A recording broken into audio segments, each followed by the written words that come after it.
So yes, part two of the Comic Con.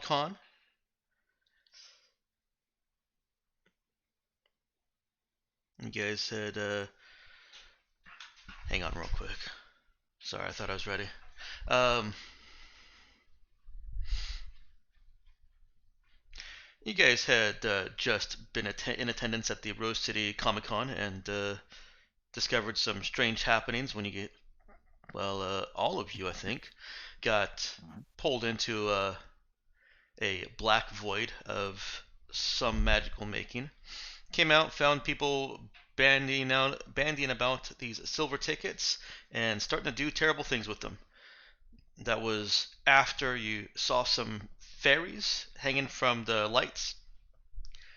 Started to be a little bit aggressive towards those fairies. Those poor things hadn't done anything to you, but you started just clapping them down and badgering them, and so they fought back. Actually, probably should have put the evil characters tag on this because you guys are clearly evil. Well, it turns out the fairies were demons, so maybe you did the right thing. And those ticket bandying people started mugging other people at the con.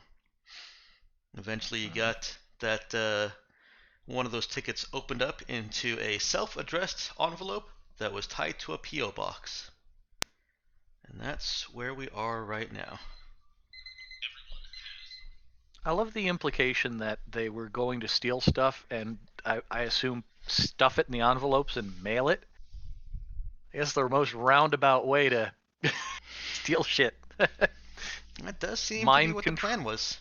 Yeah, mind control people into mugging other people and mailing you the proceeds. Well, they were also putting their own money and credit cards into those envelopes. This is very true, yeah. It seems like a bit of an unnecessary paper trail. But tush. There you go.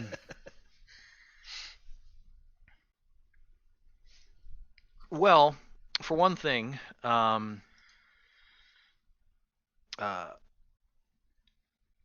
Mossy, in his capacity as con doctor, before, as he had initially volunteered that he could, let's check this out because he really wants to find out what the hell is going on, and there doesn't seem to be anybody else at the con that is equipped to deal with this kind of crap, and he feels that, well, medically, things are at least in good hands with his assistants. He does, however, want to check over any of the other characters for any physical damage before he checks himself. He wants to take a look at everybody. All right. And give them a once over. Well, how is everyone else looking? I think Soul Judge is mostly okay. He's just a little dinged up, but otherwise fine. Mm-hmm. Mostly creeped out by that request? As a doctor. Just sure. Look, if you don't feel comfortable, I have female assistants. I can get them to take a look at you. I just want to make sure that everybody's all right. That was pretty rough shit. Literally my job here.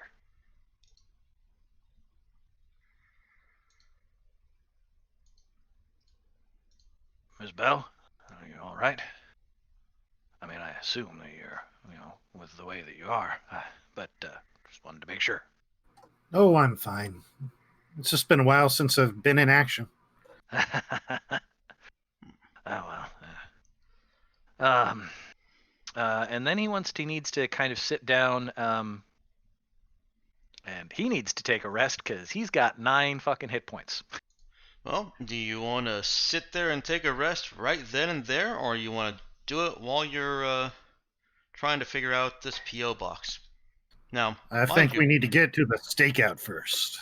Well, that's the question. What's the distance between where we are and where that P.O. box address is? It's a driving distance. Okay. Are we talking like a half-hour drive or 10-minute drive? Probably more like a 10-minute drive. Okay. I mean, we'd certainly wouldn't have a problem, being a passenger and letting somebody else drive if that would give him enough time to rest up and maybe make a heal check. I lost my document for a moment there. I mean, all things considered, if you think about it, we've got to wait there, checking out the time it would take the mail to reach the P.O. box. Potentially, yeah.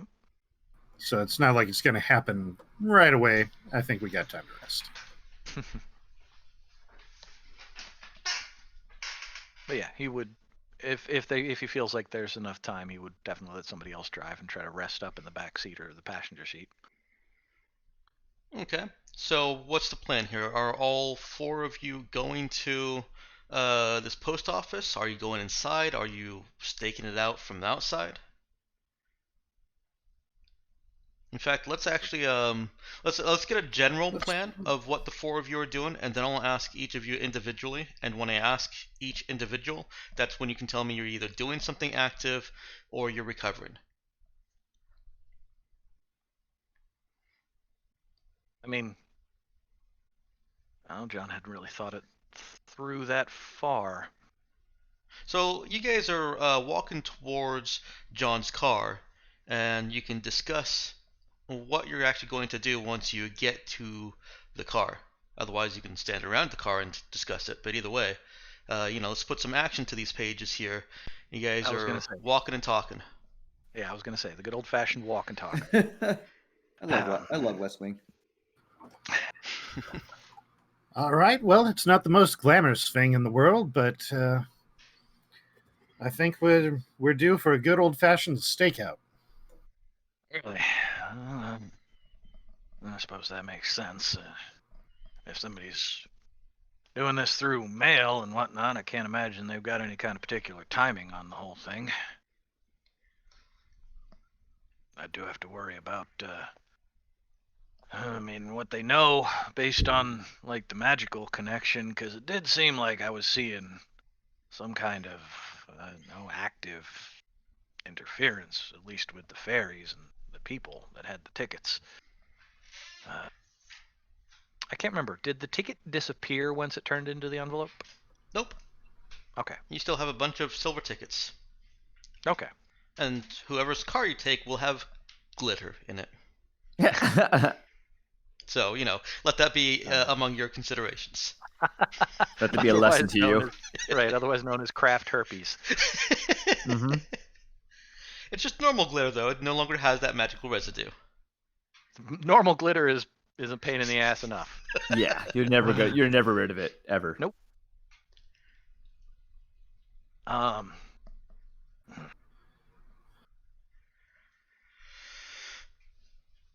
So I've got a bit of an idea. Well, your voice of experience here. What are you talking about? Well, we don't know when this criminal is going to come check his mail or hers. Mhm. So, the group of you can sit and wait outside. Whenever we see somebody walking into the post office, I can go inside, take a look, see if they're the ones that are pulling the envelopes from their P.O. box. I volunteer myself for that because I have the added benefit of being able to look like several different people. So I can escape notice.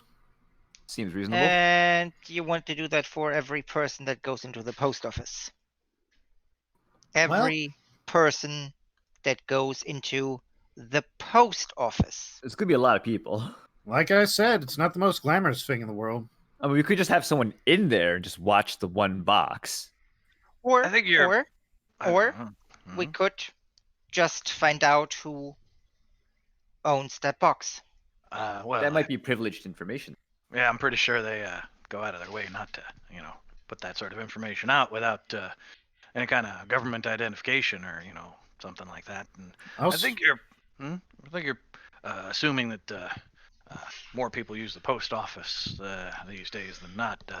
I find that The few times I've gone there to get stamps or something like that, there really isn't that many people anymore. Nobody actually physically mails anything. It's all on those stupid, electronic phones and things and whatnot. And, computers. I mean, I'm all for technology. It's a medical, necessity, and I certainly have my, uses for it, and nanotechnology and whatnot. That's fascinating. But the computer stuff, and there's nothing replaces a real letter. With a handwriting, it's a lost art. I go to the post office just about every Wednesday to mail off my quilts and knitting and cookies. Mm-hmm. Yeah, all the people changing their addresses, buying packages, sending packages. Mm-hmm. Well, you seem to be with the contemporary, the children, young people generation. How often do you go to the post office? I don't have to. Well, there's your answer. Yeah, and if everyone has a magic wand, I'm sure this would be true. I think we could probably. Well, I mean, you'd certainly look weird if you stood inside the post office and just kind of watched everybody going up to a P.O. box. That's a lot less. That's more conspicuous than anything else. So a bit busier day with a few more people than normal going in to buy stamps. Yeah. It's a way to do it without attracting notice. And we also have to keep in mind that if this criminal is having other people do the stealing for them, then chances are they're going to have somebody else picking it up for them. Yeah, mind control. It's a problem. You never really know if the person you're having a fight with is fighting you because they hate you or because they've got some kind of parasite in their brain or something like that. So once we know who's picking up the envelopes, we trail that person to wherever they drop off, or. Well, I mean, it seems like a kind of a random question. I don't suppose any of the rest of you can turn invisible or anything, right? I can't.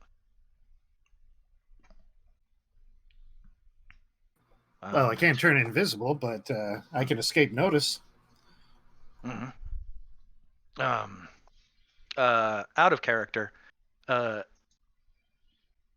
close to Plastic Man is Flexibel? Because can she only look like other people, or can she pull the old Plastic Man, I'm the fucking wall thing? I mean, she's got shapeshifting, so yeah. Because that would be one way to keep an eye on the post office box and be inconspicuous, is suddenly there's an extra hat rack. Or, Hat rack? Who even uses those these days? Well, Plastic Man for one, a lot, but that's more because of the stories that his original stuff is from, I suppose. But yeah, I mean, you go in and suddenly there's 2 trash cans. You just got to make sure that nobody throws anything in your mouth. Gross.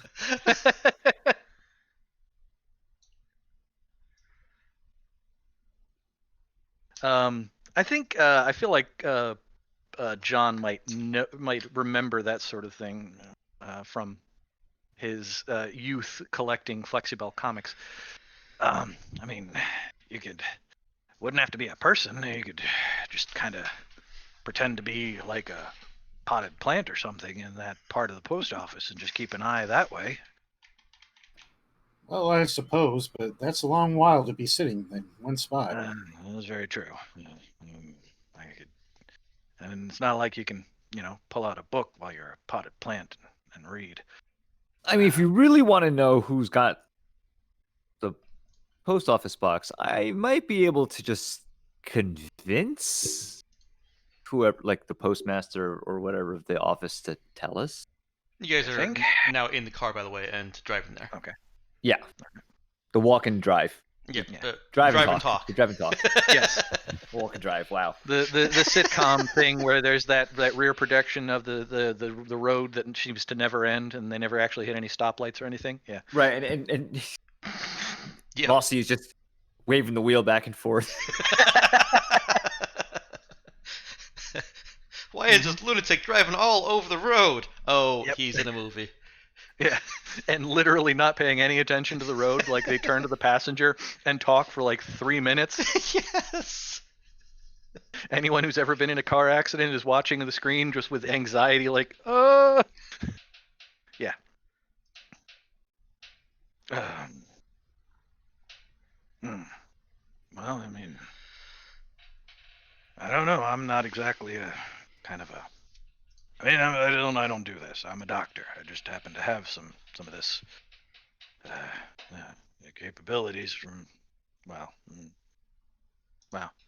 you know how it goes. You know, one day you're a normal person, and the next day you got weird abilities or something. I don't know.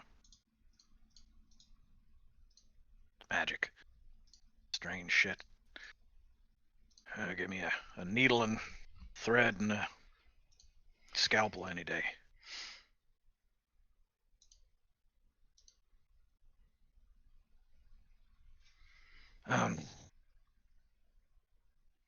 Well, I'm certainly, you know, I'll give my input on the plan and whatnot, but that's gonna have to be the rest of you. I need to patch myself up a little bit before we can really dive into anything.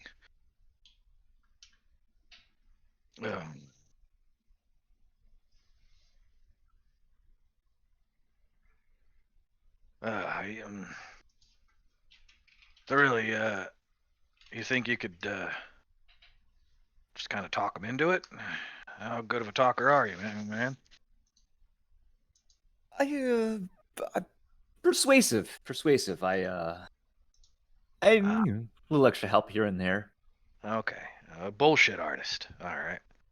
Yeah, sure. I can appreciate that. Sometimes you gotta bend the truth a little bit to get things you want out of people, or to get them to stop yelling at you just because they don't like the medical diagnosis they get. Does that happen a lot? You'd be amazed at how many people don't like the reality of the situation. So you gotta kind of, I mean, you don't lie to them. You couch it in terms that they can give themselves a little mental leeway. You know, eventually they'll have to stop lying to themselves, but I mean, after a certain point, you just get tired of getting yelled at. You just tell them what they think they want to hear, and it's not like their diagnosis is going to change or anything.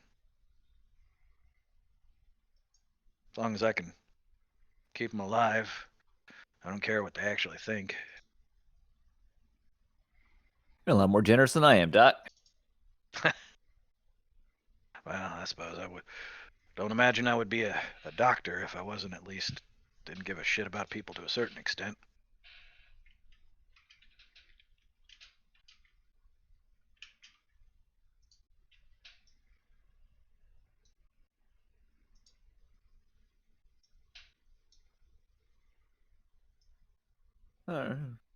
Guess that's the plan. We're gonna try to let Soul Judge put a little whammy on whoever's in charge Worth a shot. before we go with the hat rack plan. Fall back on We could, extended stakeout montage. I mean, we could do both at the same time. All right, who wants to go get the McDonald's? We gotta have some cold fries sitting there in the dash. 3 cups of coffee and 1 cigarette, 1 car ashtray filled with cigarettes. Yeah. Maybe a couple of filled water bottles or Gatorade bottles. Mm-hmm. Oh, and binoculars for some godforsaken reason, because that's not obvious at all. Oh, and a newspaper with the hole in it. And a box half filled with donuts. Mm-hmm. And a greasy pizza box. Yeah. Oh, and we're all going to need sunglasses, no matter what time it actually is. Yeah, I think we're set for a montage. Hopefully we don't have to do that. So, to the post office. Yes, once we arrive at the post office, and they go to set that into motion, the first thing that Mossy is going to do is, patch himself up as much as he can. All right, hang on 1 second here.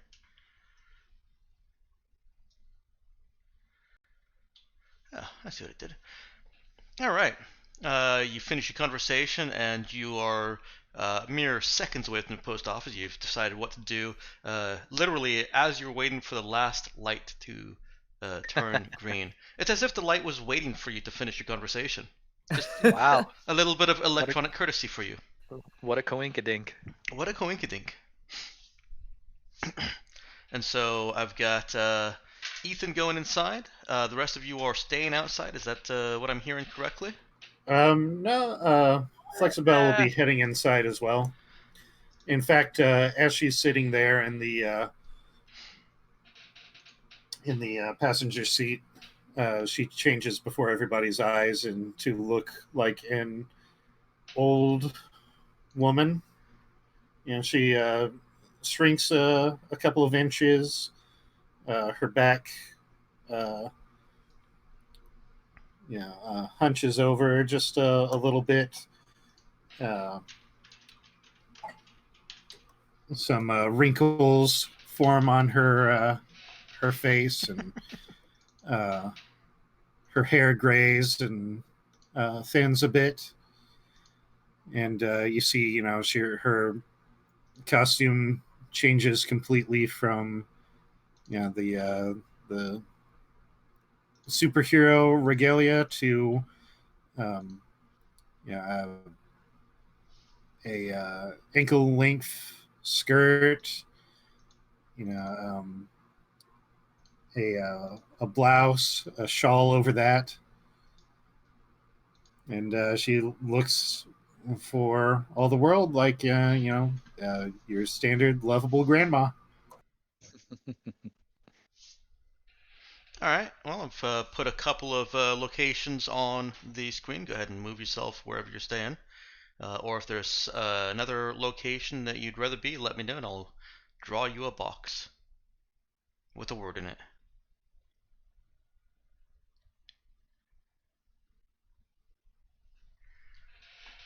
Well, does the post office have an access door on the roof? It may very well. Ethan is certainly very impressed by Flexibel's clothes changing prowess, and just starts. He wonders aloud. So, are your clothes actually part of your body? Can you feel what happens to your clothes?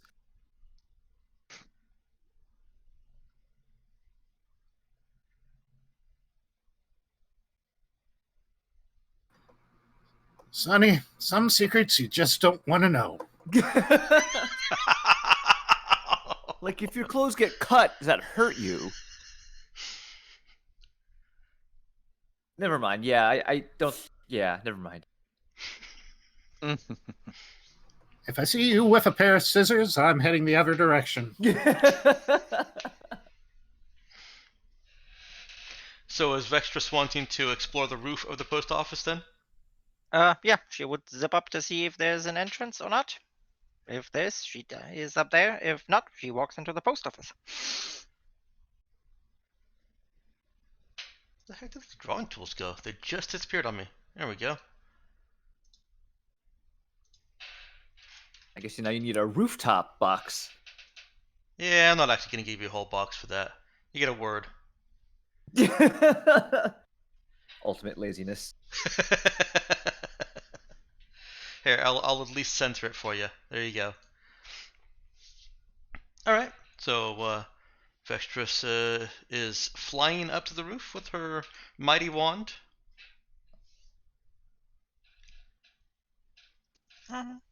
She does find that there's rooftop access.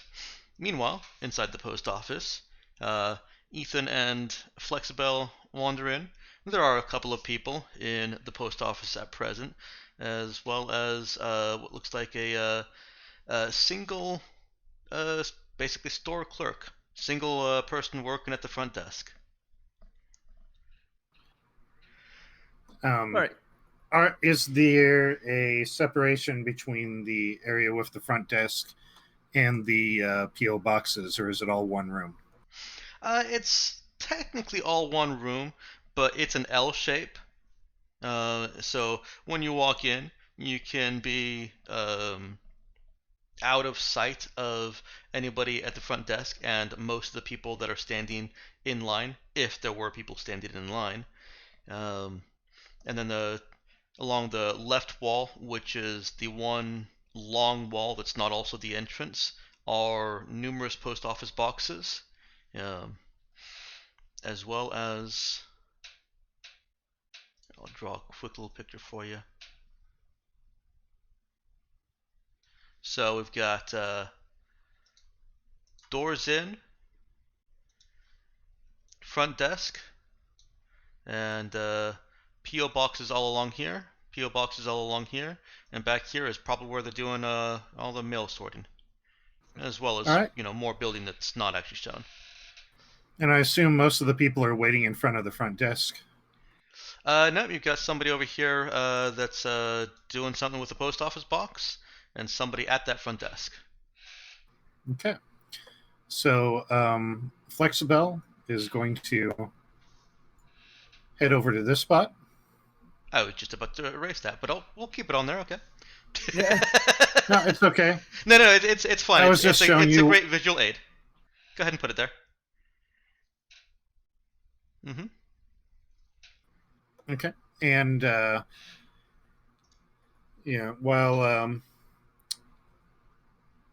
while Soul Judge is taking care of smoozing the underpaid postal office worker, she is going to, while out of sight, transform into a plant. Okay. Since this is kind of out of the ordinary, she doesn't normally transform into houseplants. I think we should get a roll for it. Indeed. So obviously elasticity, but No. In this no. Oh, case, it would be shape-shifting, right. shape-shifting. And for the other one, I'm going to use science. So that's a scientifically accurate houseplant. okay, all right. And she is still in yellow? Still in yellow. Oh wow, okay. Oof. Jesus. All right. Yeah, that's rough. That's I'm gonna use that that collection there to change one of those numbers. I've got that back now since it's another session, right? you do. That's as long as I'm remembering right, the collections can be used every session, not just every issue. Mm-hmm. Okay. So yes, you do. All right. So I'm going to change that 1 to a 10, Okay. making my overall roll a 7. And You gotta describe the collection though. yeah, so with this, she as she starts transforming, she thinks about let's see here.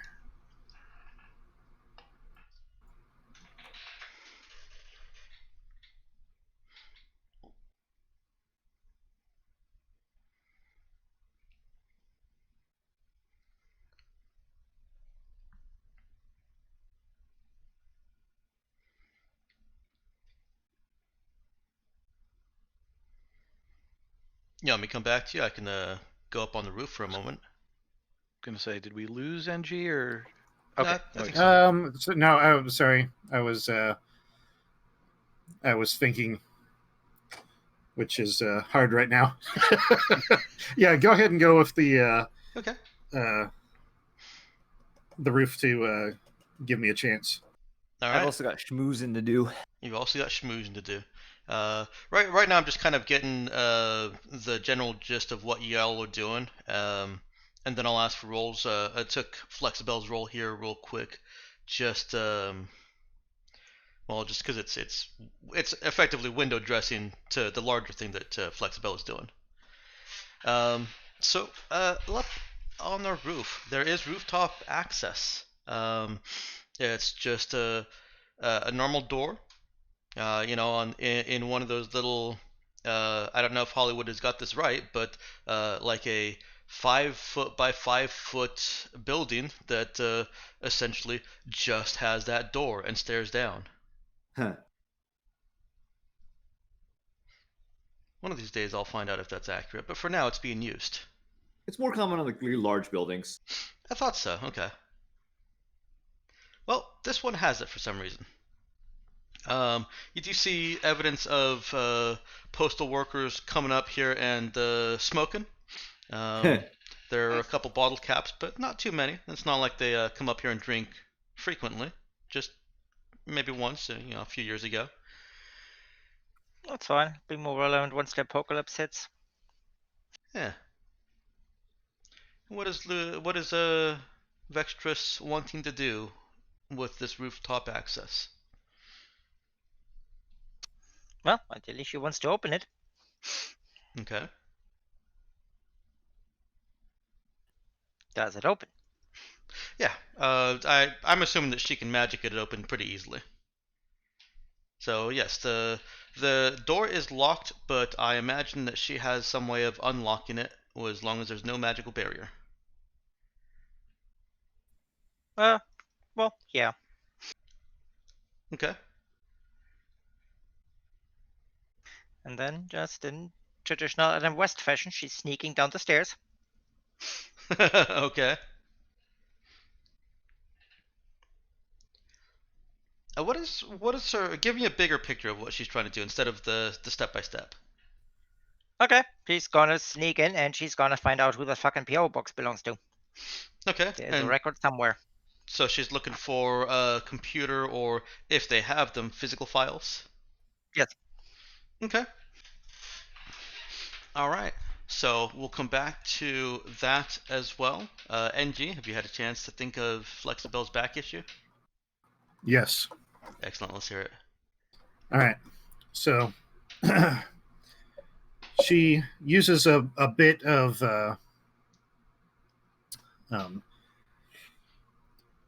she uses a bit of experience that she once had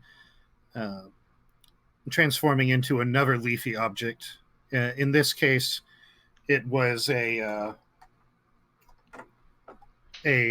Christmas wreath that was being gifted by her foe, Captain Swastika, or Capitan Swastika, to the Fuhrer himself. And as he was handing it over, Flexibel transformed into herself and socked Hitler in the face in classic 1940s superhero fashion. That sounds like a story to tell, and it has clearly served her well. All right. Of course, this time she settles for a simple poinsettia rather than an intricate Christmas wreath. Okay, so that still only gets her to a success with a minor twist, unless that was a principle and I missed it. Let me double check. Principle of levity. I actually could kind of see that. All right, awesome. This is funny. Do you guys even need any more? I think this is your last hero point for this issue. Yes. Okay. All right, so that does bring you up to just a normal success. I didn't really want to give you a minor twist for this flavorful, but flavorful roll here. Okay. Well, with the two active actors here, Vextrus and Ethan, let's go ahead and get rolls from them, and depending on how those rolls go, we'll either give Flexibel, John and or Flexibel recovery roll, or they can act on those actions and give up their recovery to do more. So, which of you wants to go first? Rooftop infiltration or I'll go. social engineering? Okay. All right, Ethan, with the clerk, he's finished with the customer in front of you, and you can see a brightly colored name tag. His name is Jacob.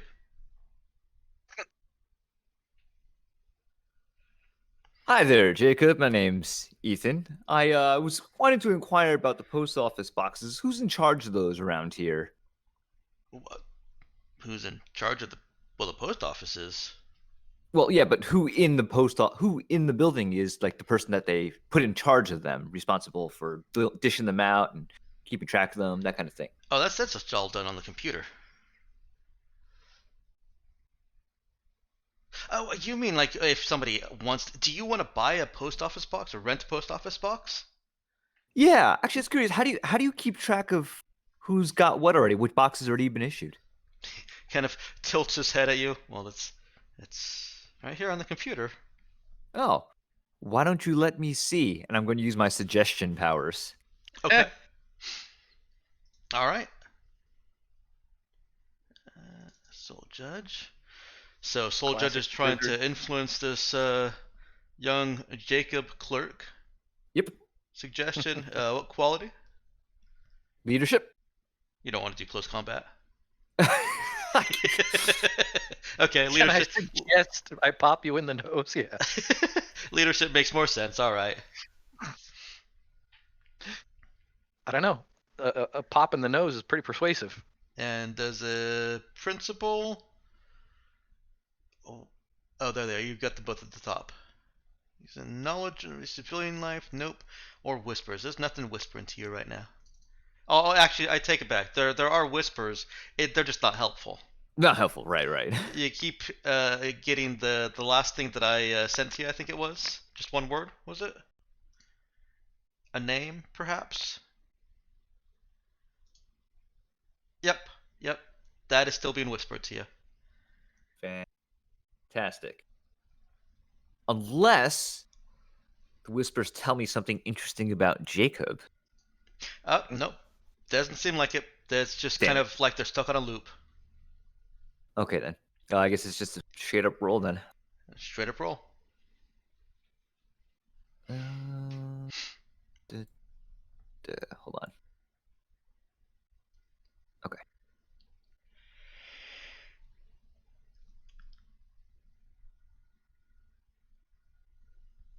Ugh, a 3. 3 is a fail or succeed with a major twist.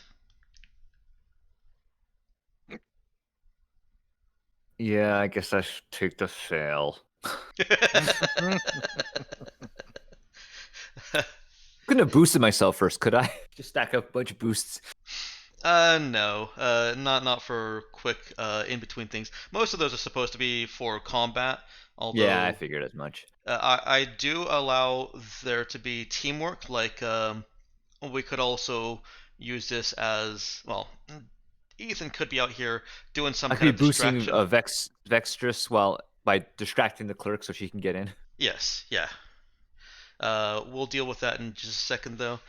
He feels the compulsive tug, and tilts his head a little bit. Well, I'm not really supposed to. Privacy, and I could get in a lot of trouble. Right. That's fair. So is there like a paperwork I gotta sign? What can I? Oh yeah. Here's he reaches down into the counter and pulls out a form. It's unlike the stereotype of all government work. It's actually just a simple single form.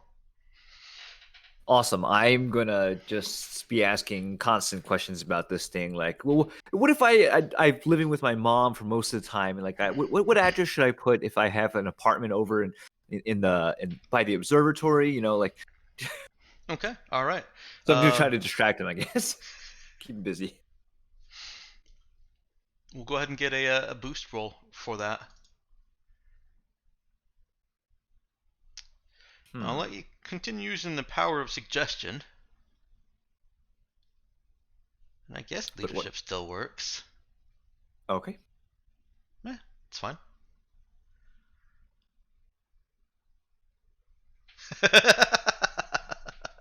Hot damn.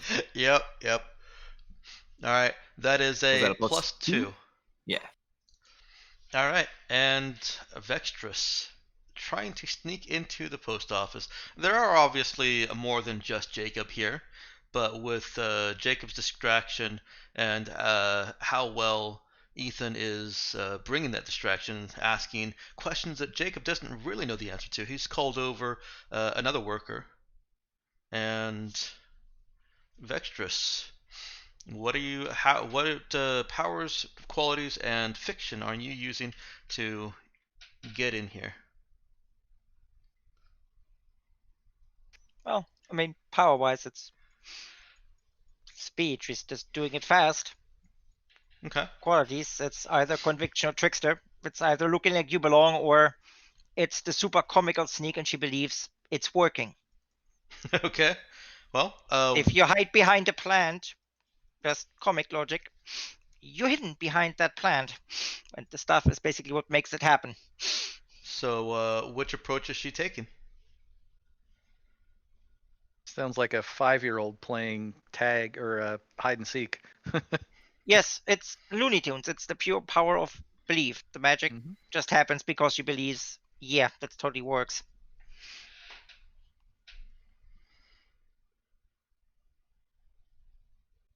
Is that the direction you want to go with it? Is the power of belief, conviction? Yeah, Okay. basically that's what fuels her magic. Go ahead So and make the your one roll. makes it happen.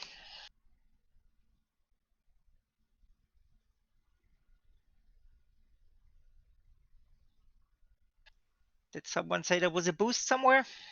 Yep. There is a plus 2 boost, and you're still in red, huh? Distracted staff. I'm not in red. I haven't Oh. lost a single hit point anywhere. Oh, your Never. status still shows as using red. Yes, because I hadn't clicked things yet. Gotcha. I am entertained by being able to see those things change.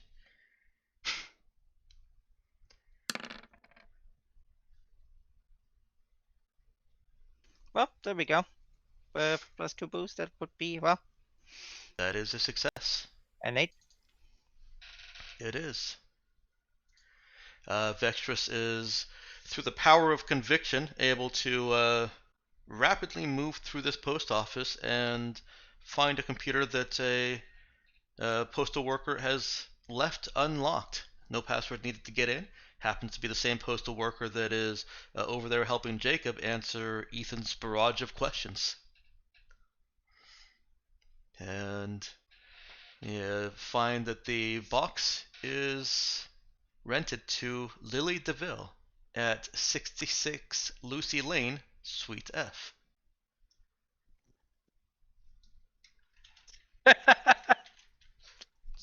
Either fake name or just terrible. Why not both? Porque no los dos.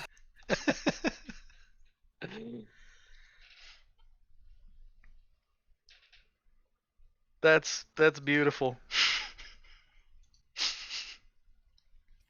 Yeah. Like having their that- initials that- be like IR Devil. Not PN Gwyn. Mm. But, yep, she scratches head just for a moment with the wand, then sneaks back out the same comical way. Okay, all right. If neither John nor Flexibel want to do anything else in this here, I'd let you guys both roll a recovery check. Can we not do the montage rules for it? What's the montage rules for it? Montage rules, you can, if you do nothing else in recover, you reset your health to the maximum of the next zone up. I see. So like I'm in red, and I could take it to the max of yellow. And if I really wanted to, I could take a minor twist to get to max green, but I'd have to take a minor twist that would last through whatever our next action scene is. Okay, we're not through quite enough for a montage, but if you want to pend your recovery roll, not take it now, in the anticipation that the next few steps will still allow John to, or not John, yeah, John, Mhm. to just kind of hang back while the others do their thing, then I can let you roll the montage later, or use the montage later. I gotta say that there'd be a pretty exciting montage of Flexibel sitting there as a plant. I mean, really It could be a- gripping stuff. It could be a very funny montage. It could be it could be the comedic montage of just all the random Yes. shit that is happening in people's lives around this plant that you know is just this little old lady sitting there. Yep, there's a father-daughter crisis. Mhm. I hate you, Dad, and the storming out, and the dad, questioning his life. Someone tries to throw their cigarette butt into the potted plant, and you see it pop right back out like half a second later. Yep. Somebody brings a puppy in, and it's not allowed because it's not a service animal, but it's Mhm. just so adorable that it's just whatever. Okay. In fact, most of the postal workers are petting it anyways. So yeah, we could do a plant montage. Yeah. I think we just kind of did. I mean, if it was a recovery roll, what would it be? Just one of my qualities to. I believe recovery rolls are your current status die. I was trying to. I was going through the thing because I don't remember there being recovery rolls in the. That's what I recall Mel doing for yeah, us. As just a general thing, basically a quick recovery. It's a short rest that would Yeah. unfortunately prevent you from doing the montage rest later on because you've already done something. So yeah, it's either anticipate that you're going to get into action and lose the opportunity for a quick recovery, and take the recovery right now, or hope that there's enough going on that doesn't require a whole lot of attention from John and Flexibel that lets them use the montage recovery rules.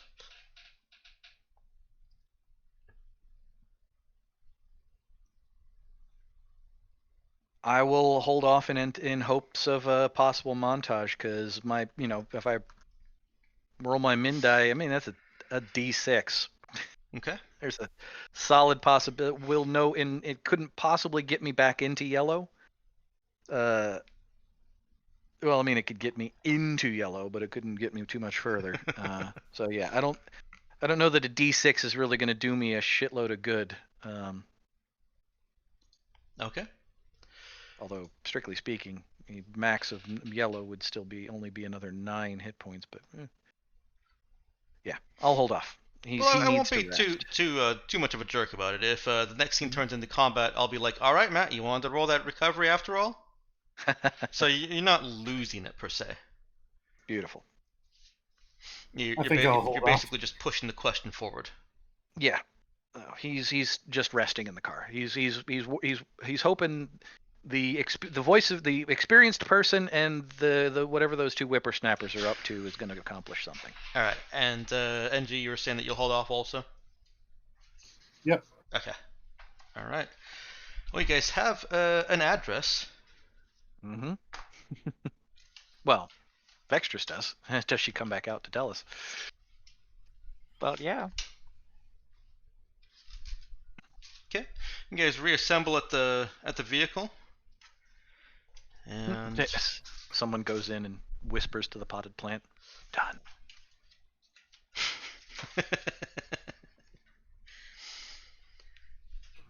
Okay. You So.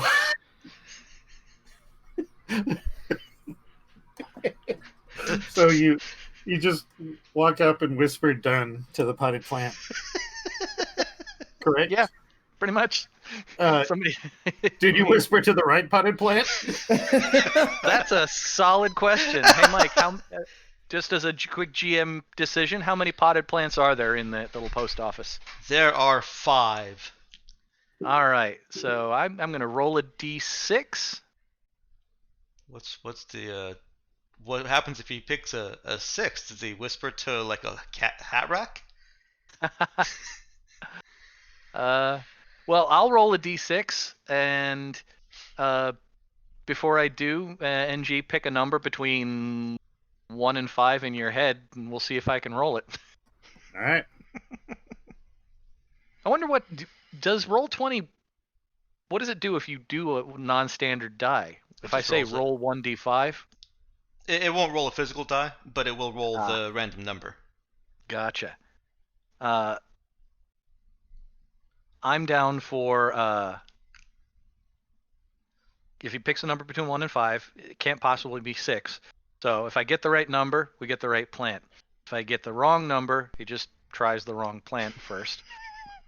And if we get a d6, might make up something funny. All right.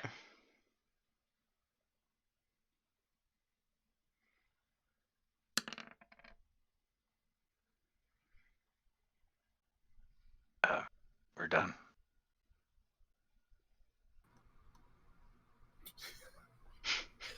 It was the wrong plan. He kind of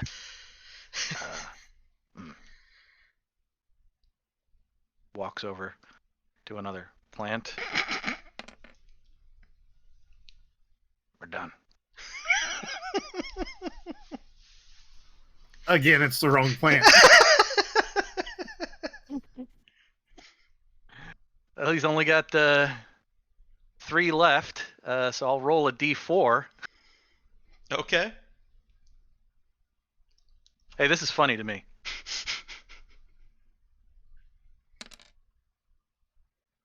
We're done. The plant speaks back. All right, well, pick me up and carry me out. I look like I'm stealing a plant from the whatever. Picks it up and kind of hustles his way out. You have no problem from staff because Flexibel did position herself decently well to be less visible to them. Beautiful.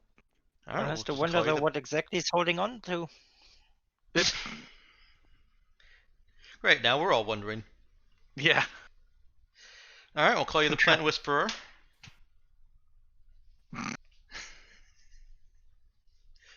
Hope it was good for the plant. Hope it was good for the plant. Mm-hmm. Yep. I'm not sure what that means, but I said it. Yeah, I was gonna say let's just leave it right there. He puts the plant in the back seat and then moves back over to the passenger seat and driver's seat. So, I mean, is that even a real address? You got one of those electronic phone things, right? You're looking at Vexters. No? Wait, really? Do you even see I any have pockets? well, no, but I guess I just kind of figured you had like a purse or a fanny pack or something. What kind of person goes around without a cell phone? You have any idea how many people get mugged these days? I mean, you could get jumped in a back alley, or you could fall down off the sidewalk and break a leg and need to call police or something, or an ambulance. I mean, don't your parents worry about you? What the hell is what? I mean, how do you even stay in touch with people? She just looks at the wand, looks back at him, and with a look of, what the hell is he on? I think you're relying a little too much on one particular thing. You know, you gotta keep yourself safe. I mean, just get a little cheap little flip phone thing. I got one of those damn things. It's like $20. Just he pulls out the cheapest looking flip phone that you've ever seen. like the Walmart $10 special. This thing has a tiny little screen. It flips open and has a number pad. That's fucking it. Does not have maps. All right, Oh, old man. yeah. I do have a phone. I own phones. I even have a computer and things like that. But I don't have it with me because Okay. those things can be tracked. And you can do things to those things. So why would I bring it if I can use the wand? Can you use the wand to verify whether or not that's a real address or not? I'm gonna pause you both here real quick to ask Flexibel, have you unplanted? No, still a plant sitting there in the back Okay. seat. All right, and Ethan, have you pulled out your phone and just looked up the address while these two are arguing about phones? No, I'm having a great time just watching this. This is hilarious. All right, the two of you continue with your argument about phones and wands. Old man, young woman dressed as a devil. There we go. So, does the magic work for that? It can, yeah. Okay then. My question stands then as asked. Is that even a real address? Because it looks fake to me. Why don't you check on your phone? As I said, it doesn't have that kind of stuff. It does phone calls. Your phone does not messages. have that kind of stuff. That's why I asked if anybody else had it, because I knew mine didn't. And then you went into a diatribe about how I don't have a phone? Well, you're a kid. I assumed you had all the talk ticks and the chat snaps and crap like that. So, How old do you think I am? no, like 15. Oh my god. I know, and he's a medical doctor too. Wow, I mean, I'm not When even did- certain myself when- how much of this is bullshit on his part or not. when did your brain shorten out? World War One? Two? The Crusades?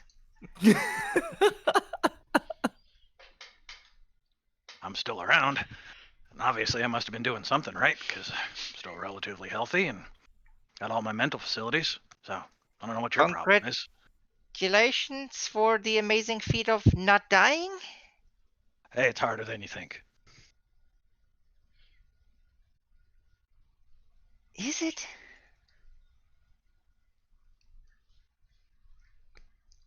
You'd be Human surprised. beings are relatively fragile creatures. Well, I should know. I've had to patch up any number of them. Doesn't take much. One good shot in the wrong place. I knew a kid that got hit in the chest with a baseball bat. Baseball. Dropped dead right on the spot. I don't lecture me about, how easy it is to stay alive. You have no idea. Been a lot more death than you have. That doesn't speak wonders to your abilities. I've saved more than my I mean, fair you're- share. That's what they all say. Well, most of them are right.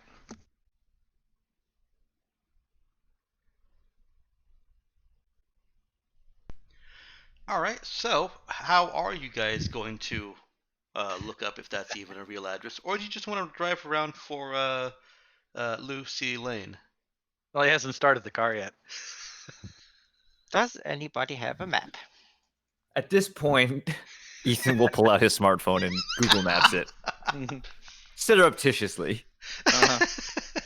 He doesn't actually want the argument to end. It is a real location. Appears to be a business park type office, where you've got a bunch of one room offices rented out for business purpose. All right. Okay. Well, I'll lean over to Flexibel. Be like, should I tell them I know where it is? The plant just sits there. The Look at- plant. Look at Ethan trying to make fronds. Wow. Wow. Fucking Yeah. wow. Man, that was dipping back into the old school, Mike. That was 10 Oof. years ago, 15 years ago, old Mike pun. You mean going back to my roots? Yay! There we go. I'm gonna leave this call. What was the Tiny Toons? All right. Good night, folks. Rustle your fronds once for yes, twice for no. Yeah, these puns are pretty funny. I might soil myself. I don't know. It felt like he was reaching for it. Well, these are pretty good puns. I do admit that I am green with envy. I have started a thing. Really? Yeah, Got green with Ivy? Yeah, we need to stop taking all these pot shots. All right. Well, if you two are done, arguing like an old married couple, I have the address and some directions and some navigation. All right. Well, then get to it. And he starts up the car and starts driving. There's still just a poinsettia sitting in the back seat there.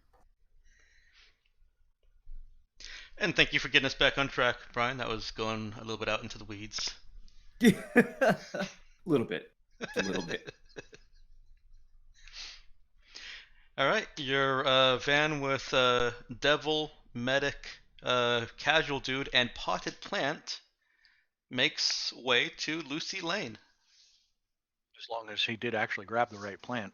Plant responded. Or was that only in his mind? So he says. Mm-hmm. Yeah.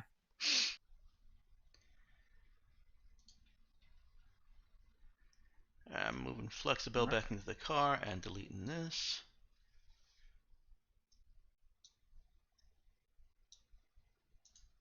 How far away is this address? It's not far. You make it there pretty quickly. No, this does not count as a montage yet. Mm-hmm. And it is exactly what you expected from the description. You've got an acupuncture office, a tax office, another tax office, 2 more tax offices, 3 accounting offices, and then a bunch of other miscellaneous little offices. Is there one listed for Suite F? There is. The office or company listed for Suite F is BioLad LLC.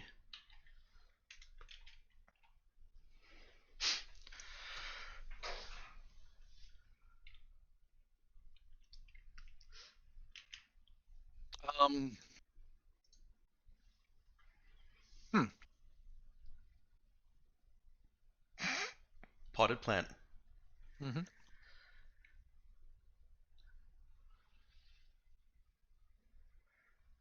Well, it's a good thing that no cats came into the post office when there was a poinsettia in there.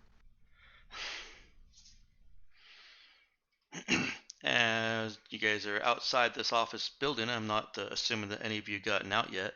What are you planning on doing?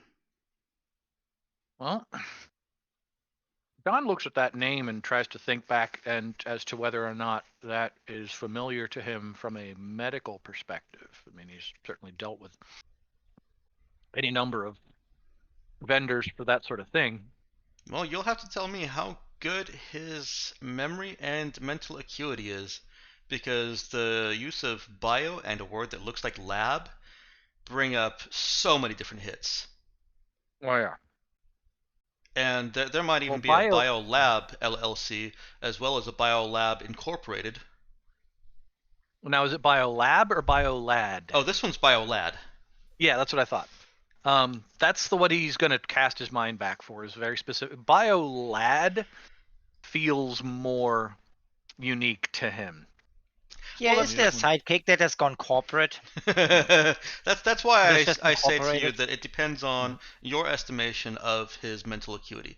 There are so many things that could confuse his memory, but I'll tell you as a GM that no, there's no medical businesses specifically called BioLad LLC. But there is BioLab. Yeah.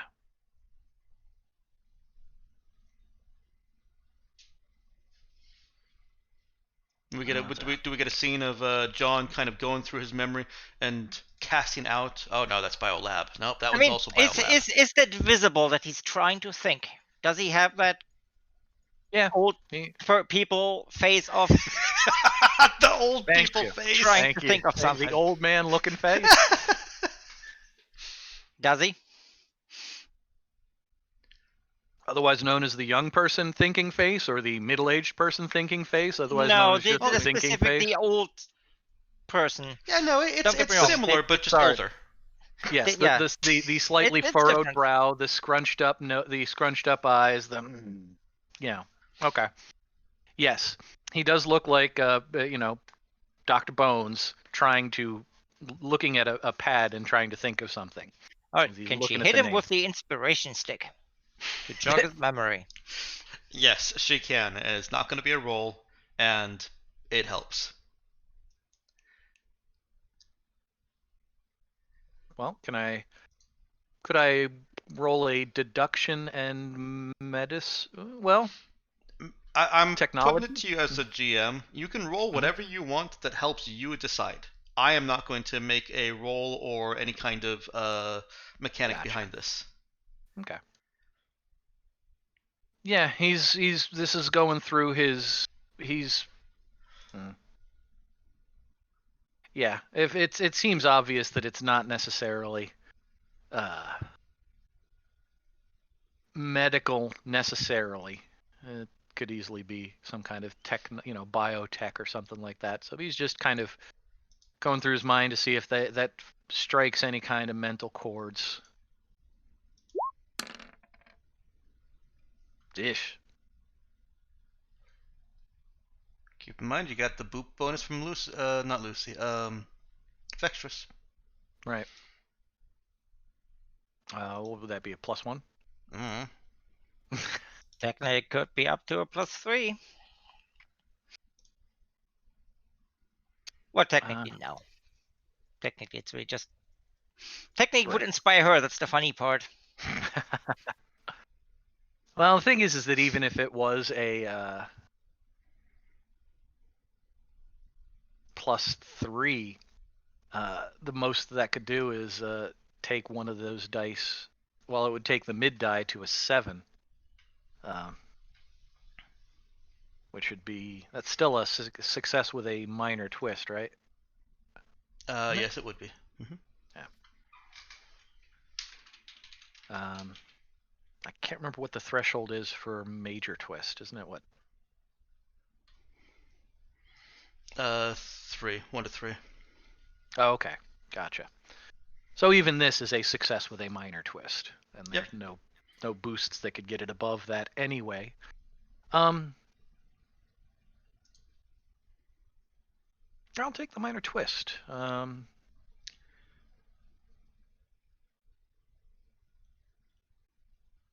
I wasn't planning on this Oh, being a really gotcha. any kind of mechanical roll. This was just you deciding on it. Okay. So Yeah, that's how he's thinking of it. He's trying to run through his thought process for deduction and technology to see if that name seems familiar at all to him from the medical technology perspective.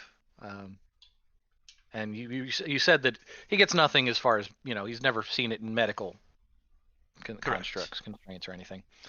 But has he ever heard of it from a technology standpoint? No. Okay.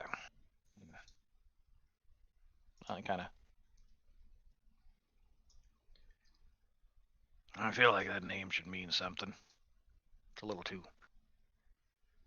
unique not to mean anything, but I've never heard of him. Feels like it's supposed to mean something. Vextress just looks at the person with the phone. Smartphone, that is.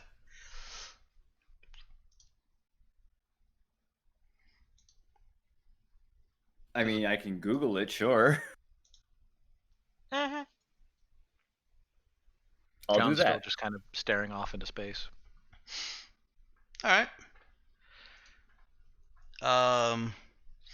Google tries to correct him to, "Did you mean biolab?" And Quotation marks. I will let you punch Google in the face for that obnoxious activity. Mhm. Wonderful. So Google takes 1d6 damage out of their billions of fucking hit points. And you do find a business of Biolad LLC on, no other than actual LinkedIn. I think I need to see this.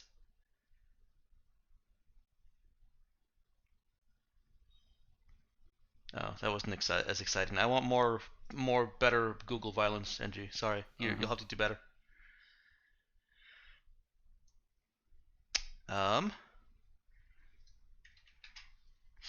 And on LinkedIn and the Better Business Bureau, basically doing quick searches that are publicly available. Ethan is able to see that it has listed officers including Robert McGetton, Bailey Noe, Memphis Toffees, and Billy Z. Bob. With a contact email address, Dark Pixie Lord of Pain and Terror at AOL.com. Intriguing.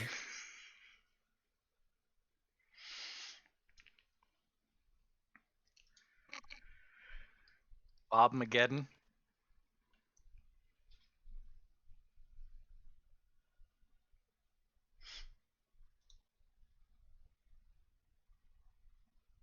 This is some edgelord shit here.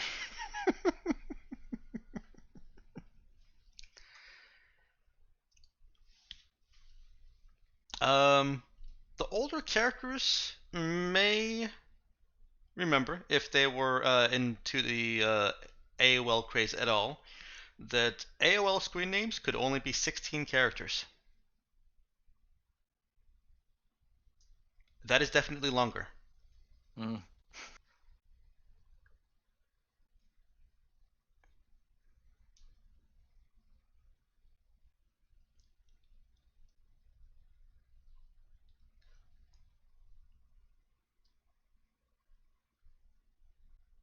Somebody really has a sense of humor. Yeah, I'll read all that off and just be well, do we follow the?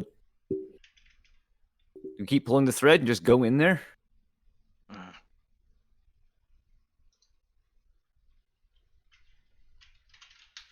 Sure. I mean,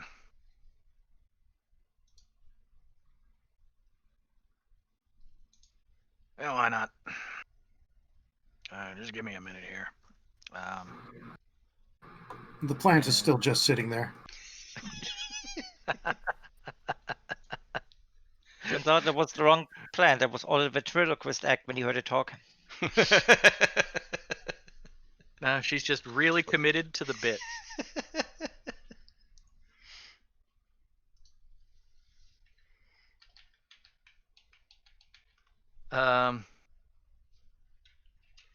Well, before we head in there, I need to. I think I will, if you're okay with it, take you up on just rolling the status die, rather than wait for another montage, or rather than wait for a montage. Does that mean that you're planning on being active and? Yeah. Okay. He's gonna Now, get up and I'm go not. then. I may have expressed myself poorly.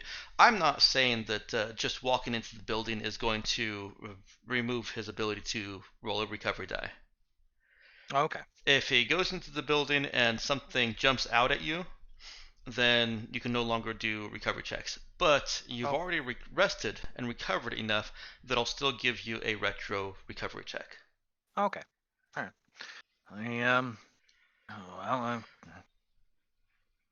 Might as well go up and say hi, I suppose. It's What's the worst that could happen? death. That seems unlikely. Is Look, that I've what been was I've been likely? to ancient tombs and like Mayan temples. Like this is an office building. There can't be anything that bad in there.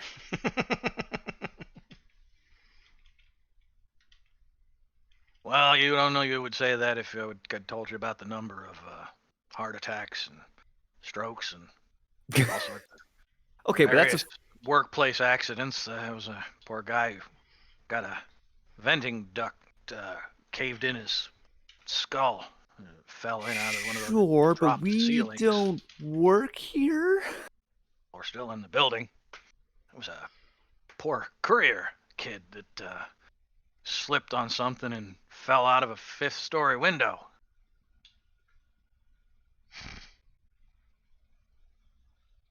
Again, I'm just don't saying. work here. He didn't either. He was just there. You know, no place is safe. Death could come for you at any time. Well, let's go. And he gets out of the car. I He has a halfway terrible expected bedside something manner. to fall down on his head. He does have a terrible bedside manner. Duly noted. We're noticing.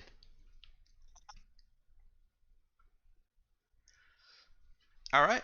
Are you all going? Except for the potted plant, unless somebody carries her. It. Oh God, I'll carry the fucking potted plant.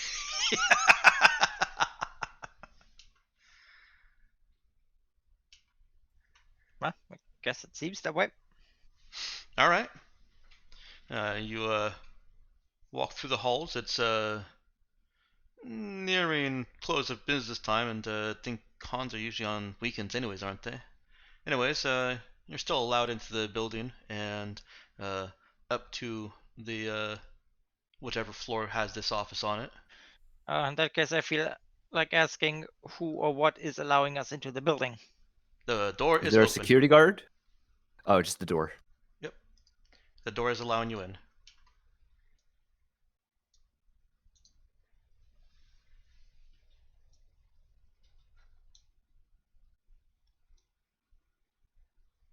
I.e., they're not locked. Correct. The door to this office is, however, locked.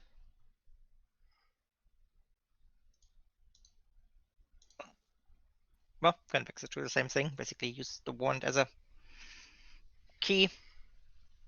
Plug one prong in there and turn it. All right. Assuming this is a key door. It is a key Not door. something. Okay. And with Trickster being one of those qualities up there, I'm not even going to make you roll. The door opens.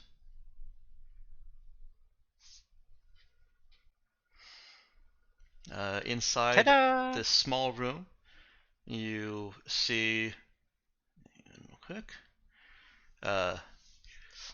you see a rolled up piece of paper and a folding table. There's not even a chair. There are no files, computers, or anything else that would make this an office except for the window behind it. The paper on the table, or is the paper on the floor? The paper is on the floor. Looks like it has fallen off the table. Or rolled off the table. So you're saying if the place didn't have a window, it wouldn't be an office? No, it'd be a closet. Well, windows are frequently parts of offices, and I'm not saying that if it didn't have a window, it wouldn't be an office. Don't put words in my mouth. But that does help make it more of an office. John walks over and picks up the piece of paper, unfolds it, or unrolls it. All right. Piece of paper is appear to be blueprints of Reed College. It says that on there, huh? Well, yeah, it's blueprints, Right. and it identifies what it is blueprints Right. to as part of the blueprints image. Is there anything written on it, or is any notes, or is it just blueprints? Just blueprints. Reed College. He looks over at Ethan and Vextrus. Either you two kids go to this college? What I study wasn't taught in college. Yeah, I studied at Oxford.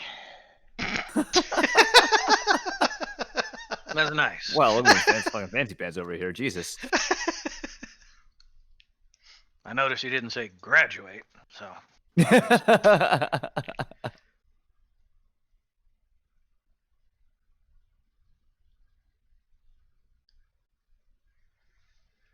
Son, you should always have a degree at something. You know, looks good on a resume. Maybe get a look into that.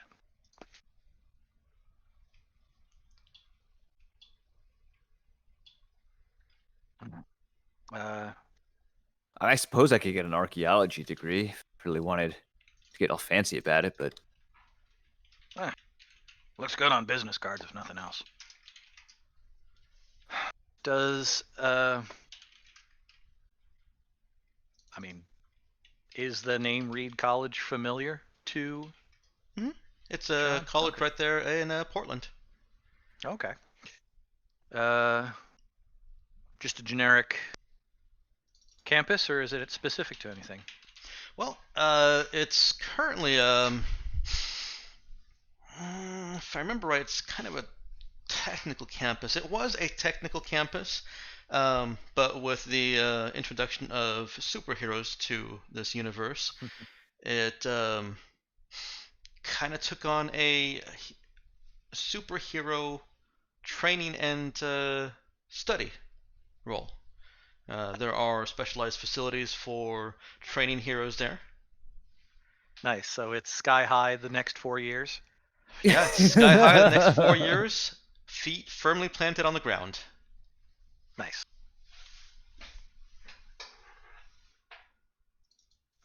Not sky high, rock bottom. Funny you should bring up Sky High. I recently watched a really interesting YouTube video about Sky High and how fascist it is. what?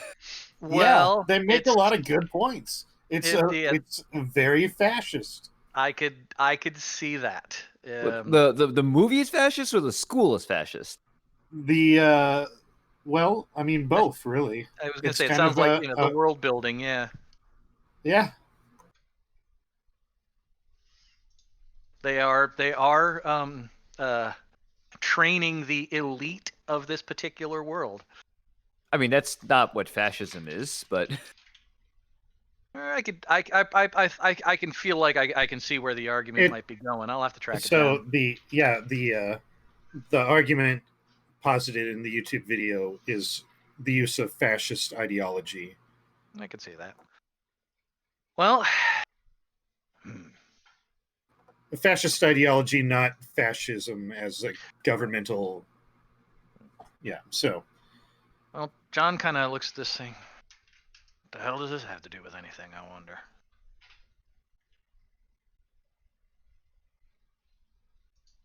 Also, I mean, if all that stuff was going to get delivered here, how the hell were they going to pick it up?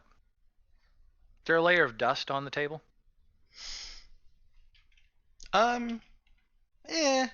Yes, but it's been disturbed. Okay. I mean, nothing would have been delivered. It would have gone to the PO box, and then you go and pick it up from a PO box. It's true. Well, I hope this doesn't turn out to be some kind of... the hell they call those things? Dash mobs or whatever? Wait, no, that's something else. I feel like this would have been something on the old Candid camera. Kids ever watch that? is that like Punked? Like what? That old Ashton Kutcher show, Punked. Who the hell is Ashton? Who the hell is Ashton Kutcher? What kind of a name is that? Anyway, I guess it's back to the car.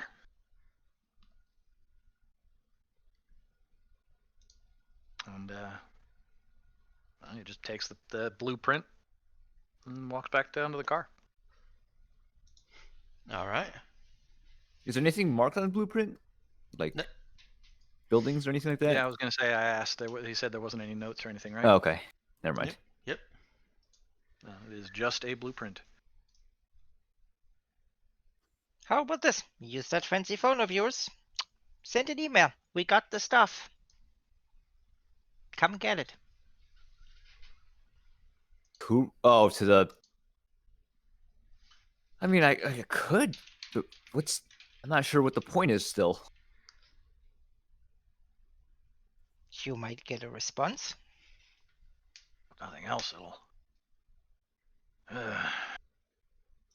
Oh yeah, I might, they call that flush them out.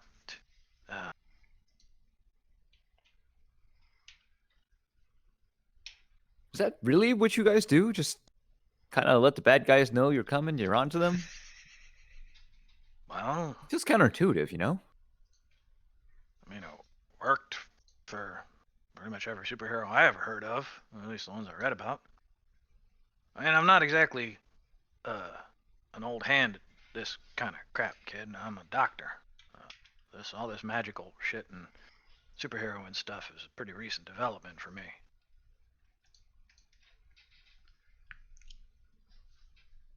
Honestly, I'm just kind of following along with this because I'm retired. I ain't got nothing else to do. So you're just bored. Well, to a certain extent, and interested. Certainly more interested than patching up barked shins at a convention. And they pay good, and the booze is all right, but aside from that, The plant doesn't comment. Sure, we're not just going to get arrested because some facility is going to check and know you're missing.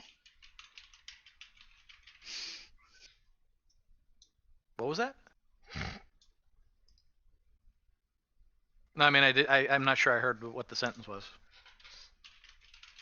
Sentence was, are you sure we're not going to be arrested because some facility later is going to notice that he's missing? Calling you senile. Uh-huh. Or crazy. Gotcha.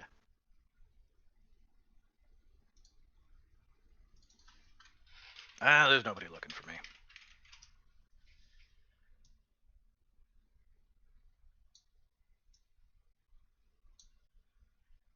Well, I guess we just kind of follow the trail of breadcrumbs. All right. Are you guys driving to the college now? Yeah, that's John's plan. Unless somebody else gives him a recommendation. All right. Is anybody doing anything else while you're driving? Yeah, you're going to write an email?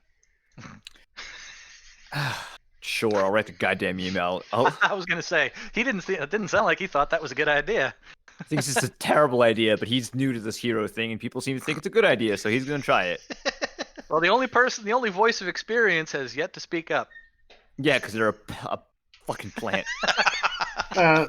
Incidentally, the poinsettia is looking rather lovely. Looking at the letter what? Lovely. Well, they Oh. do look lovely. They are a lovely plant. As long as you just got to keep cats away from them, and you're fine.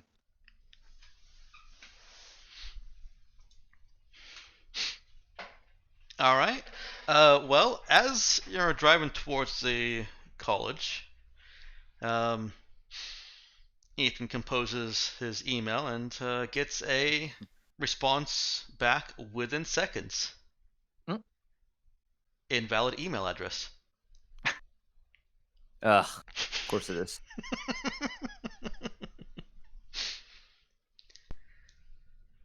People would do that? Just put shit on the internet and lie?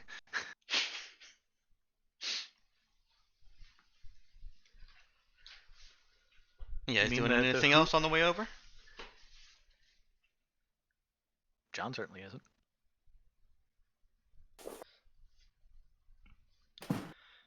All right.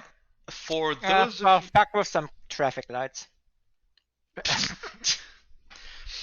For Flexibel and John, you guys may consider this a montage rest. And I believe if Matt recalls the rules correctly, I didn't think it was the top of the next one though. It was. Was Yeah, it? Okay. yeah. It can be more. With the twist. Yeah. Yeah. No. You can basically get assisted and stuff like that. You can also take a twist and other things to go to full, but yeah, you Right, can. yeah, that's if you're doing it yourself, you can it's the to the max of the next zone. You can aid another hero and they recover an extra zone of health. Okay, all right.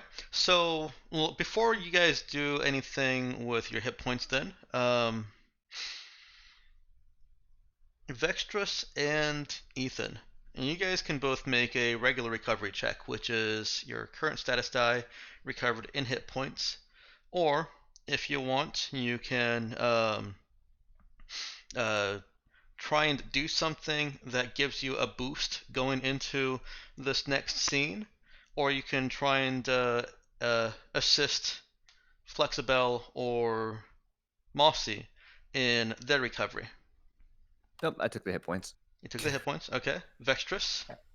I feel the old man is beyond recovery at this point, and take the boost. Okay. I'm fine with having that 1 HP lost. Yeah, can't blame you. Okay. What is Vextrus doing that would warrant a boost? Well, she's definitely playing around with a little stick, and she's. Didn't know it was running that kind of game. It's an inspiration stick. That's what it's for. Sometimes it's a joystick. Indeed. And sometimes it takes the sky high. She's gonna basically use that to also get her mental facilities going, seeing that it's demons and everything. So she is going to go through her mental database. I mean, she knows these creatures. Okay. Just that before she had an idea. So she's inspiring herself and knowledge and what you can do against those. All right. So that looks like cosmic and magical lore, Thank you. or otherworldly mythos if you'd prefer to take the lower die. I mean, you prefer the higher one, but I leave it up to you. I can make a case for either. I think magical lore makes more sense. She is basically defense against the darker arts.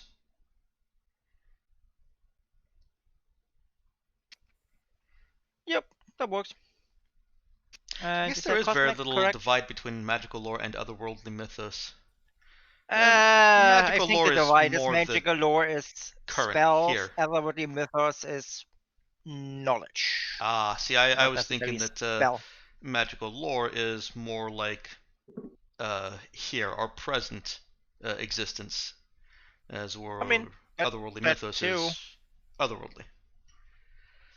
Oh, there are those extra dimensional horrors. There are indeed.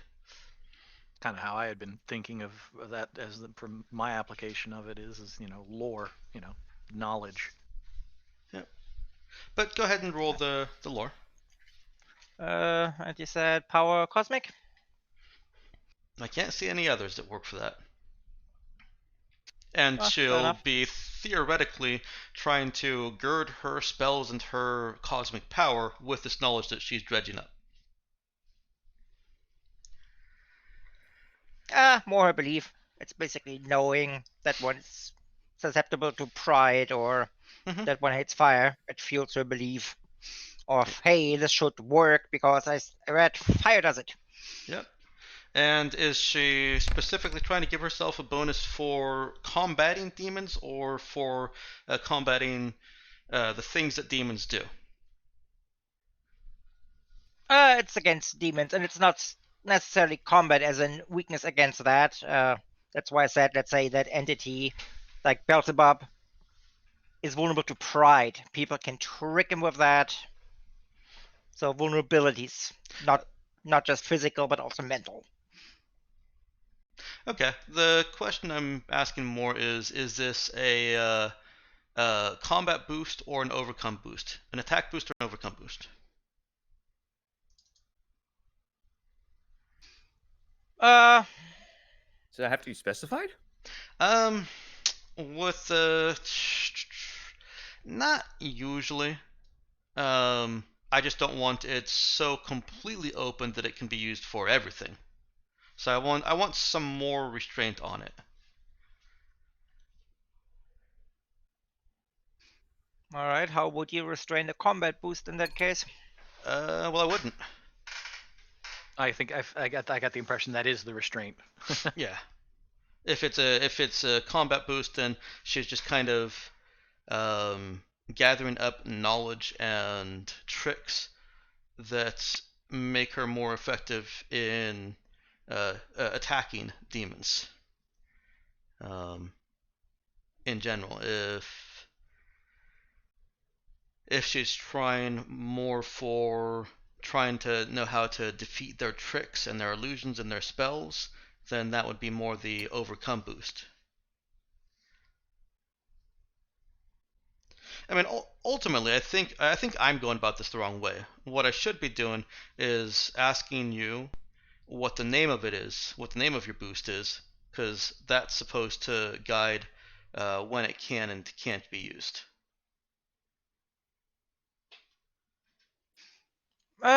Yeah. What should we call it? What should we call it? Because I mean, I do the same thing with machine, where she'll collate a whole bunch of information and data, and kind of give it a bit of a name, and based on what Mel tells me it does, what kind of information it is, and then I'm only using it in my attempts to overcome things of that particular nature.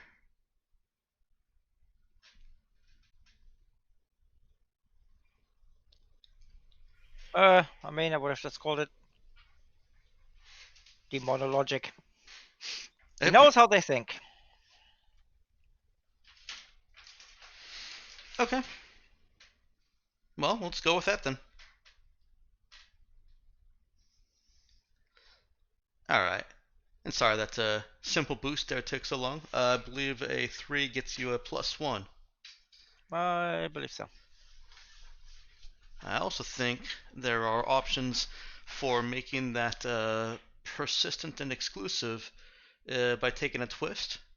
Does that seem familiar? No, I think it applies to things like the basic actions. You can amplify those. Oh, well, this is a basic action. I was gonna say the montage boost. It just says it's persistent, but that's it. Oh, the montage boost is normally persistent? Yeah, you prescribe how you prepare for the next scene, make an appropriate boost action, blah blah blah. Bonus right. action into the next scene, But but it's this not. was... Oh wait, no, it's not persistent. Never mind. Okay. I'm reading it wrong. Yeah, you get a boost, you just gotta use it. Yeah, I thought so. It was just a temporary thing.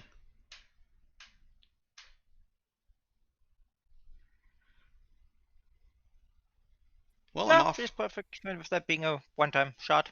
Alright, sounds good. So, last we've got Mossy and Flexibel with Montage Recovery. Ethan and Vextrus have done their own things, so you are receiving no help from them.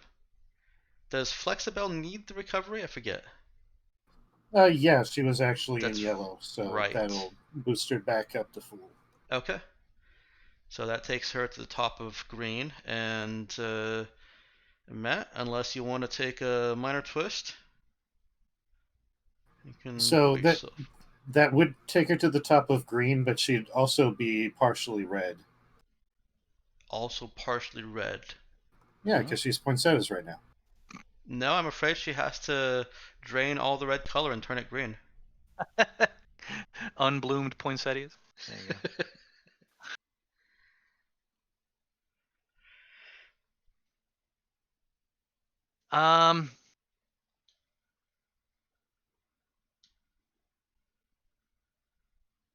Nice. What would you say?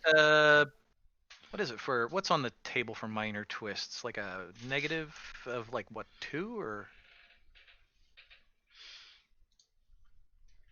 That'd be persistent though. That'd be kind of rough.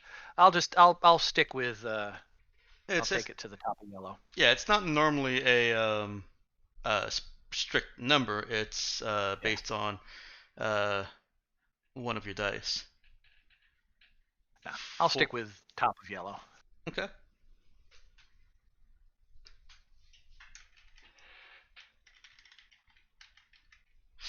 All right. And Brian, you've got 1 hour left. Is that right, or is it half hour? About half hour, yeah. Ah, okay. I kept thinking about jumping in and reminding you guys that Brian does have a time limit, but you were having fun, and I was Well, I mildly mean- amused by it. You can always, I mean, you can. If someone wants to play or commandeer Ethan, I'm still be around. Like you can. I just have some FC stuff and Final Fantasy to do, but you can DM me questions or I'll pay attention to the Discord Okay. and try to give input. You could also I still mean- listen to us, I think, right? Huh? You could also still listen to us, I think, not just not talk to us. No, I'll have to be in voice. I think you could listen to us at the same time. You can even put up the stream and listen to us talk while you're listening to other people talk. That won't be distracting at all. Speaking of distracting, let's turn some music on. You could even just alt tab out of Final Fantasy into Roll20 and roll. Yeah, Yeah, And- 'cause that won't get you killed in Final Fantasy. I'm sure mean, when Brian's you- fast enough. When you really that won't be think a problem at about all it, when running deep dungeons. Hey, what, NG? I was gonna say, like, we already know what he's gonna be doing anyway. Though he's gonna be carrying the plant. He's the glorified taxi driver for the plant. I mean, if you're not playing Flexibel, you can play Ethan. Flexibel's just a plant right now. Ethan is now a part-time florist. I think this plant will be very upset if I continue to water it, though.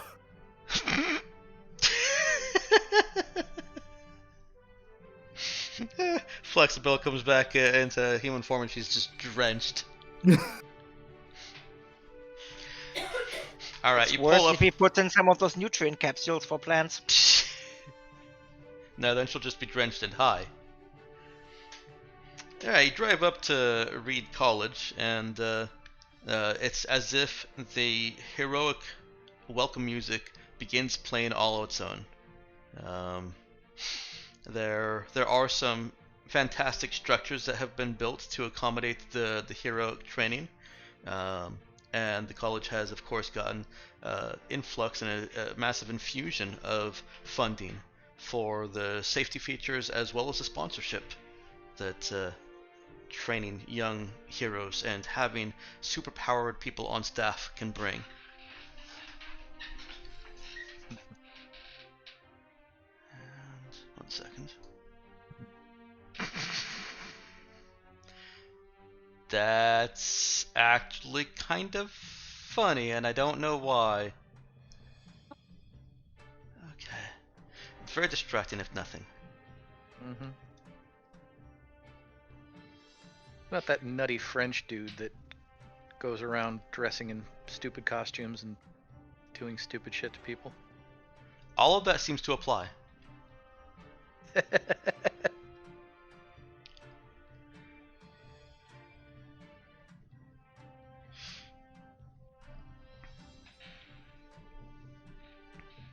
Let's see.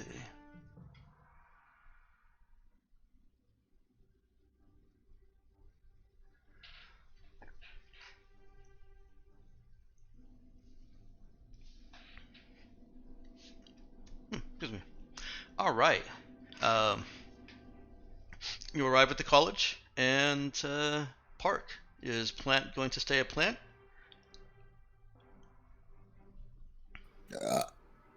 I mean, yeah, it's Okay. the poinsettia is still a poinsettia. All right. That's must be very comfortable as a plant. Is somebody carrying the plant? I guess Ethan is Has this been designated plant has bearer? designated plant carrier. All right. I'm wondering how far we're going to get into this before he reveals that it was not the right plant the entire time. It's fair. How long? You just been carrying on a regular plant, and Flexibel's still back at the post office.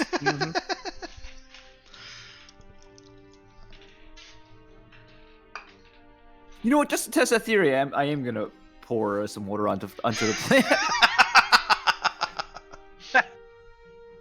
Okay, are you holding the plant while you pour water onto it? No, I put it down and I buy a water bottle from a vending machine or something, and then start pouring water onto it.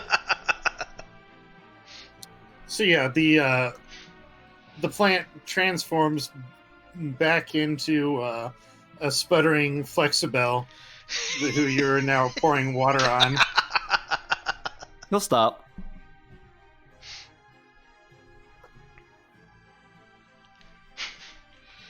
Sorry, you were getting heavy.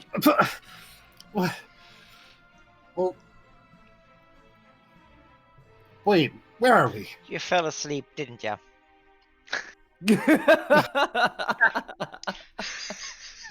Oh, that's beautiful. Well, not much was going on. Oh.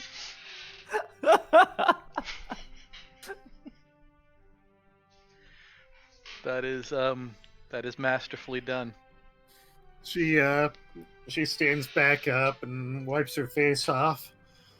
She says, "And you, young man, should be careful where you're putting your hands." On the pot? Sure.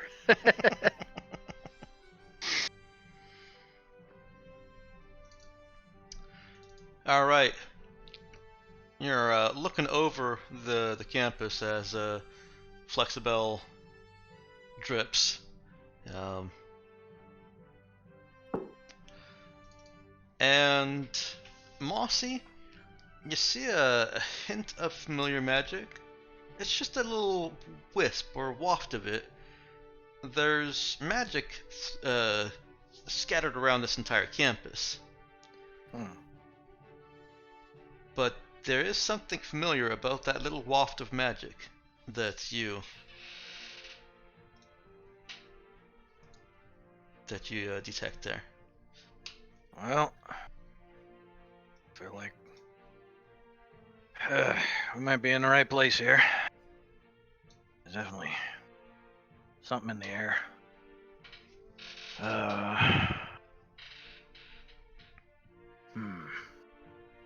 Let me take a minute here. And he goes to look for do they have benches in the quad? Oh yeah, absolutely. Okay. The quad's a little bit far away from the parking spots. Well, from the outskirts where you've watered the plant, though. So are you going with him? So we haven't got. Okay. Yeah, this is. Sorry, I should say this is as you guys are walking. So you're walking towards the quad. It sounds like. Okay. Would he need to stop walking to try and concentrate and get a directional feel using Principle of Magic? That's up to you.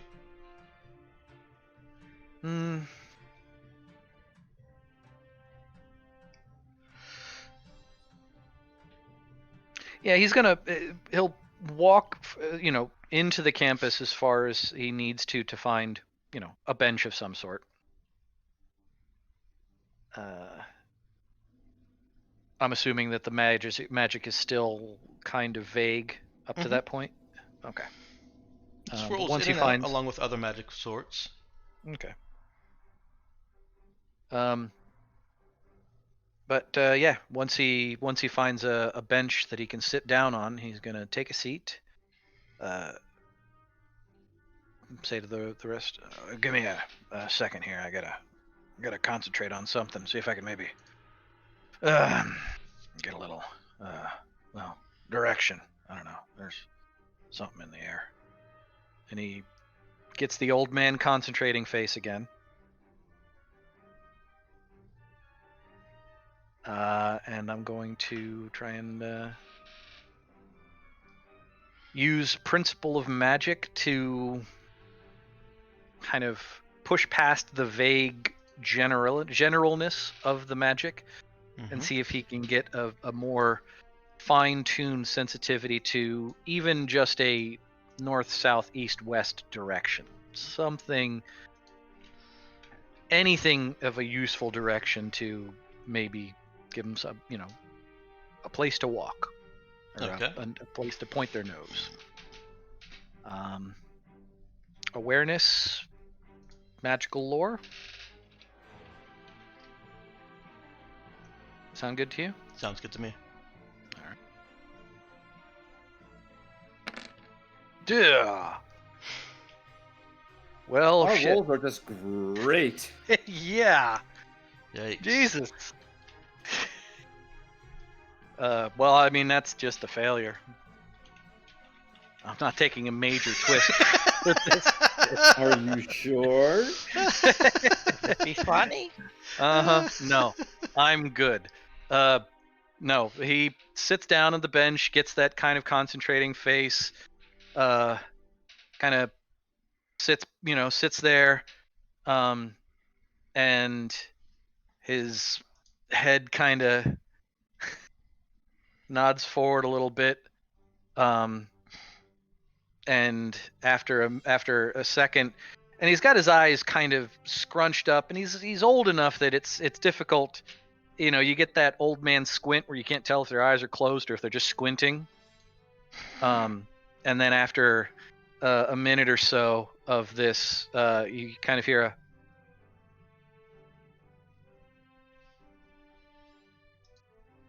wait. That didn't transmit, did it? It did not.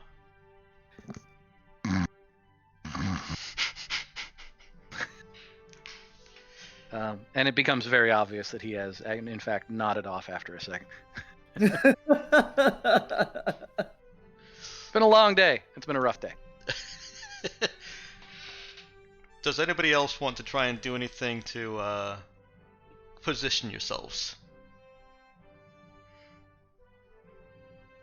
Or barring that, you're at the college. What do you do?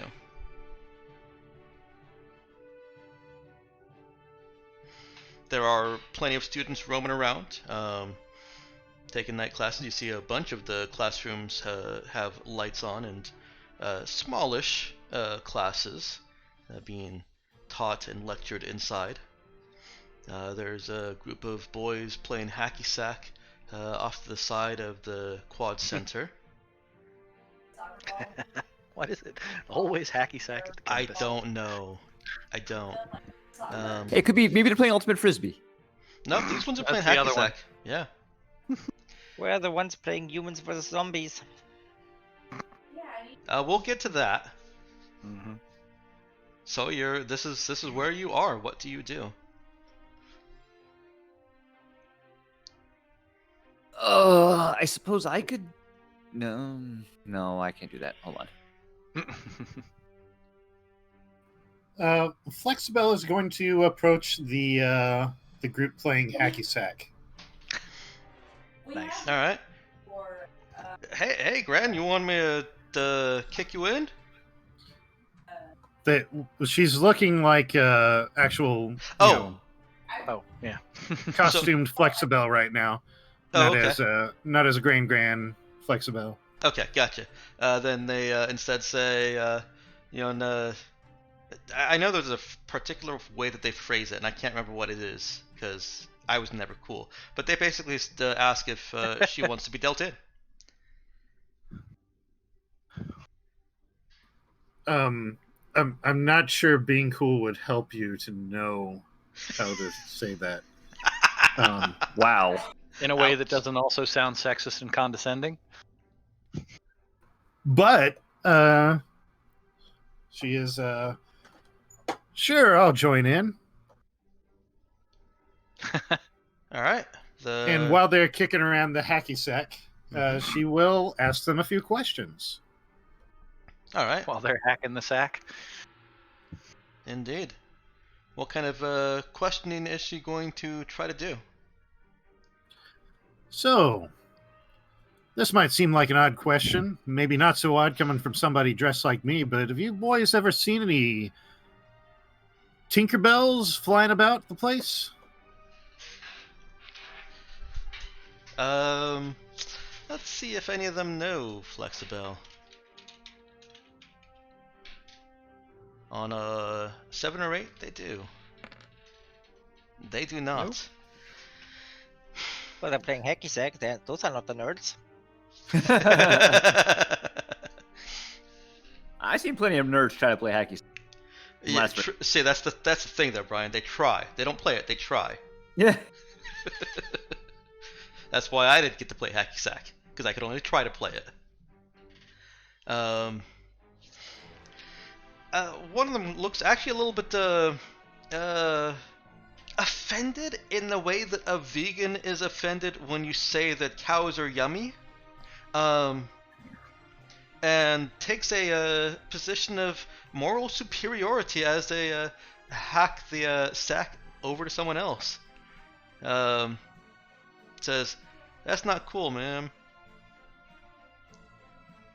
What? Seems to have struck a social justice warrior chord there. Oh, You I know, think she's being vague about. Something. Mm-hmm. she says,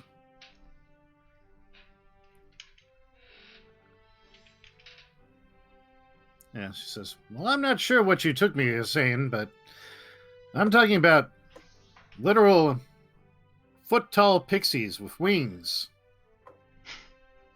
One of the other ones excuses their overly sensitive friend and says, ignore them. To just one of our professors, Miss Bell, gets called Tinkerbell a lot. So, fairies? Not recently, no. But you have seen them in the past? Oh yeah, yeah. Every now and then here at the campus.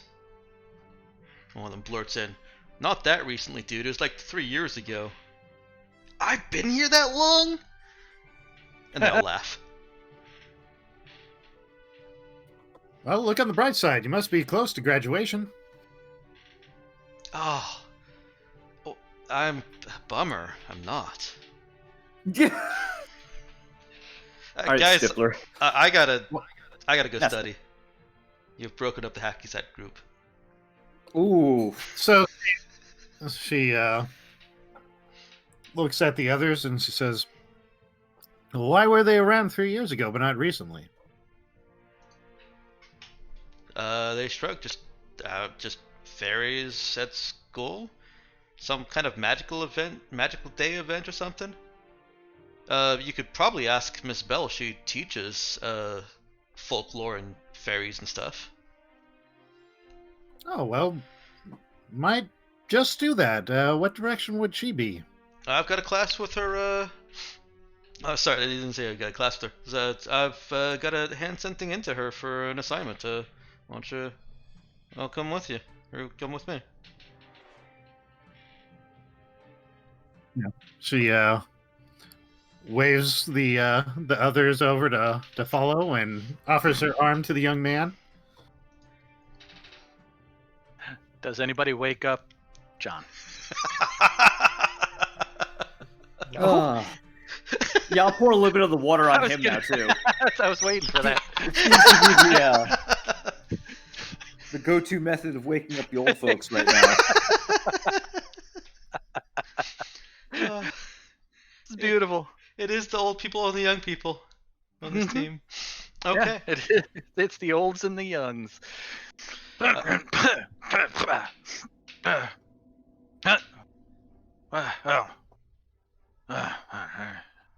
He grumbles and gets up. You know, you could have just shook me, kid. Sure, but what's the fun in that? Fair enough. As John is shaking off the water, and Flexibel is motioning the three of you over, the three of you see a tall woman dressed in green leafy clothes and carrying 2 hatchets. She also has feathers coming from her hair. She steps out of a swirling vortex of green behind Flexibel, because she's facing you guys now, and stamps a foot on the ground, resonating thump. From like T-Rex footstep boom kind of. like T-Rex footstep boom, kinda.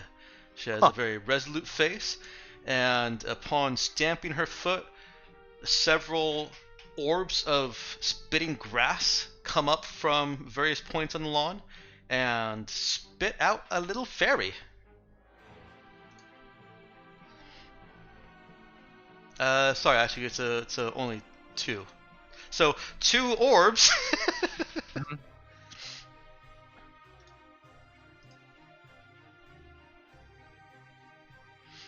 Hey, look, Pogs. Hooray! Oh no.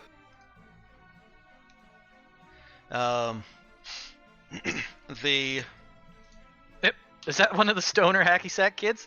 it might be. Let's go ahead and put you guys down on the row. Put yourselves wherever you want on over here on this side. Right.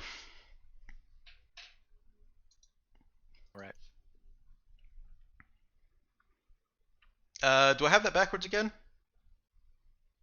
Is bottom gone or not gone? Bottom should be gone. Yeah. Okay. Okay. I was the one that misremembered for a second, then I went, oh wait. The grass across the quad area seems to respond to this foot stamp from the human-sized fairy-looking woman, and it's like a cartoon where you stamped on the ground and the grass itself, several blades of grass, just rise into the air and then kind of drift back down. Several of the students around turn and are looking at the scene now, and look decidedly aggressive as the tall fairy, who I'm going to start calling Tiger Lily, flings her tomahawk at Flexibel. Oh boy. Just once, I So- want to see an older fairy, and she's called Cougar Lily.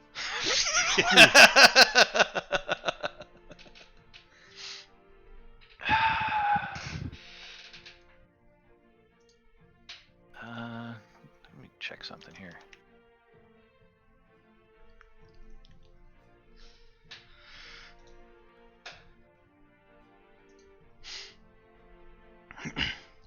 All right. She flings the tomahawk at Tiger Lily, sees the 3 of you looking on, and as kind of just because, flings another one at.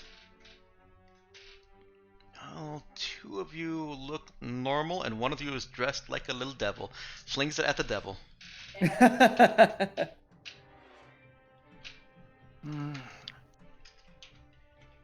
I was trying to. I couldn't remember if there was a way to defend somebody else if you didn't have a power that explicitly said that, but no. You can take a minor twist to use the defend action. But not like a power. No. Yeah, no. All right. That is 2 damage to Flexibel and Vextrous. Not fair enough. Unfortunately, I can't justify my reaction. Okay, I'm going to use my reaction to use I'm rubber and you're glue to deflect 1 point of damage over to the smaller fairy. Okay. So the tomahawk kind of boing bounces off of Flexibel, goes over and hits the fairy. All right. That causes 2 more to spawn up. No, I'm kidding. Oh, they're multiple. No, I'm just repositioning the dice. It can't kill her, but she is a minion, so it does still reduce her die. Nice.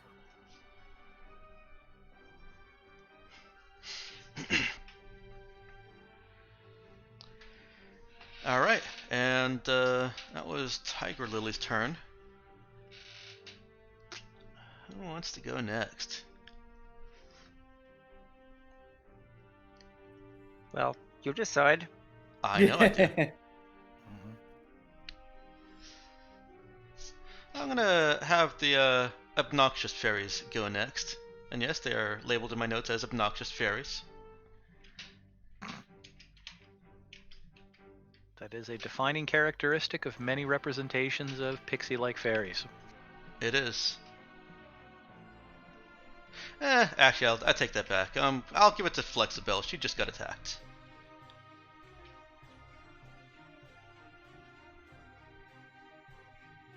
The Okay. obnoxious fairies that just got rubbered pout angrily at Flexibel.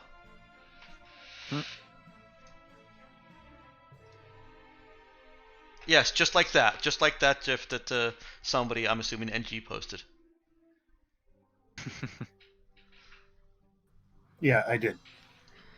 Although I posted that when you mentioned the stomp. Yeah. All right. I'm going to use bounce back to attack the tomahawk fairy. Okay. Cougar Lily, we're calling her. Tiger Lily. She does not look old. Okay. She looks stereotypical, cartoonish Indian or Native American. Ooh, But she's a that's full-size not cool on a. That's not cool on a college campus. It's not. All right, I'm gonna. But she's not I'm gonna fairy start size, with, right? She's full size. She's full sized. Okay. Yeah, I'm gonna go. So that's attack with elasticity, close combat, and green status die. Okay.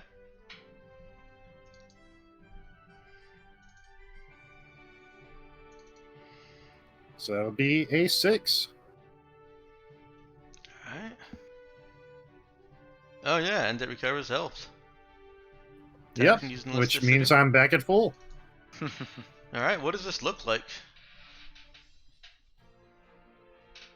So, basically, Flexibel cocks an arm back. Her fist gets comically big, Oh, punches the fairy, and then the extra mass of the fist travels back down her arm and kind of blue and forms her back into her normal shape. okay. Who goes next? That did injure her and reduce her die size.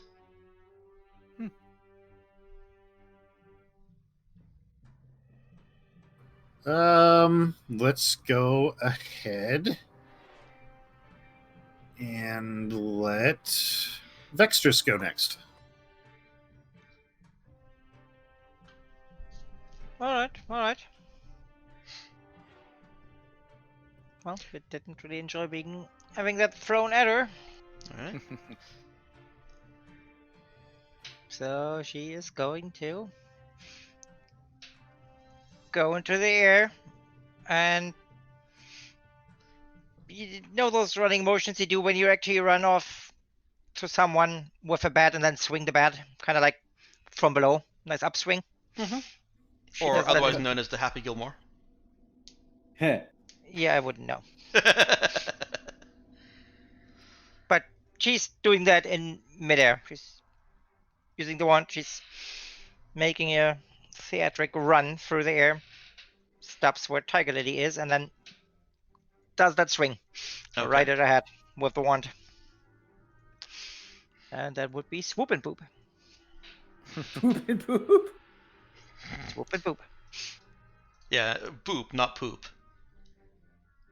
That would be a pigeon character. Well, I mean, flight is one of her better powers, so technically, but no. Okay.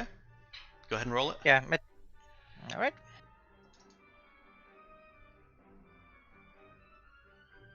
It's gonna be flight and conviction.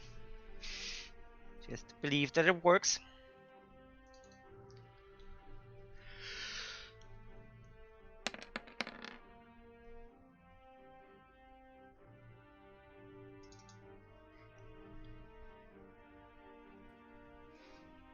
And yeah, that would be the 5. And defend against all attacks with 2. Mhm. Oof. Knocked down again. Oh, and yes, this is here now.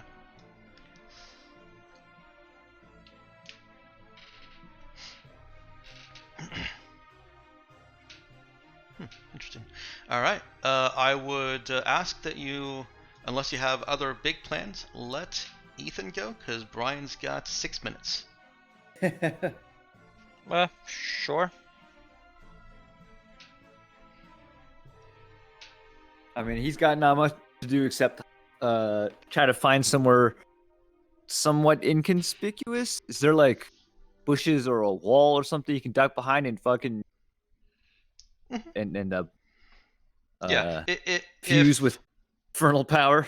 yes, if whatever you're doing incurs a minor twist, then we'll talk about possibility of exposing him. Otherwise, there's plenty of cover around, and the abstraction of time and space in these comic book panels that he can find somewhere to change and still take an action. Within the limits of his abilities. I believe changing is one of his abilities he has to use. Yeah, it's an action. I get to take a basic action using my min die. Right. Thought that was the case. So he finds somewhere that he can sheath himself in this infernal power. And Yep. what other action are you taking? I guess I'll take a close combat attack Okay. So on. he runs off, and then he runs something else runs back. Jumps back actually. Jumps back. Okay. I've got leaping, so he just comes flying in from the sky and just lands on a ferry. Min die. For 2 damage. Okay. What was who was his target though? One of the tomahawk. Okay. I can't hover them, and they're not labeled, so I don't. I could fix that. Oh, you can't even. I'll fix that after you're gone. Don't want you to see all this. And how did that become a 2? It takes the min die for the basic action. Right. I'm seeing Oh, 1. I'm sorry, I've looked at the wrong roll. 1.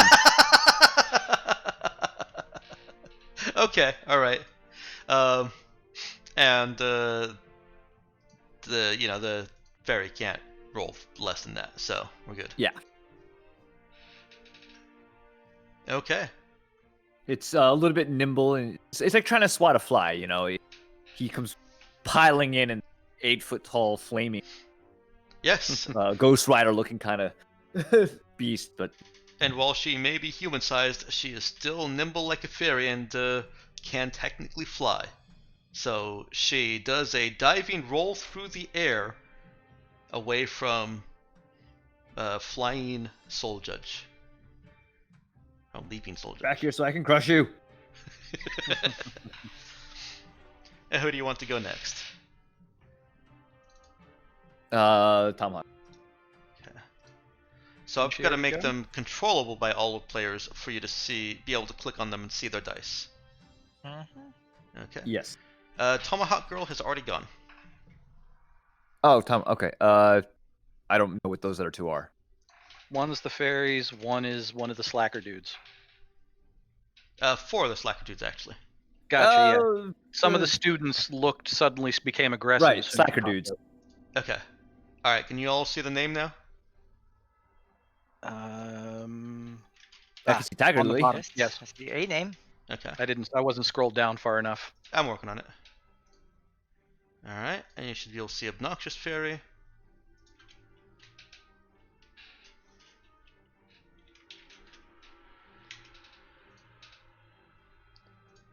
And question marks. All right, the question marks go. And they kind of look at each other in unison. We didn't get these silver tickets for nothing. Get them! Stop them! Mm-hmm. Adam. And then I'll change. Yeah, yes, I changed. I made their name question marks just for that. Nice. Except now it runs into Obnoxious Fairy. I mean, they don't all have to be right next to each other on that line. Yes, they do. Yeah. You can put a gap between. I don't know what you're talking about. All right. The ticket holders, the silver ticket holders, seem to take some empowerment from their strength in numbers, and two of them gang up on Ethan. One is going for Vextrus, and one is going for Flexibel. Everybody, the old man. Hooray! They're ignoring the old man, and you're breaking up a little bit, Matt. I think it's just that it's not necessarily picking up my That might mic be it. sensitivity great. Ethan got a 5 and a 2 separately coming at you. They are just picking up trash cans and swinging their book bags at you. Well.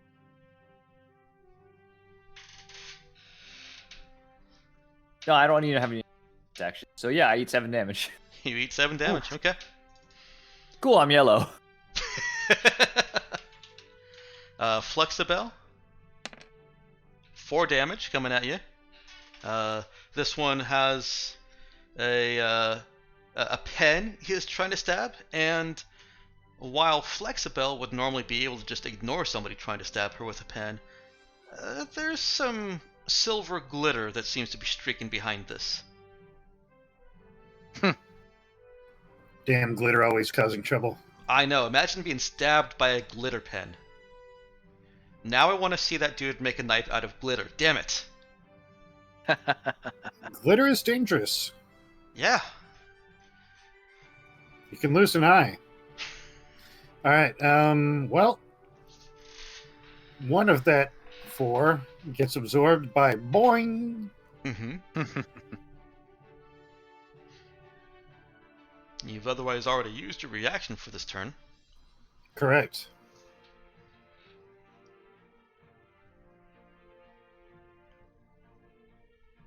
All right. So Flexibel takes 3 points of damage. All right. And that last one is picking up his hacky sack, and actually he's still kicking it, and just takes a Charlie Brown lean back and launches it at Vextrus. Silver glitter trailing behind. For 2 damage. It's a hacky sack. Nothing. For nothing. She has a defend against all. Yeah, and what happens is it is the Charlie Brown thing. He's winding up the kick. She swoops in and just swoops it right off his feet. Okay. I'm going to have the environment go next, because this is the first time I've really used an environment. I'm excited. I get to do things now. Mother of God. Alright, it's a 6, 8, and a 10.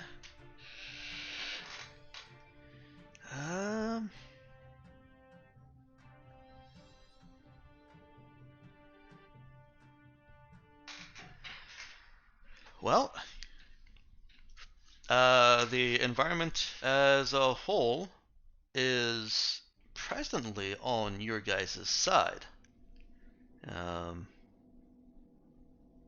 that's nice.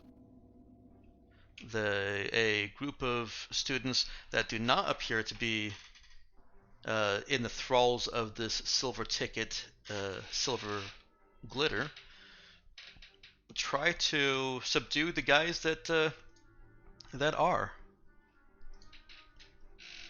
Well, one of them. This is a roll, not roll. 6 plus D8 plus D10.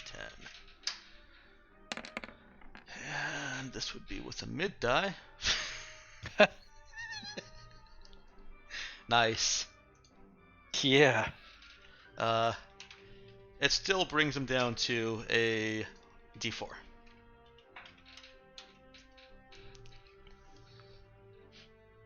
Hey man, what are you doing? I'm not throwing hacky sacks at people. Alright, and I'm gonna let Ethan go next. All right. I have the upper hand. Mm-hmm. Well,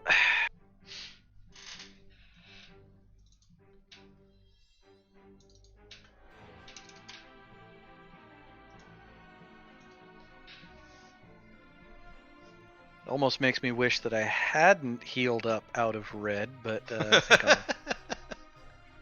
Isn't that the way It's it a- always goes? Yeah, well, it's a secondary thing on one of my green powers. If I'm in red, I can apply the penalty to any number of nearby targets. Mm-hmm. But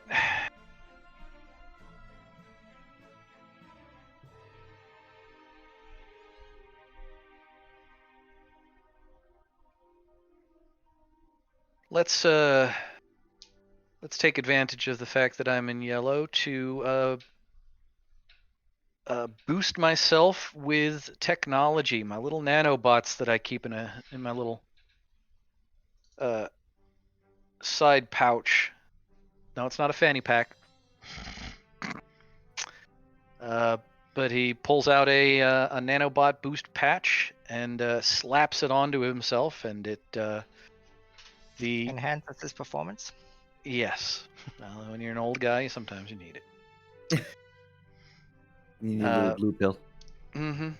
right. But it Later, Brian. yeah. Yeah, I gotta go. See ya. He the visible electricity as it crackles down around him to boost him up. He redirects it, and yes, the ultimate fanny pack picture. So let's see, it'll be a boost with gadgets, and then I'll use technology in yellow. And this will attack with the min die, and I can use the bonus I create in the attack. And this is going to be an attack against. Let me see here. He's gonna actually attack. Those little fairy things pissed him off last time. He's gonna attack the one that is the more damaged, the D6 one, Okay. as he kind of throws his hands together and blasts. Jesus. All right. Well, the mid on that is a 5, so that's what, a +1? 5 is a +2. Oh, okay. I never keep track of that. All right. Well, he gets a +2 that is persistent and exclusive. And is used on that attack. Yep. So that's a 6. The fairy can't actually roll that. For some reason, I'm remembering there being something special about the Last Stand. This isn't the Last Stand. I just don't remember what the special is.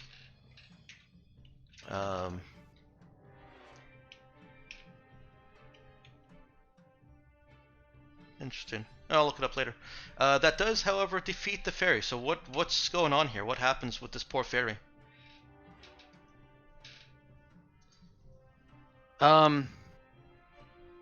She is the overcharge from the nanobots that is as the bioelectricity flickers out across his skin as he throws it out in an arc, almost like a taser. It just shocks the poor little thing, and she vibrates a bit in air as she you get a little high-pitched squeal, and she just kind of pops. Okay.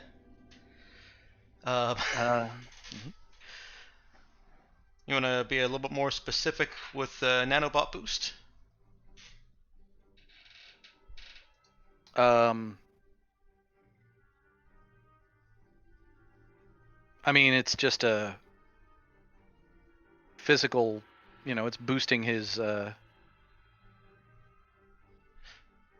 since it's based off of his medical technology, it's just boosting his physical Okay.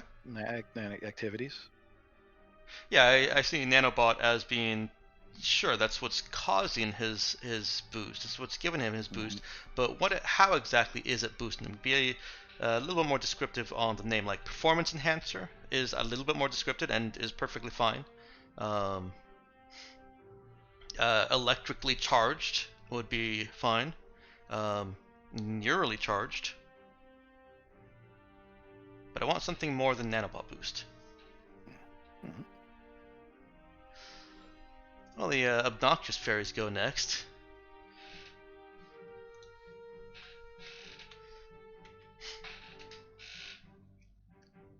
And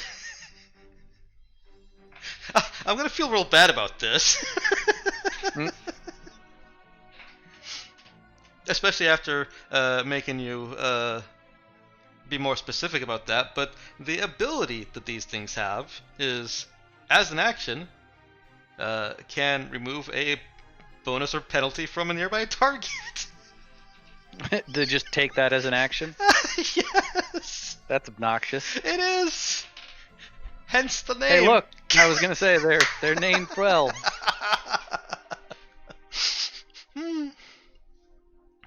The remaining obnoxious fairy, seeing that electrical crackle spark from John, gets a really angry face and screams, mouth wide open, all sharp and pointy teeth, definitely not cute fairy teeth, with two glittering daggers drawn, and comes up, plunges it into a space near John. She doesn't actually even necessarily reach him. I'm assuming he dives out of the way, but it ties, or it holds the energy that he has just created with himself in place, and as he's rolling away from it, or dodging, or even stumbling away from this charging knives out fairy, he feels that disinvigoration, that sense of power he just grabbed slips away in a poof You of fairy little dust. shit. She sticks her tongue out at him.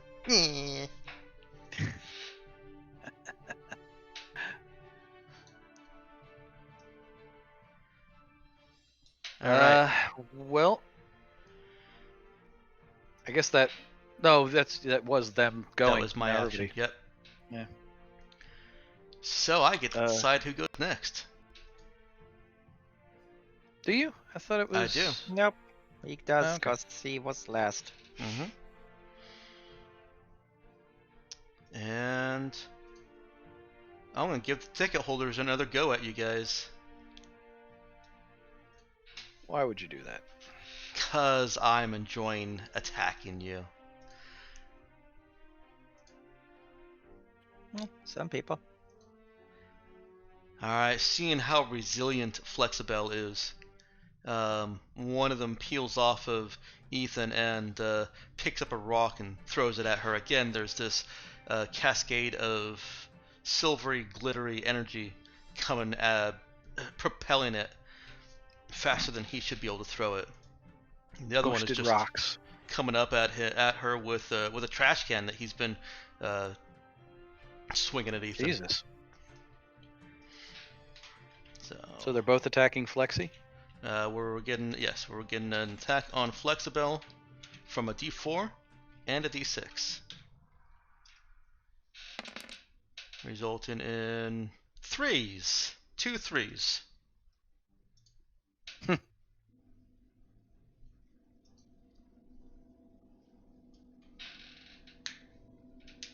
NG. Talk. Okay. Okay. Going to use the reaction for I'm rubber and you're glue Okay. to deflect the rock to again hit the obnoxious fairy. Okay. So I will. So how much damage was that again? 2 sets of 3, so 3 and 3. Yikes. Okay. So that will be 4 total, because I'm assuming that Boing would reduce each set of 3 by 1. That's correct.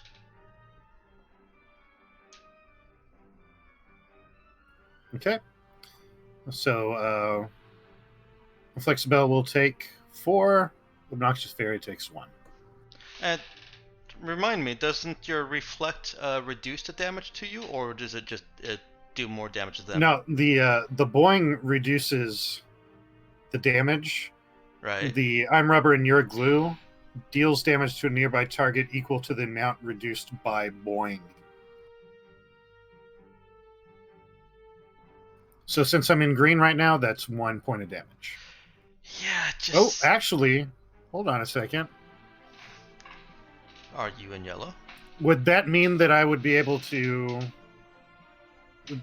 Do I have to choose one of the damages? Or since I'm getting dealt those 2 damages during one portion, does that mean that those 2 points of damage go to the fairy?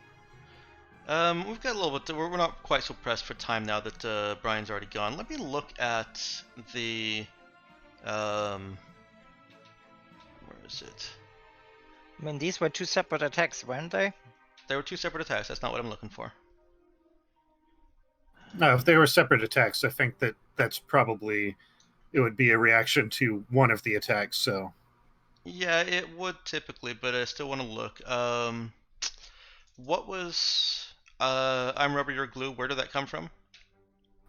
Or do you remember its That original is name? that is a power called Deflect. Deflect.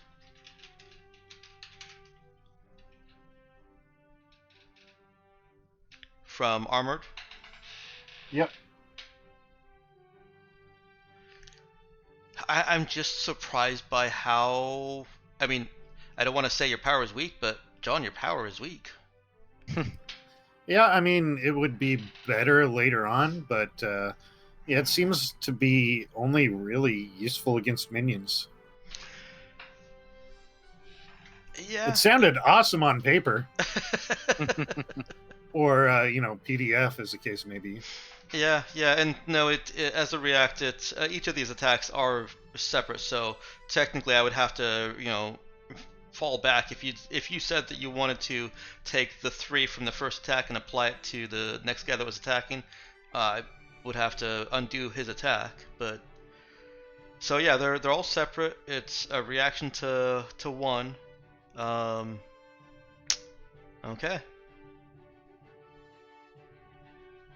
All right. I hope that power gets revised, because that's not something I would ever encourage somebody to take. Yeah, I mean,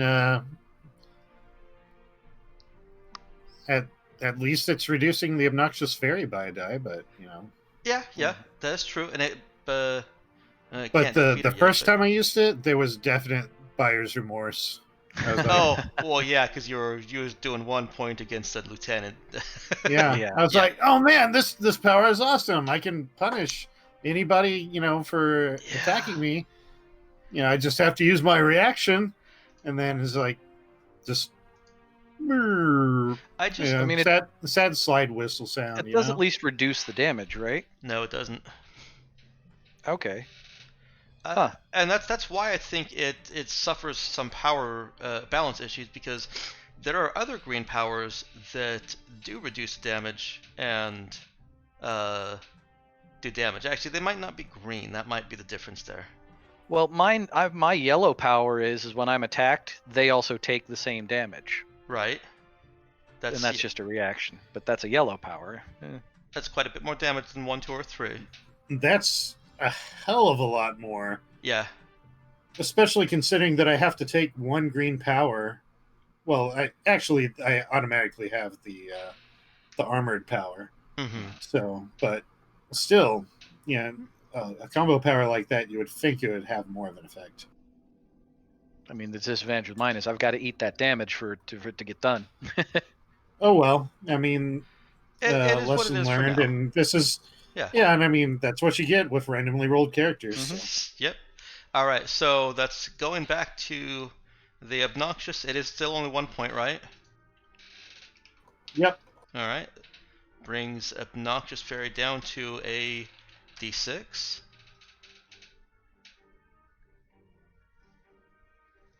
And there are 2 more ticket holders. One is attacking Ethan.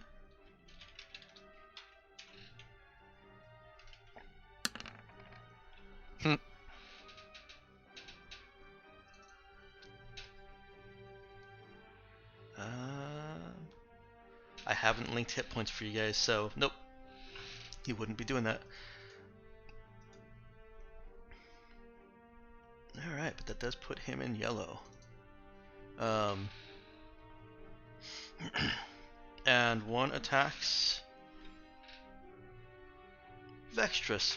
Did not like seeing you swoop in and oh, sorry, I was thinking fairies. Attacks Mossy, because same reason, did not like seeing Vextrus just swoop in and steal that hacky sack. I also got to imagine didn't like watching me pop one of the fairies. Didn't like that either. 2 damage to John. All right, reactive field. They take 2 damage. Alright.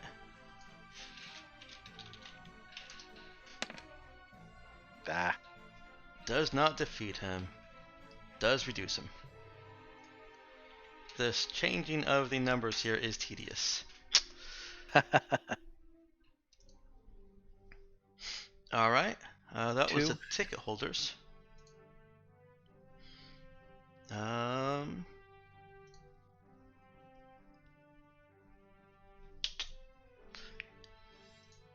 I think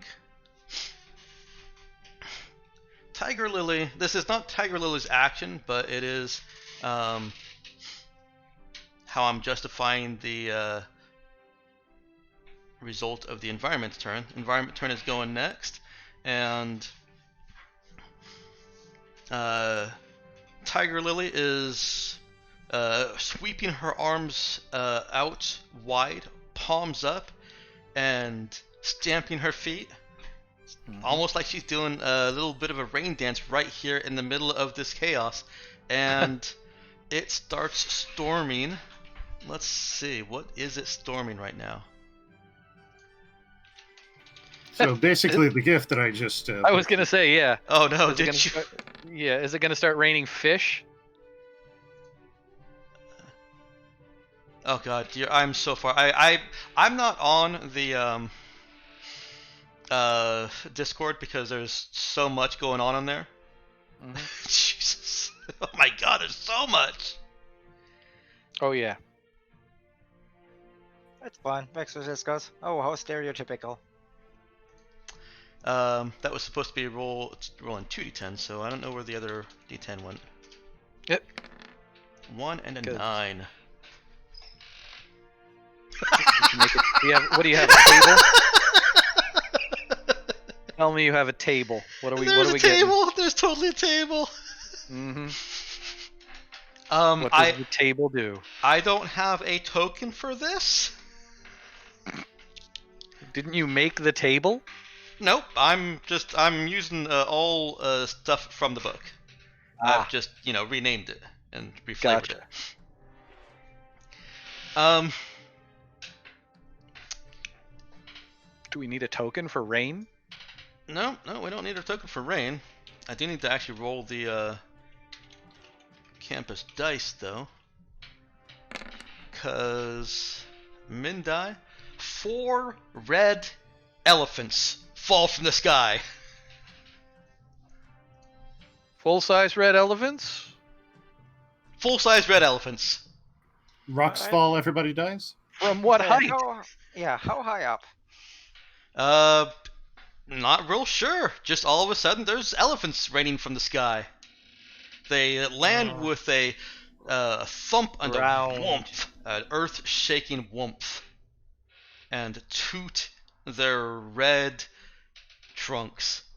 Okay, so they actually land on. So they're red elephants that are also cats. So they land on their feet. This is magic. I ain't gotta explain Okay. shit. There you go.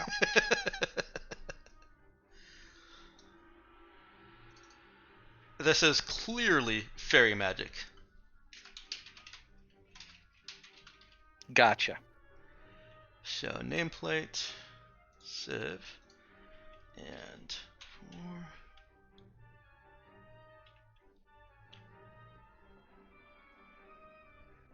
A number of minions equal to the mid die. Oops. Of a size equal to the min die. So it's actually 5, but they're only d6s instead of 48s. Oh man, there's 5. There are 5 red elephants. 4 would have been perfect for the animated gift that I just posted. Oh, Did you just say size of the window? Yes. In that And- case, aren't they D4s? No. They're size equal to the size of the min die. Oh, okay. It's worded so that it could be seen either way. It's actually worded of a die size equal to the min die, but I'm interpreting that to mean it doesn't matter what the min die rolled, it matters what the min Yeah, die is. yeah. Yeah, I missed that word. I missed size. That's why. Yeah, that's If right. it's die size, then yes. Alright. So now we got college stoners, fairies, and red elephants. Angry red elephants. Mm-hmm. Well, of course they're red. That's the universal visual language for red, for angry thing. Red. Tiger Lily herself looks surprised at this development. Nice. She looks at the elephants and she's like, what the fuck is this? That is exactly the look on her face. That's what you get for rolling a chaos wizard, lady. Fuck you, wild mages! What does your power do? Shit, man, I don't know. Alright, I'm gonna give it to Ethan just to get him out of the way. He is currently in yellow. I'm gonna see if he has any. Anything interesting. Nope, he doesn't have any area attacks either. He just has things that heal himself and defeat things. Yeah, he could heal allies too. One nearby ally, that's true. Does anybody need healing? Does anybody want healing? I mean, Mossy is still in yellow. I don't know about anybody else though. Yeah, but my experience with this game is people don't want to be healed. Oops. Yeah. That's not I mean, true. Let One me. specific character of mine does not want to be healed. Because Hang I- on, I need I don't to mind healing. correct the map here for you guys. Or the chart.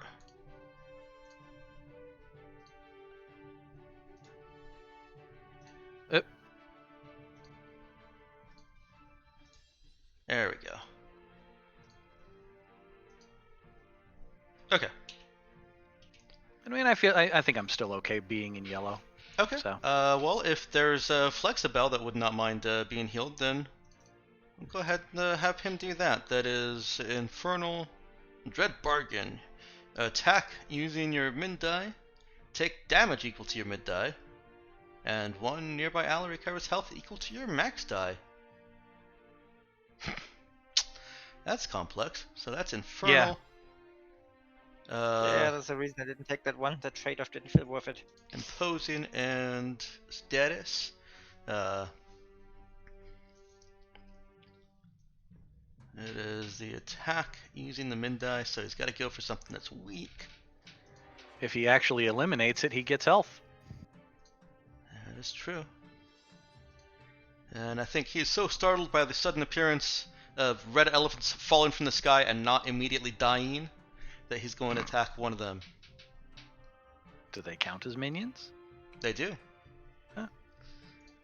You didn't give us control. I did not. Okay, I'll fix that in just a second. That's no biggie. I was just curious. I wanted to see because I didn't remember right off the top of my head if they were D6s. All right. Min die is only going to knock one of them down by 1. Because that's a 1. Oh yeah. Oof. He takes 6 damage though. He does, but Flexibel regains 8. Woo!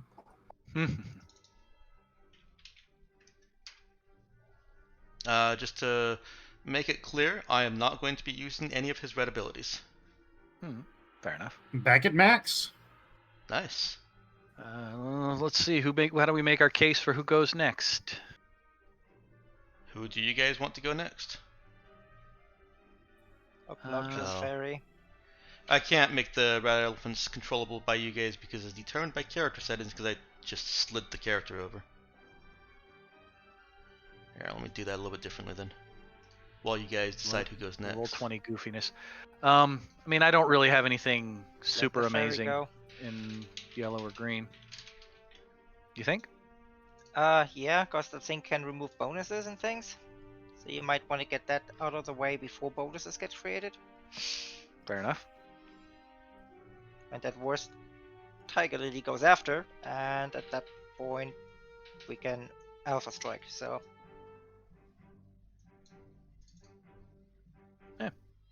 I'd be okay with that.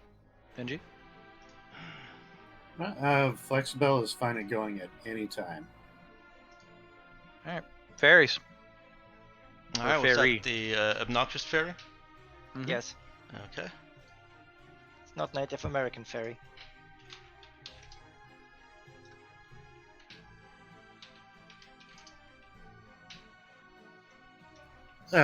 You mean Native American stereotype fairy? All right, red elephant is clickable now. We'll I call don't know. it. I mean, what obnoxious. stereotypes are being perpetuated by the Native Americans these days? Well, by this particular fairy, chucking tomahawks, performing a rain dance. Well, now, I don't think she's a fairy, because she's full-sized. Well, I mean, fairies can be full size. They don't have to be tiny fairies. Come on, she came She- through a green portal. Doesn't that tell you fairy? And she does have wings, correct?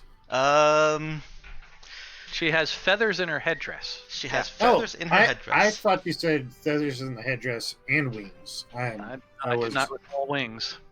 I don't recall no wings wings. either, and it's Okay. not how I'm imagining her. All right. I misunderstood then. This is clearly a representation of Tiger Lily from the actual book, who was a human. Tiger Lily in the Peter Pan series, the Peter Pan universe. Wait a second, Wager Master. You'll never have to worry about that. I hate Wager Master. Well, I mean, he was into offensive stereotypes too, so. He was. All right, obnoxious fairy. Well, she is going to be obnoxious Uh-huh. and is flying around, avoiding the myriad of whatever secondary and peripheral attacks come her way, come her direction. Sniffing the air, and kind of sniffs with that nose forward, wings back, kind of just hovering forward in the direction of Vextrus.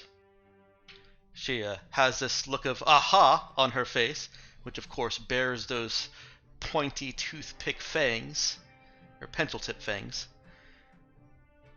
And I'm honestly a bit surprised she didn't go after Flexibel, considering every attack keeps bouncing off of her, hitting the fairy. Nope. She is motioning with her hands as if she is pulling something from the direction of Vextrus, and Vextrus flies off to a side, going somewhere else in the battlefield. She's still aimed at, and she's reeling something in, hand over hand. She removes your demonology C bonus. Okay. And with a triumphant pump of both arms, side to side, pumps her fist up in a bicep pose, she is rejuvenated.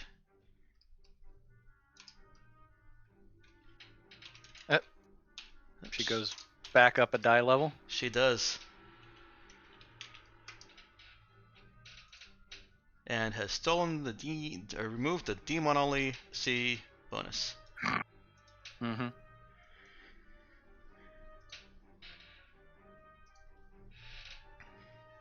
Alright, and I think Tiger Lily is going to go next, because you guys have... Oops, I need to move Ethan, don't I? You guys have kind of pounded her Lily. Did I miss anybody else? Did any of the rest of you go before sending them on this? See, it was No, the I environment. had a reaction. The The environment That was summoned the red elephants, which were already tapped. And I ticket got holders. attacked by one of the ticket holders. I Okay. reacted. All right, so this is kind of going the opposite of how it usually goes, where all the monsters have gone, and then you guys get to go. Mhm. I'm fine with that.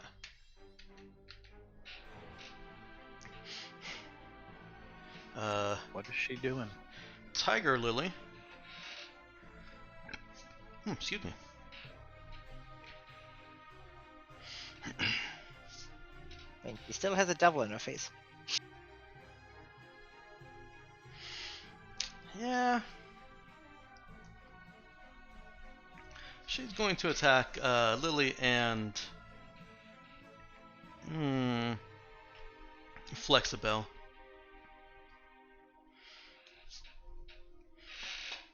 Wait, who is she attacking? Lily, not Lily. Vextress. Oh, I'm fine. See, I'm fine with Lily.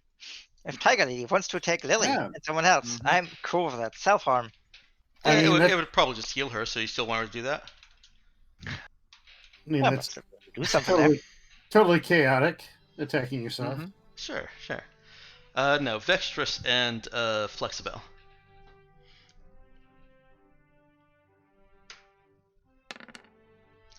That is a 4 on each of you. She is Hold on. let me hear what reactions are occurring. This is a new round since I last used my reaction, isn't it? It is. All right, cool. I will go ahead and use my reaction for I'm rubber and you're glue, and redirect the damage to Obnoxious Fairy. Does 4 put you in? No, you just got healed. You're at full, so it's still only 1 point. All right, And she's knocked and back it's down. going to be to- reduced to 3. So And what is Vextress doing as a reaction? She's just gonna fly out of the way. Aerodynamical. When you attack for flying, you may defend yourself by rolling a single flight die. Okay.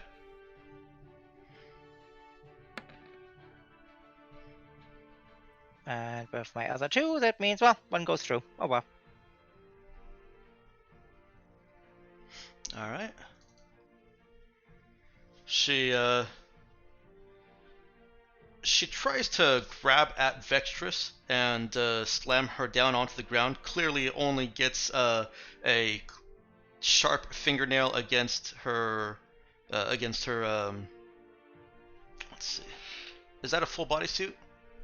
All the way down Yep. to feet? Okay. So a sharp fingernail digging into the fabric of her bodysuit at her calf. And as Vextress flies away, she grunts in annoyance and does one of those Mortal Kombat moves where she's skidding along the ground, her elbows out, and slams into Flexibel. I don't remember that from Mortal Kombat. It's mostly the motion of sliding along the ground with some kind of attack, punch or a kick. Mhm.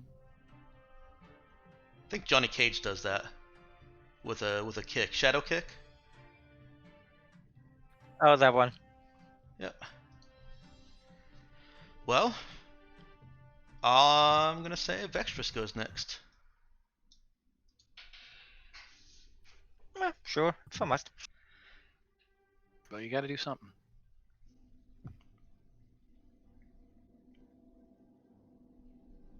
Alright, well, the fairy is fine.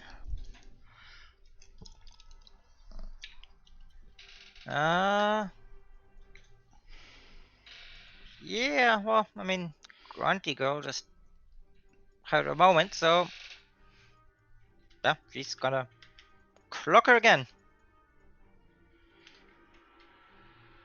All right. She's just gonna turn in the air and from behind and just stops and then just prods her in her backside with the prongs. Backside or her back? There's a bit of a difference. Backside. Okay. In the ass. She's poking her with the pitchfork in the ass. Just a Okay. jab. Nice. I actually thought you were doing it with the wand at first, which has slightly is the different wand. connotations. Okay, it has all the connotations. The The wand is a tiny pitchfork. Yeah, Okay. the wand is a tiny pitchfork. She has prongs on there. Poking her with your wand.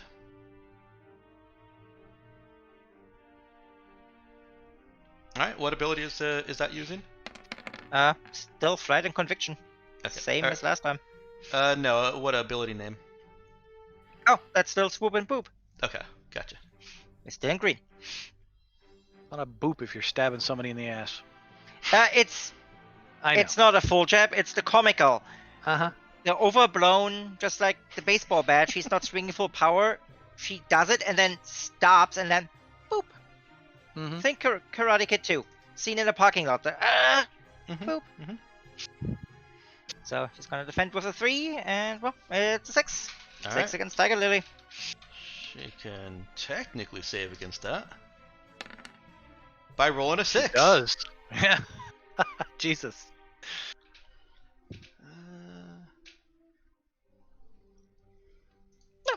That works.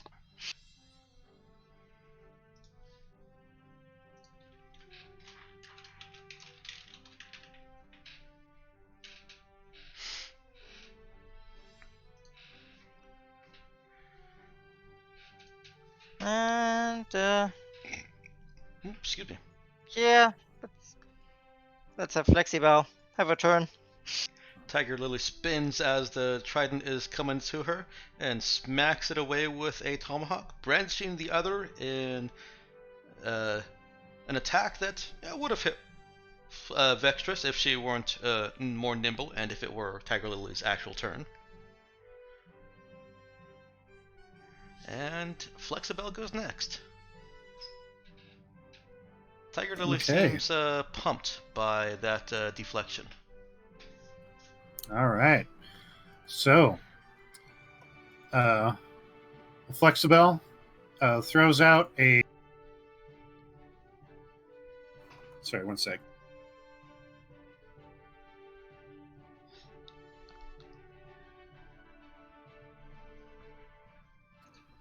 Had some technical difficulties.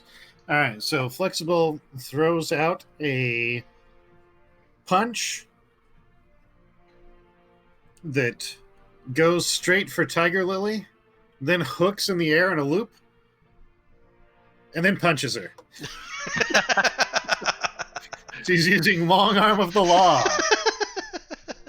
All right. All right, so again, that's going to attack using close combat. That's going to ignore all penalties on the attack, ignore any defend actions, and it cannot be affected by reactions. Okay. Right, I have the same thing. Or a version of the same thing. Hoi! Oof. That's a good high die. Unfortunately, Yeah. I know that this doesn't do the high die. Yep. Good old Well, mid it could if you wanted it to. Nope, that is an ability later on. It's actually the red version of this, and includes the min die too. Oh, Oh, despite that bit of fearless... no defend actions. It's not a defend action, that was just her regular... well, it's kind of funny. It is a defense roll, but it's not a defend action. That's the roll to see if she takes damage or not. See, that's I I was mean, gonna, that's the way this game is. That's always confuses. That's what keeps me. I always have to pay attention with what's going on in this game. The fact that player characters' attacks and defense work completely differently They don't. than. So let me see if I can explain it. A defend action is like what Vextress has done with her swoop and boop. She does a thing, and as part of her ability, she has a defend 2 against all attacks until the next turn. It's also, It also the reduces same incoming thing. damage. Also the same thing that you can do when you take a minor twist to do a defend action. That's also a defend action. You roll a die and reduce the dice by that much damage. It may be called something different, but I've been calling it the defense roll, and I think that's what Mel calls it too. But anytime you attack a minion or lieutenant, they roll their current die size, and if they roll higher than the damage done, equal to or higher, then that's what determines whether they're defeated or not. It's not a defend action that is bypassed by that attack, however. Gotcha. So another one of my abilities is pretty terrible. Oh no, that is an awesome ability. That's the ability that I start with machine, and it prevents a lot of. It has bypassed a lot of possible things, or not possible things, of defensive and reactive things that Mel has thrown at us. Trust me, I will stand by that ability from personal experience. I guess I just don't remember him rolling the die sizes when you do that stuff. Oh yeah, He does it just not openly. yeah. He doesn't show us his rolls. Hmm. But no, if there was an ability that made it so that you could just defeat a lieutenant because they couldn't roll a defense, that would be too much. What that ability does is if she had an ability that said oh shit, I've been forgetting to do that too. If she had an ability that said as a reaction roll to defend against this attack, she would not be able to use that against your ability.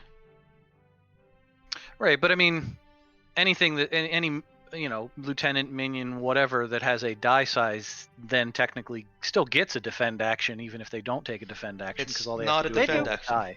Well, no, but they functionally get a defense No, action. I fully disagree with that assessment. They get the ability to ignore damage. They don't have hit points. If they had Right. hit points, I would be more inclined to agree with you. Isn't the hit point thing being reduced in die size? Yeah, that's their equivalent to hit points. Is that they just have a die size. It's a complicated system. It just feels that they get an action that we never get. Yeah, I still haven't quite completely grasped it all yet. Yeah. Well, I will tell you that I prefer us having hit points over dice because minions roll against that obnoxious fairy. If somebody rolls 7 damage, that fairy is just defeated. There's nothing that they can do. Speaking of the fairy, shouldn't it be at a D4 now? Nope, it healed. Unless you hit it. Did you hit it? From the I'm rubber and you're glue, taking another point of damage. Yeah, that was what brought it down to 1d6. It hit. Oh, I thought it was already down at D6. It was, and then it stole Vextrus's bonus and recovered itself to a D8. Right. Yeah, it healed up by Well, stealing damn. a bonus. So Yeah, I was in the middle of all that. anyways, Tiger Lily did not roll higher than your 5, I think it was. Yeah, than your 5 on that attack, and that attack did pass through her regular damage reduction, just because that's how I had been doing it with Mel for so long, and I kind of feel like that's important in that ability.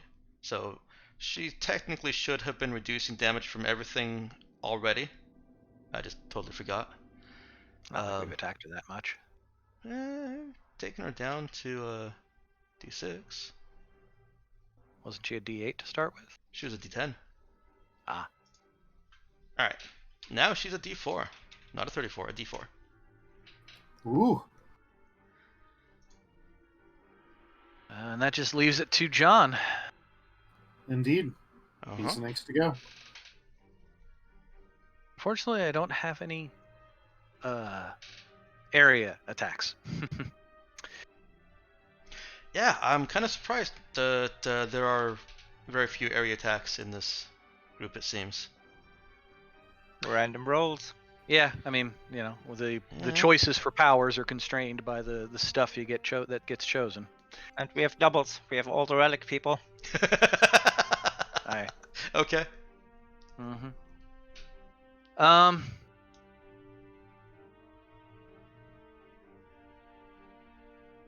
Well, you know what? He's gonna now, seeing that she's been taking a few hits here and there. He's going to attempt to magically drain Tiger Lily, and he's going to use his anti-healing. So this will be a magic attack with Radiant and Magical Lore. Okay. Still in yellow. And he's going to attack with Max and Min and take the damage on the mid die to himself. That looks familiar.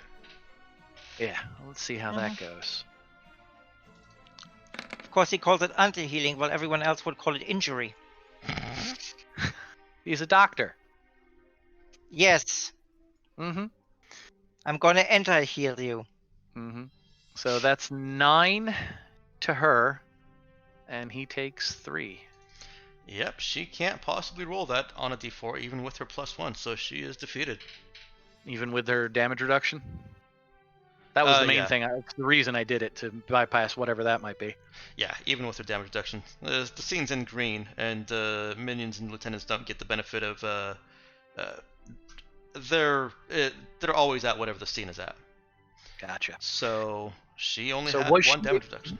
Okay, so was she a magical creature? Because he was still kind of operating on the assumption that she was perhaps not. He was He not has necessarily making. He has the foul taste of demon in his Gotcha. mouth again. He wasn't making the Tiger Lily Peter Pan connection. She just looked like, crazy lady. So yeah, he moves his hands in a few arcane gestures, and instead of a pulse of radiant light, it's a pull, almost an implosion.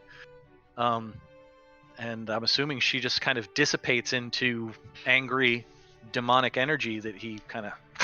She kind of burns and crumples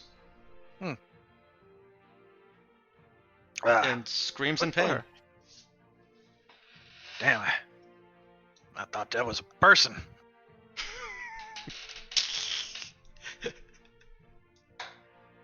I'm assuming the red elephants don't go away, though. They do not. And that means that no, he was kind of hoping that she was like controlling everyone, and that would minimize some of the other danger. Turns out that's not the case. They'll pass it over to Ethan again. Actually, could you pass it over to the environment? To go first. Because that will bring it to yellow. All right. At that point, I can do boosts to everybody. I've been sitting in yellow the whole time, so I hadn't really been giving it much thought. Yeah. The campus goes. All right. One moment, please.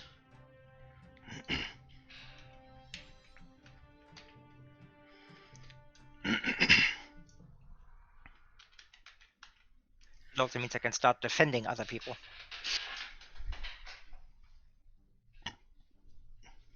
Potentially useful.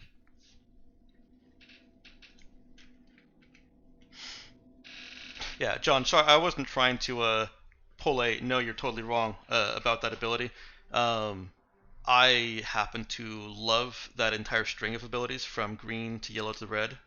And if you've got any question about how effective it has been, I strongly encourage you to ask Mel.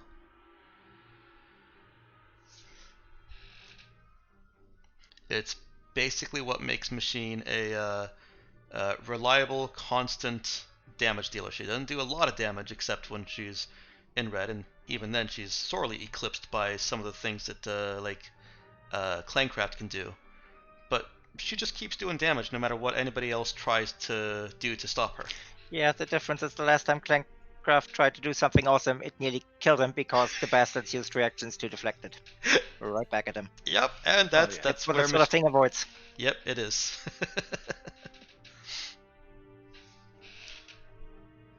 Okay.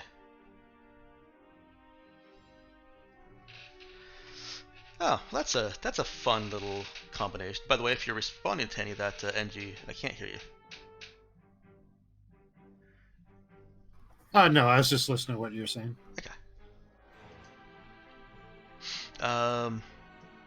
As the environment goes and the scene turns to yellow, John feels that that waft of particular fairy magic even stronger. And it's not just because, hey, there's fairies here and you're killing them. Well, demons. It feels like it's kind of crushing in on him from the entire campus, as if the campus has a magical gravity about it, and that gravity is this same silver ticket magic. There's something else going on across this scene.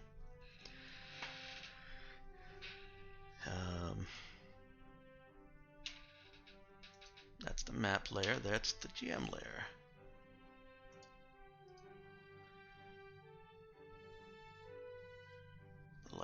Token layer, and from a building across the quad walks out a burning, about half-sized woman, half human-sized fairy with fiery wings, and appears to be holding a sword. Just looking at it as if it's inspecting it, something new. The room she just burned her way out of is artifact storage with warnings: do not enter. One of the twists for this environment is found arsenal. Your foe found a weapon locker. Nice. roll the environment dice. Boost with a max die. So.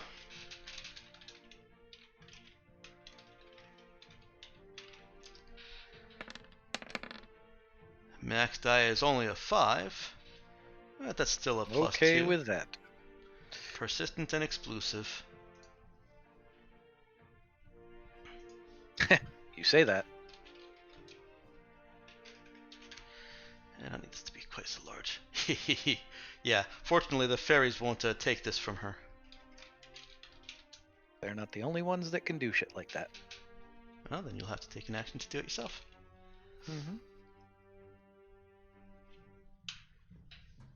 Oops, I should probably define what that is.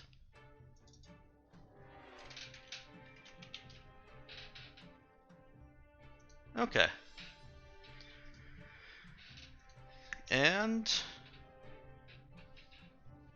this newly entered Fire Fairy is not visible to you guys. Hang on. Controlled by all players.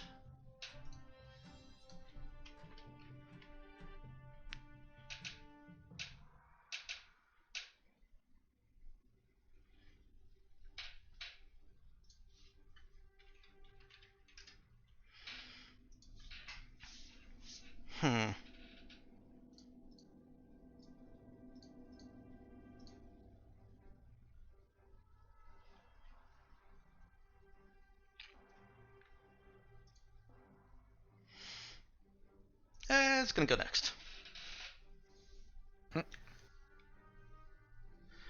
The burning fairy poofs, starts to fly towards you guys, poofs, and moments later poofs back into existence, right behind Flexibel, sword raised high.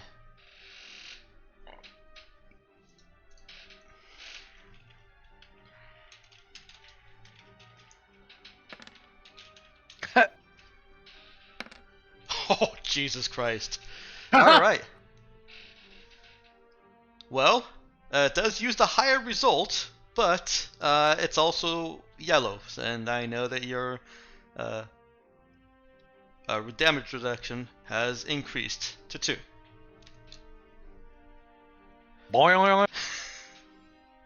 That is still a. Indeed. She does have a +2 though. I almost forgot about that.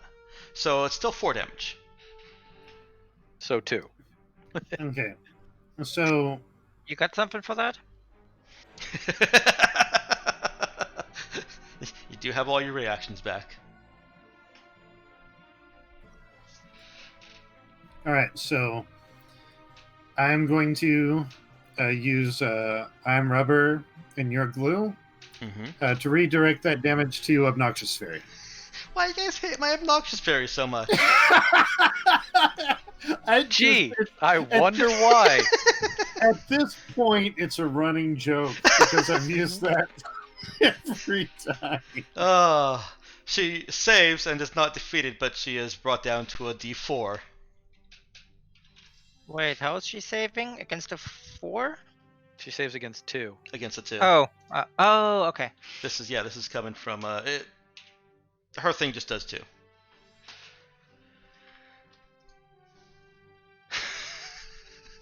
That obnoxious fairy is so annoyed right now. So annoyed. Alright. If she had attacked me, I could have redirected, but it would still have been back to the fire fairy I instead. mean, in all fairness, the obnoxious fairy could go next. Use the +2 sword bonus to heal herself. No, I'm gonna go ahead and give it to Ethan.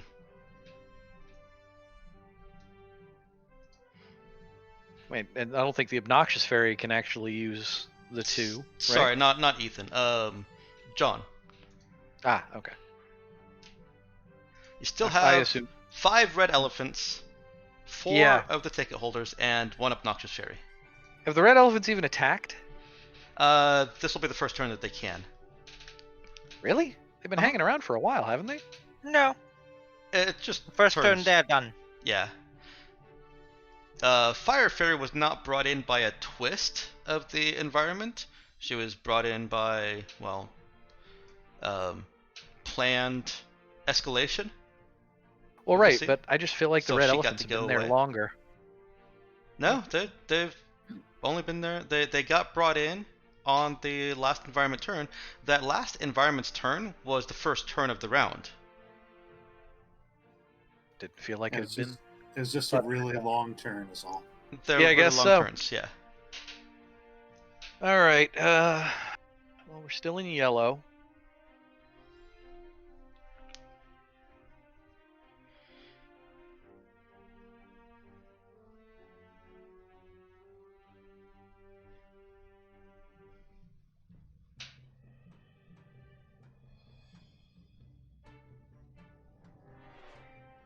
This is part of why the turns are long, by the way. Yeah. Well, the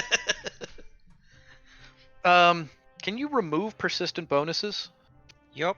There's nothing that says you can't. Okay. Either with an overcome or you create an equal bonus. Right. Hinder or in this case. well, unless you have a power that does. I don't Yes. believe just creating an equal hinder does it. It does. If you look at Well, I mean, getting rid of a mod. Oh yeah. Do you know what Because page that's on? That is on page 27 or 31 in the PDF. Okay. All right, Yeah. continue, Matt. But I do have a power that can remove bonuses. Okay. Well, that It's makes it just- a lot easier. There's no question about that. It is just in red, so I am going to take a minor twist Ah, to okay. use that looks nasty. I've been waiting for you guys to use a twist. Yeah, he's going to. This applies.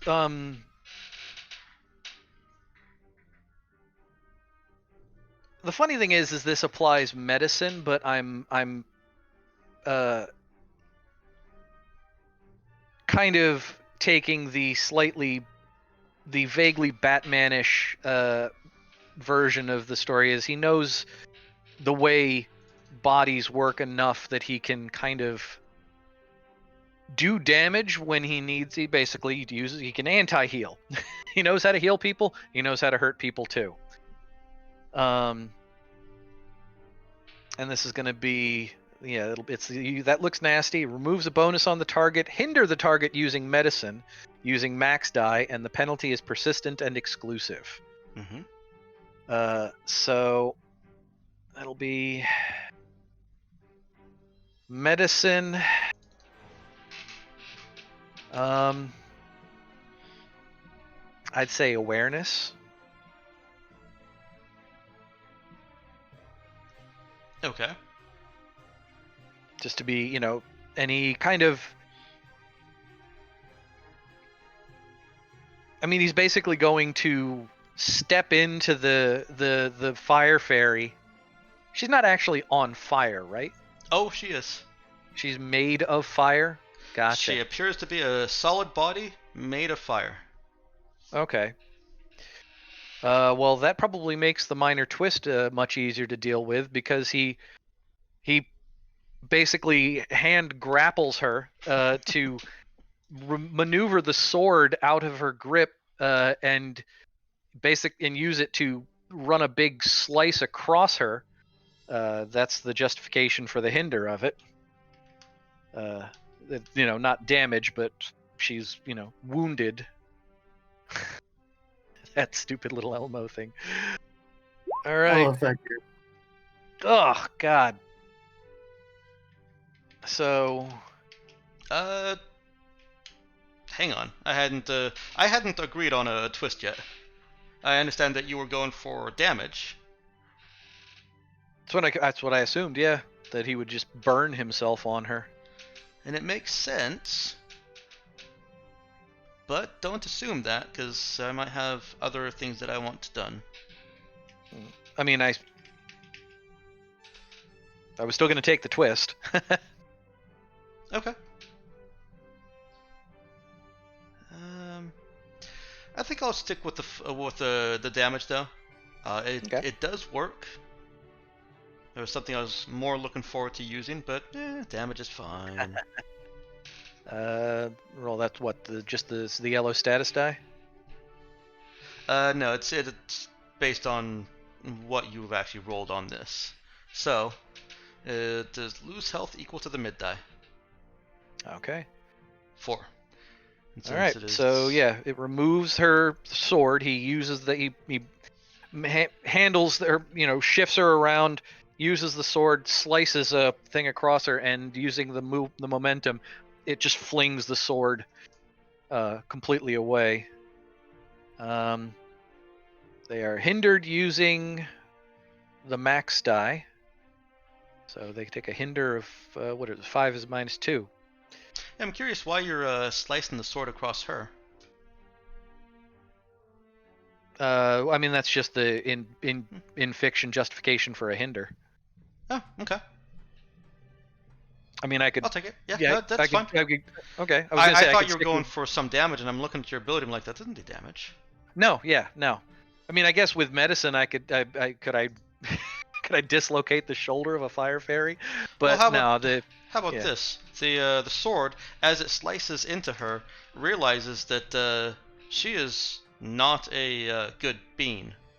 This is something that the sword, despite it being named Sword of Hera, was designed to fight, and it has crumpled away. Good job, you destroyed a magical artifact, but there's something is haunting her about it. Gotcha. So yeah, persistent and exclusive. 1, 2, 3, 4. I'm down in red now. I'm back to the 9 hit points I started with. This could be problematic. In which case, I will pass it over to. Does Vextress want to go?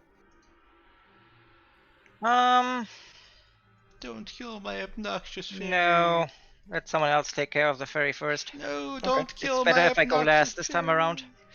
All right. Flexbell. Okay. We have a lot of minions to deal with. You do. Yeah. That's Might also need why to- I was okay with it just doing damage instead. Because what I wanted to do was bring out more ticket holders. Screw that noise. And I may need to burn a turn on a magical overcome to see if we can do something about all that. Because otherwise, we're just going to be up to our ears in bullshit minions. No, that's why I'm just trying to set things up. But yeah, the ferry's got to go.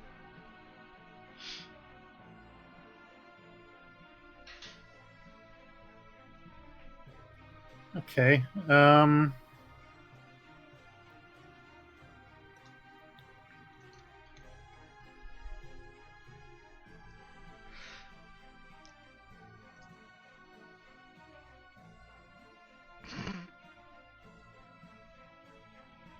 Yeesh.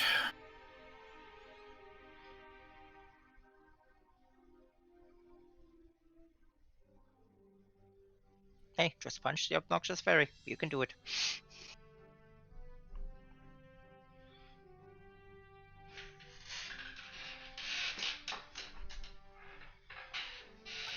Sure. I will use bounce back on obnoxious fairy. Okay.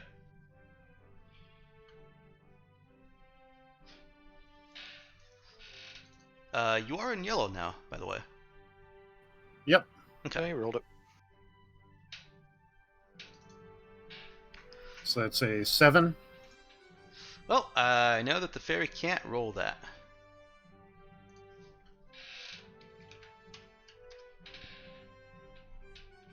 So, So what in does that this look case, like? yeah. So Flexibel raises a hand up. The hand gets comically large, and she just slaps the obnoxious fairy into the ground. Then immediately afterwards, pulls her rubbery form back together and flexes comically big muscles. There is a grass stain on her palm.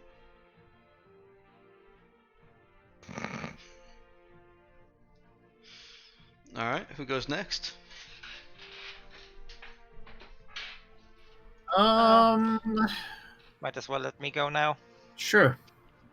Vextrus is next.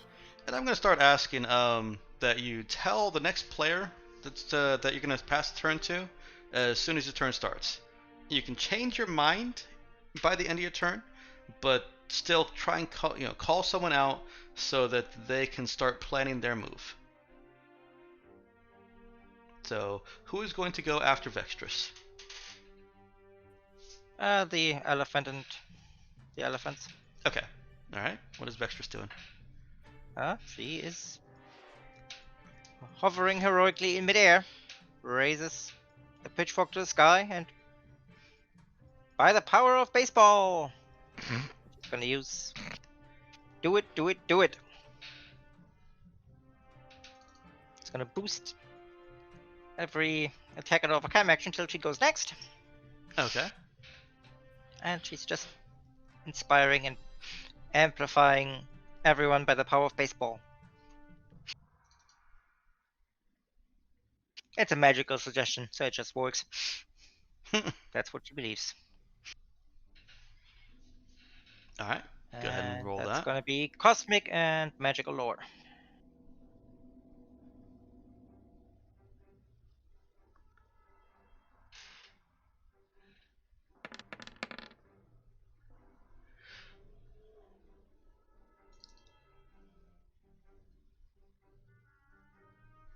Alright, a Yeah. 5 is a +2. Go ahead and put that right there in the middle of the field again. And red elephants are going, unless you've changed your mind. No. Excellent. After this is going to be, I guess it's just all me, Ethan, and then ticket holders. Alright, the red elephants. Hold on. I mean, okay, you can't say Ethan, I guess. Yes, I mean, it's Yes, going to I be can. Mike making decisions. Uh-huh. Not all bad guys. It's. Are we going to get stampeded? You're getting stampeded. I would love if these red elephants had like some kind of ability that gives them better stampede, but they don't. And I've been forgetting about the ticket holders ability as well. So, yeah, whatever. Sports metaphor inspiration. Random inspiring quote. Mm-hmm.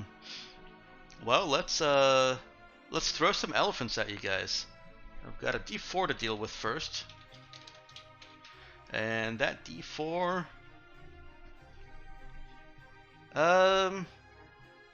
let's put the first D4 on Flexibel. For 3 damage. You got something for that? I've already used my reaction. Doesn't it so I Just gets will. naturally reduced, right? Yep. Yeah. So I'll take 1 point of damage. Okay. Well, never Yeah. mind then. Alright, and the 4 46s are just going to attack you one each, from left to right. So, Wait, are those the elephants attacking? yes. How are they getting the airborne devil? They fly. They are magical red elephants. Well, that's what I'm asking. So they're flying. Okay. Yep. I get the impression they're not real. they did kind of fall from the sky And land with no harm. and land with no harm. That doesn't mean a thing Oh. necessarily. And depending on how high she's flying, they might just be able to reach up and smack her with their trunk. All right. Oh, that's why it's not letting me do that, because his character thing is right there. All right, that's a 3 against Ethan. A 4 against Vextrus. Alright, she's gonna react with the aerodynamical. Okay.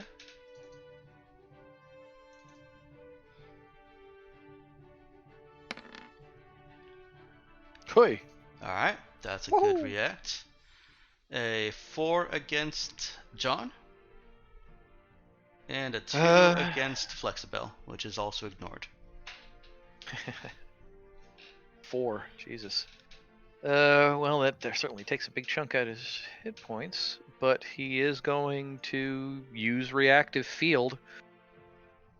So one of those elephants takes 4. All right. Make it the D4. Doesn't it have to be the one that attacked you? Yeah. Okay. As was- the Sorry. Was not. I did not correct that before rolling it. Yes, MJ?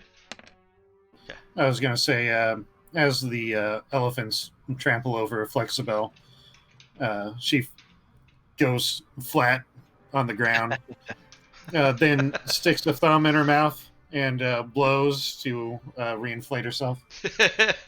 Nice. Sweet. And that reactive field does poof one of the elephants.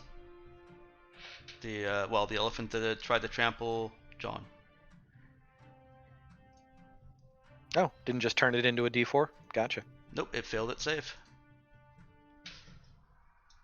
All right. Ethan goes. If Ethan wants to distribute any healing now, I would not. Yeah, he's Not at be 11 hit unhappy points about it. also. Oh, that's right. He has to take damage to do that, doesn't he? Yes, he does. Yeah, but he needs to keep in mind that it's only attacks and overcomes if he wants to use the +2. Yeah. Well, on crowdsource this, what do you guys want Ethan to do? His Pretty yellow fat abilities are to recover health for an ally, recover health for himself without damaging himself. Oh, sorry, He could that's only also when he boost. eliminates a minion. Yeah. or he can boost himself and hinder someone. Is he currently boosted? He is not, but let's go ahead and make this real complicated. He's going to go ahead and use Dread Bargain, which I was gonna attacks say. using Min Die. Hopefully it can defeat a minion, and he can't kill himself with the damage, and if he can kill the minion, he heals himself as well. Totally complex. Problem is that it's an attack with a min. Yeah, but with a +2 that you can throw at it. True. Yeah. And it's against a minion, so. Yeah. And if you can use it to heal. So. Yeah, and then you would get the +2 on that as well, because it's on the min Alright. die. He tries to grab the elephant that is attacking him and swing it by its trunk. Let's see how successful he is. Reasonably. Alright, so attacking with a min Yeah. die. He's going to apply the Well. +2 boost to that. John, you go ahead and recover 5 hit points. Ethan takes 4. And that elephant needs to roll a save against a 4.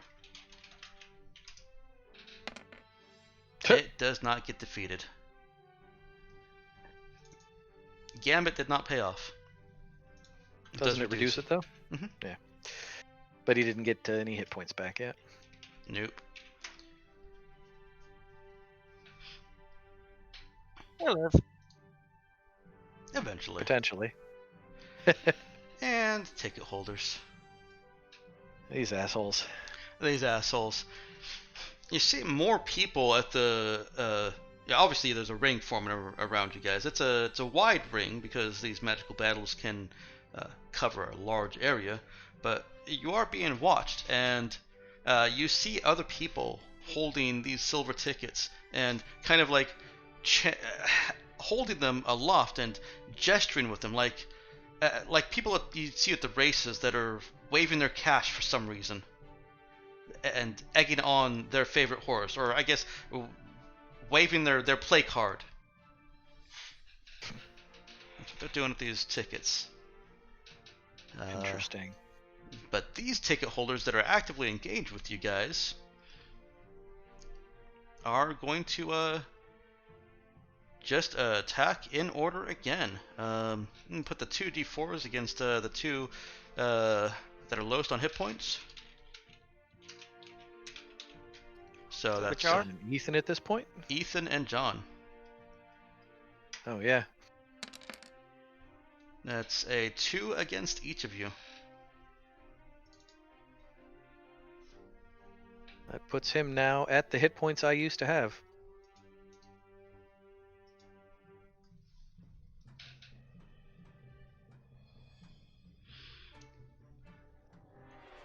Yeah, 5. Mm-hmm. Yikes. Yep, that's what he's at. And the other 2? One of them is still swinging that trash can around. A 6 on Vextrous. And a 2 on Flexibel.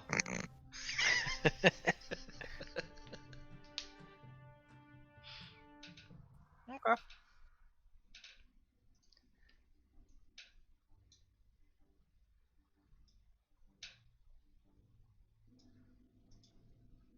Alright. Just to mix things up a little bit, I'm going to put John next. All right. And Matt, who's going to go after your turn?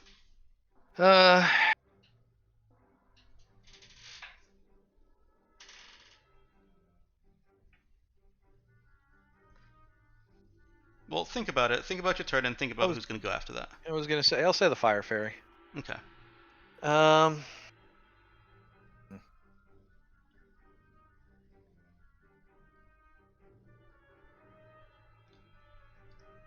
Has John said anything about this feeling of magical gravity? He's kind of about to. Okay. This whole area is magically charged.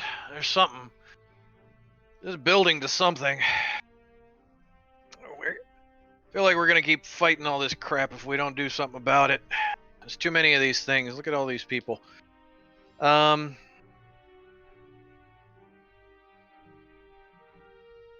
Does he feel does he, from seeing all these people out in the crowd and all this stuff with silver tickets and all this kind of shit, he senses the same magical energies from those tickets that he did in the hall, right?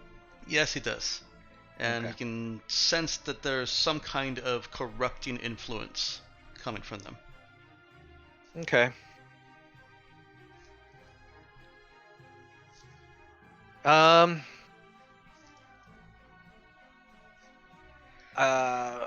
He wants to try and overcome using principle of magic to see if he can concentrate enough energy to dissipate the magic of these tickets, to kind of, he wants to, the same way that he pulls in radiant energy when he's using the anti-heal, he wants to try and leech the magic out of these tickets, all of the tickets that he can feel around in the entire area, including the ones in the ticket holders' hands that are fighting us. Okay. So that'll be overcome using radiant magical lore and max die. Let's see what he can do. Oh, he's getting cheered on from the air. Hey, Yep. oh, let's go. Don't be old, just be bold. Nice. Did that? Oh, there we go. Well, that seemed to take a while. All right. Well, that puts you up to a 10. Yep. Is that enough for exceed beyond expectations? No, I always forget. that's a 12. Nah, little 12. Gotcha. So that's still just success. That is still just success. Yes. I am fine with that. Okay. John is reaching out with his magic and trying to draw it in, and there is an awful lot of it. It's subtle. It's something that has just been seeping all day.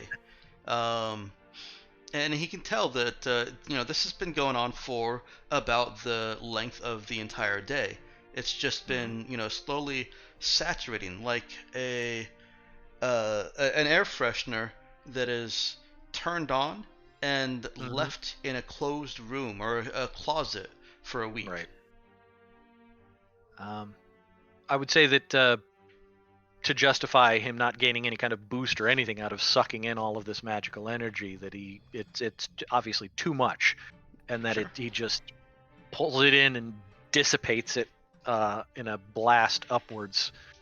Yeah, he has to it's- shunt it or it'll destroy him. Yeah, Or that's corrupt him, one or exactly the it. other. No, it's him at the front of the Light Rider in the original Tron. He sticks his hand in it and just pumps all the energy off, and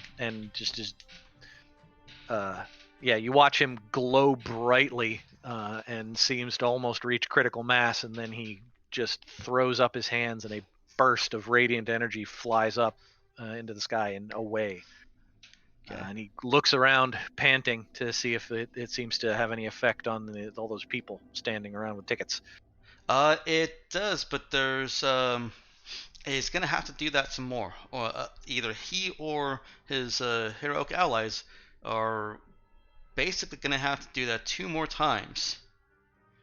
From his estimation, he has managed to pull out that under layer. There's still a magical cloud of this gravitational magic weight. I'm just gonna start throwing words at it. He shouts, well, that kind of worked, but keep them off me. I gotta keep working at it. Unless you can do something about it. Well, there's more cheering from there.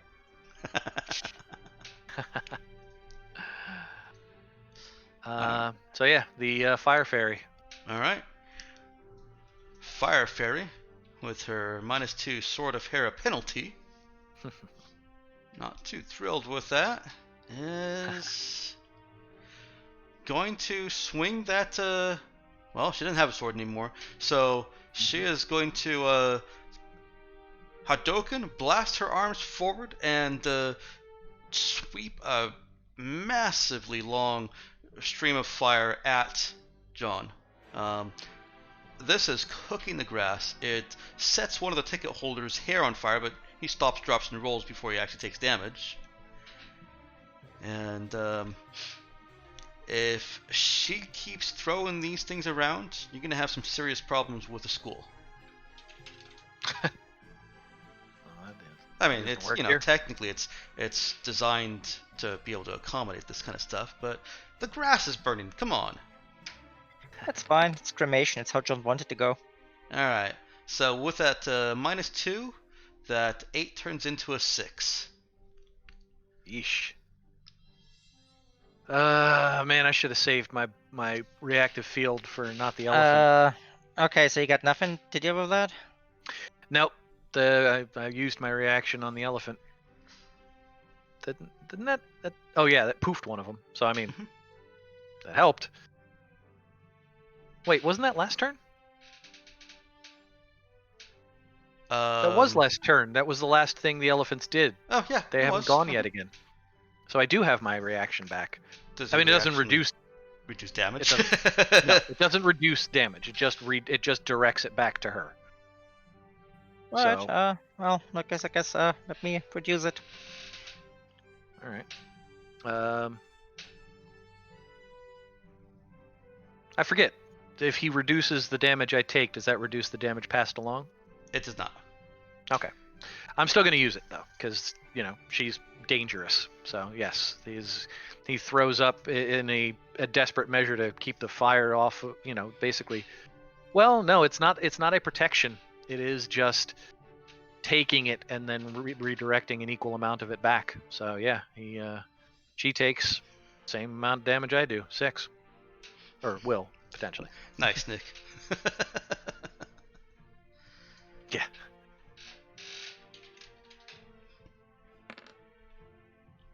But yeah, using Zepialidocious, she just zaps the fire and it basically just curls inward and reducing by 7. And So- with what Thank you. does come at John, what he deflects despite Vextrous. Well, Vextrous reduces what actually hits him after the shield. Right. What gets turned into something that's not fire and sent streaming back at the fairy made of fire does hit and hurt her. She does not succeed that save. Knocked down to a d6. All right. Yeah. Looks up at Vextrous flying around. Thanks. Still weird, but thanks. And I'm sorry, I should have announced earlier when I started Fire Fairy's turn, I'm going to have Flexibel go next. Not a problem. And Flexibel. All right. So I mentioned before that Flexibel trampled to the ground, went flat, then stuck a thumb in her mouth to reinflate herself. Mm-hmm. Well, when she pops back up in the form of a paunchy, middle-aged, balding man in a tweed suit. Okay. All right. And she calls out to the students around, "As the new dean of this school, I proclaim that everyone who throws their silver tickets to the ground will have their student loans forgiven." Oh, Jesus Wow. Christ! Wow. Wow. That should have like a +4 bonus on that fucking thing. So I'm thinking that's an overcome. That's an overcome. You did get a +2 bonus for including sports metaphors in it somehow. Listen here, sports. We're the last inning. Okay, so that's going to be either shape shifting or presence, which is going to be a d6 either way. Banter, and we're still yellow, correct? Unless your current, your current hit points are not anywhere near red. Yes, you're still yellow. Okay, so that is a 4 with, unless there's any sort of bonus to that. Well, I could prod you to, if you want to make it even funnier than you already have, use Principle of Levity. Well, yeah, I guess that would actually be Principle of Levity. Your jokes are preventing demoralization, which I would also include in this situation, losing. Oh, I'm sorry, does that scroll for you too? When I scroll the page up and down, does it scroll it for you? I was scrolling it, so I couldn't Okay. tell. Cool. I don't think so. I know I've scrolled up and down on the sheets and it's never done anything. I think it just affects the code. Okay, cool. However, even with that being a principle, that's still only a 7, which is a success with a minor twist or a fail. I'll take the minor twist. All right. Sweet. Let me look at what the minor twists are. I'm sorry. I've been wanting to do this. More ticket holders stream out. Great. Well, Now let me negotiate this with you. How I'm seeing this twist is not negating your success. The overall effect is positive. You're seeing some of those ticket holders looking at each other like, can that be right? Fuck it, I'm giving it, and throwing their tickets down. Because you know what? You never fucking know. never it's fucking worth the chance. Yep. But there's that other group of people that get angrier by this and charge into the fray. So some of them come back out onto the field to fight us, but some of the ones back in the back are like, well, shit, man, I don't know. Try And it. the net gain is in your favor on this. It does Now put you one more success towards towards overcoming the whole challenge itself. All at the cost of having a few more minions to deal with. Let's see how many.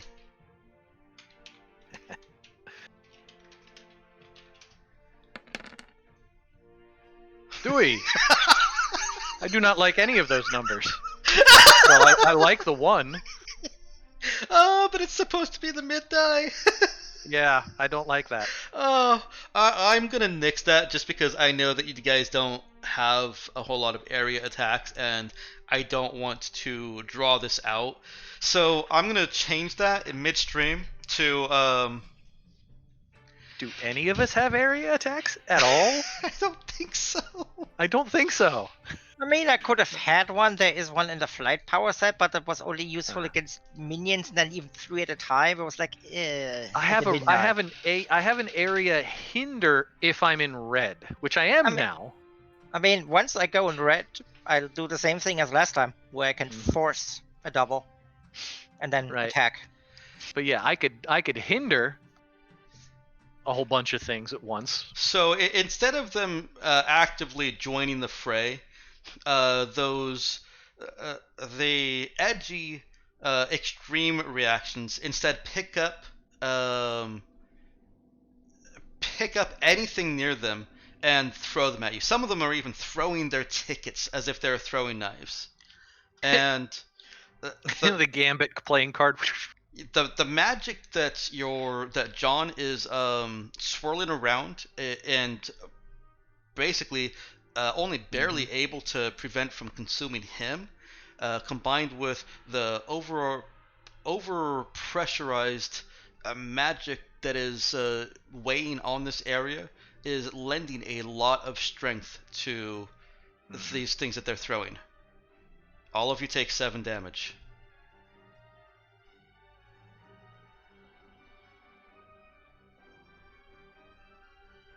How much?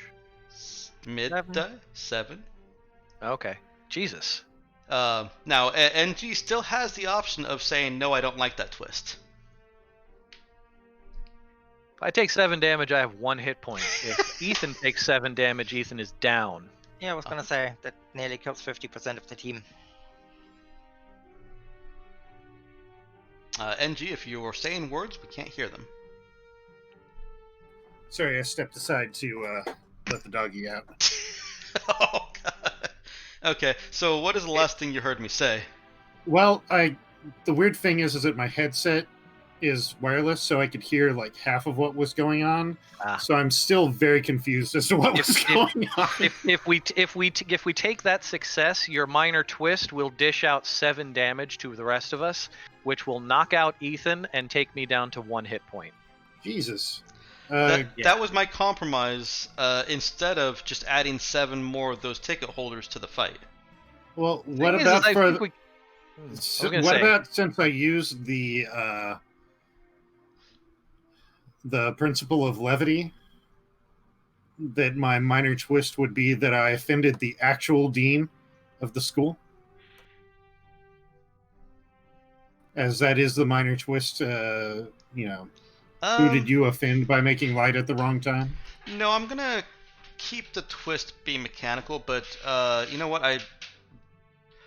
I overstepped when I tried to change it to 7 damage to everyone, because that's not in line with a minor twist. If anything, it would be 7 damage to 1 hero, not all 4 heroes. So I would say that they Lex, all that attack she. Flexipel. I was gonna say, yeah, she offended them, Mhm. and they So attack I her will- for 7. I can take the 7 damage. Okay, and it loses health, not takes damage, so the armored quality does not apply, and can't Alright. be defended either. I am still in the green Mm-hmm. by 1. She's the tank. Yeah. It would be funny if she offended the dean, and now she has to repay all those student loans she forgave. That's not how that works. Isn't that a Office thing where he offers to pay college for a bunch of people and it turns out to be way worse than he Yep. thought? It sure is. Cause he's a fucking idiot. I hated that character. Well, at least based on from the British original in the first season, you were supposed to. The original intent of that show and that character is he's supposed to be a terrible person, but it goes on long enough and people they mellow characters and they have growth and all that kind of shit that happens in any show that goes on long enough. No, one ever it was stays different the from villain. that. My hatred of him is different from just he's a terrible person. But I don't want to get into Okay. it here. Oh, You're kind of supposed to hate him. So Who's next after yeah, this? Flexibel, who goes next? We are one further in. Yeah. Let's go ahead and have the elephants. I was gonna say you could. I mean, Let Ethan go. He might knock something out and heal. Oh, that's true. Let's have Ethan go. not sure he can take another one of those. Well, he doesn't have to try and heal anybody. He can just try and attack a minion and React. then And then Get it heal from himself. Mhm. I was gonna say he doesn't really have anything from overcomes that would. No, he does. He could certainly try and impose his infernal will on the magic, or Principle of Whispers. make suggestions. Yeah, but I'm not so inclined to take overcome actions for players not here on your behalf. That's your penalty for having a player down. Shouldn't we have an advantage because we're a player down? Yeah, I say. The advantage is I did not add 7 minions to the fight. Yeah, let's see if he can heal up because he needs it. Let's see. Well, he just does a crushing blow on a red elephant. He's not going to try and kill one of the kids. No. In fact, he's so confident that he'll be able to take this elephant out, he's going for one of the 2d6ers. And this is strength and close combat, and his red die with a +2. Come on, roll it. Go ahead, you can do it. Yeah, it's been slow today. One of my rolls, I was like, did it roll? And it did eventually. It just. Yeah, the problem is I don't know if it accepted the button press or if it's just really it accepted the button press. Holy crap. It was really just that slow. Alright, with that +2, it still exceeds what an elephant can possibly roll, so there's one less d6 elephant. And having completed that, he heals his min die. You just gotta have to finish the last lap. Strike one more time. He gains 1 hit point out of that. Hey. Hit points. Hit points. Any healing is good healing. Alright. And let's have the elephants go. Oh, the environment hasn't gone yet.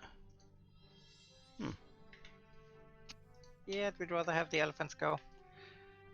I mean, I could have the elephants go and then the environment go. You could.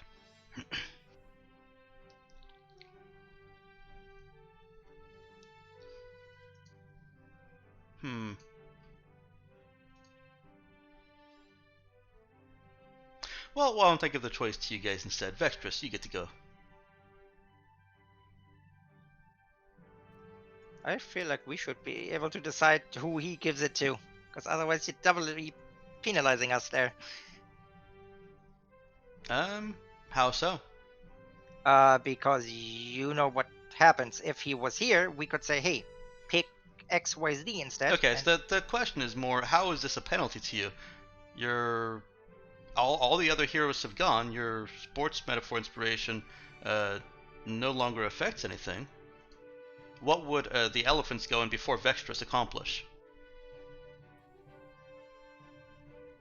Because you might then go ticket holder's environment and then I'm last, or you might pass it back at their reactions. Whether the red elephants go before Vextrus or not, Vextrus is going after the red elephants.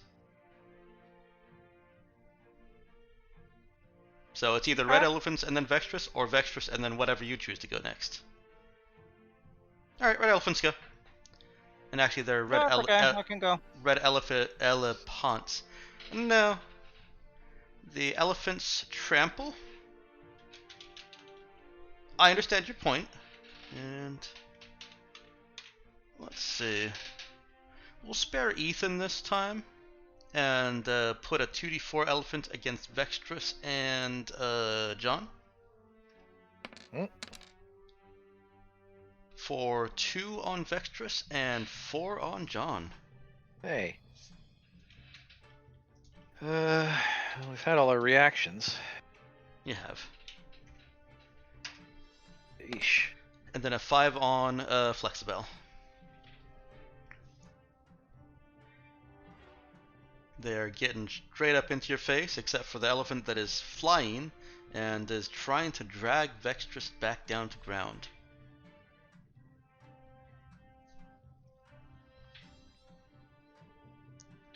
I have 4 hit points. Jesus Christ. So how much was that, Flexibel? 5. 5? Mm-hmm. Okay, so that will be 3. I am now in the yellow.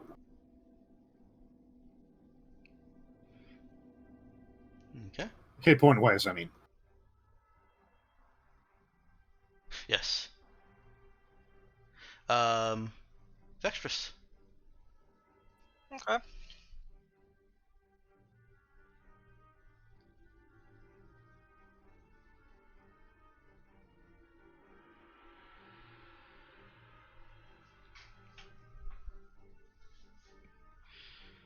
I feel like you guys have been a lot more even about how enemy turns are applied, because I don't remember coming to nearly this many ends of turn in Mel's game, where it's not just okay. Now all the enemies go. That's because a lot of us are reaction based. That could be it. All right. Let's have a do. Yeah, same thing. Again, essentially. He's continuing to spur everyone on. Okay.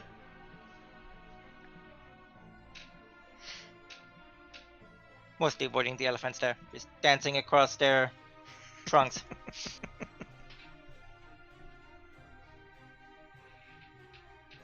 I think for my part, I'm also taking a far more cavalier attitude towards this character. That's fair. Oh, fairness. Not as great this time, so it's just a +1. I believe so. It goes with the mid-die in that one, right? Yes. Okay. Yeah, that's just +1.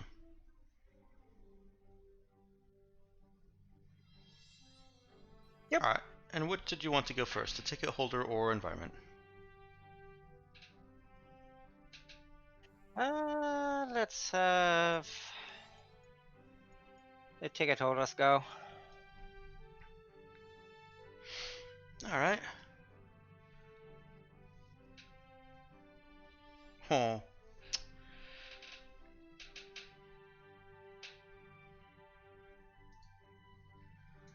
Well,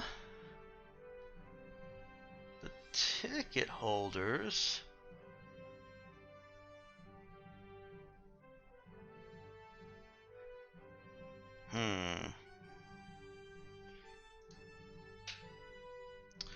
I have two characters at that verge of being defeated. +1 Devil Cheer. So I'm gonna spread these around. The D4s are going against the old men. Not the old men, the damaged men.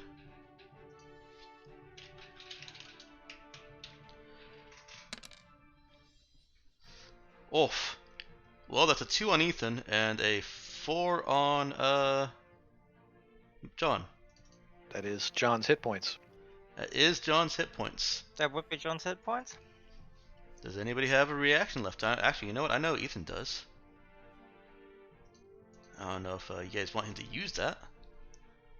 I mean, if it'll save John, yeah. Does he have? I guess I didn't. Yeah, he hasn't done any reactions. Oh, he did. He harvested. John, I was gonna say. Ethan does not have a reaction left. Well, right, but he also doesn't have a reaction that would help. Well, anybody can take a minor twist to use the defend action. I was gonna say. You can defend. Well, yeah, the problem. I mean, that's. I was gonna say that feels like a slight, kind of a punishing part of being down low in hit points in this system is to try and you take a minor twist to defend. I mean, you got to take something. Well, you can't take your mid die. Would be the point. Well, no, I wouldn't do damage on that. Right, but a minor twist this far down in could be just as fatal. Huh? Uh, That's just how the dice are rolled. I mean, maybe old power is awesome. We don't know.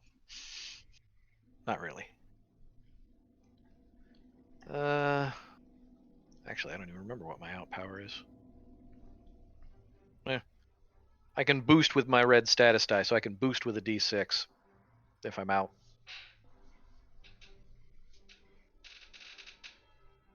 You know what? We're down at the the tail end. If I can stay up, I can try another overcome. So yeah, no, I'll try a minor twist to try and defend. Okay. Boom. Let me see here. Defend with what? What was this? Elephants or ticket holders? This is ticket holders.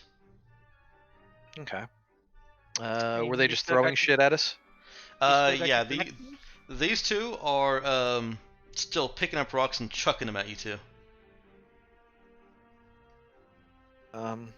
Matt, still got your collection? I guess I've never used it. In that case, you could use it to avoid a minor twist. Yeah. Would you allow stacking like that? I think that's one of the things that the yeah. collection explicitly can do. Yep. Yeah. Might as well then. You this just have far in. to explain how it's relevant to the situation.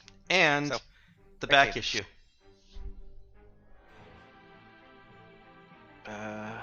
Well, I never wrote any down.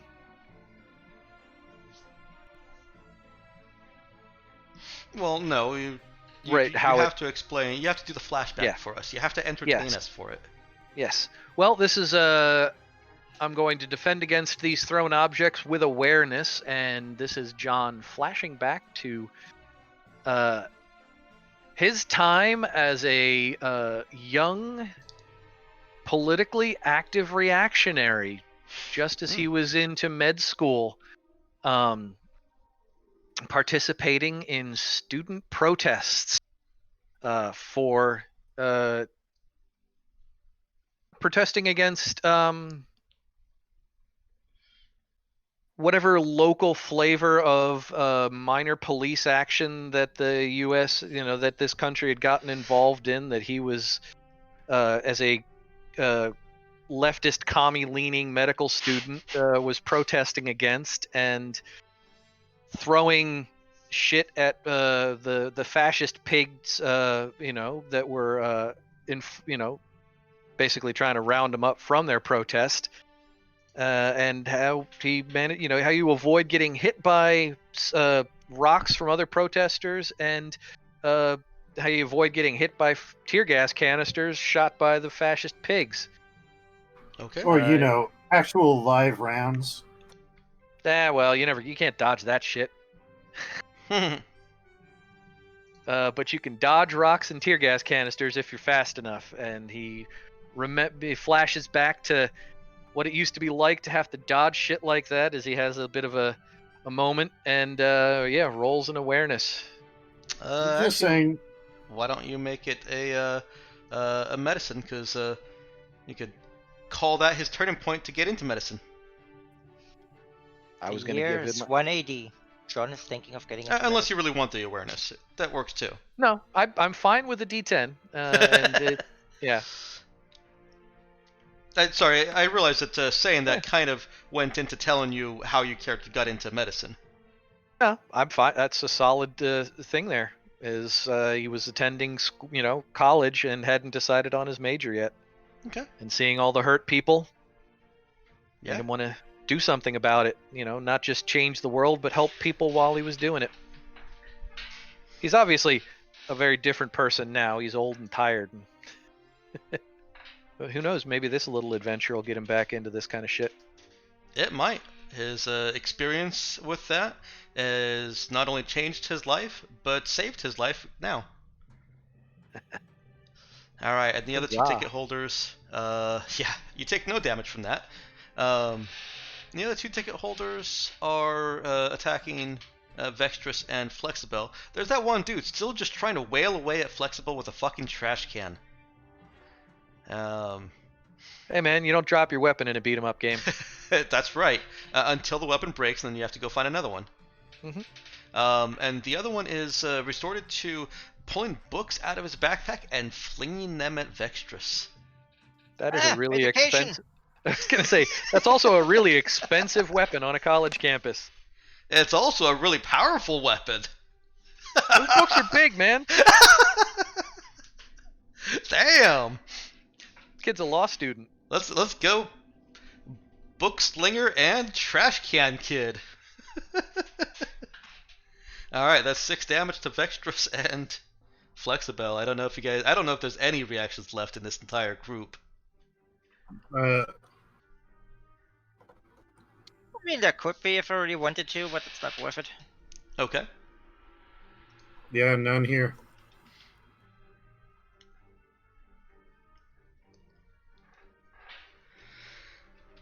So that was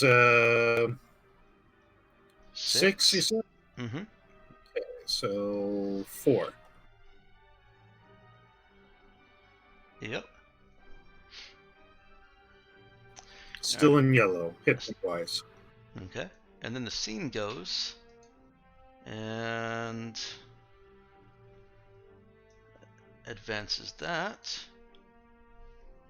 And unfortunately, I've used all of the written twists for this environment, except for the add more minions to the fight, because I don't want to do that. I do want this fight to end sometime tonight. Yeah, no.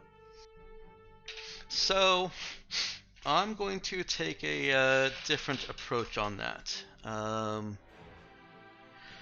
With the continued escalation of this corrupting influence, and especially as its subtlety has been upset by John. It's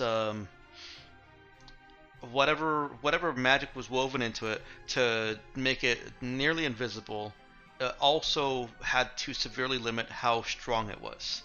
Well, with that upset, now the magic is crushing down on positive emotions, feelings, and positivity. It is I wrote it up here. Oh no, I didn't. Over here. Well, this is what John is seeing happen with the magic as it kind of unravels and reveals its code to him. It is insidious magic that works to corrupt positive qualities into excess. Self-confidence turns into unshakable confidence. Had you guys taken longer, you would have there would have been a human pyramid and hold my beer type situation where people unqualified to climb on top of each other did it because they were so overly confident that they could do it, and someone actually gets seriously hurt by that. So just a regular human pyramid. Yes. Those things end in tragedy a Yes. lot. Yeah, I was I gonna bet say. people that so don't know what the fuck they're doing. Your regular campus frat party. A protective nature turns into overzealousness. Zealously fighting somebody because you gotta protect them. It's kind of what you've been seeing here. And nurturing turns into smothering, control, and probably sex. So positive qualities are being taken to excess, and that is drifting down on you guys as a hindering weight. So I'm going to roll the environment dice. And you will all be hindered with the mid die. An 11? Wow! That's a -3 penalty. Okay, fine. It's only really? -2. Oh. -2? Yeah, it's a -2 penalty. Oh, 1 to 3 gets you a 1. Yes.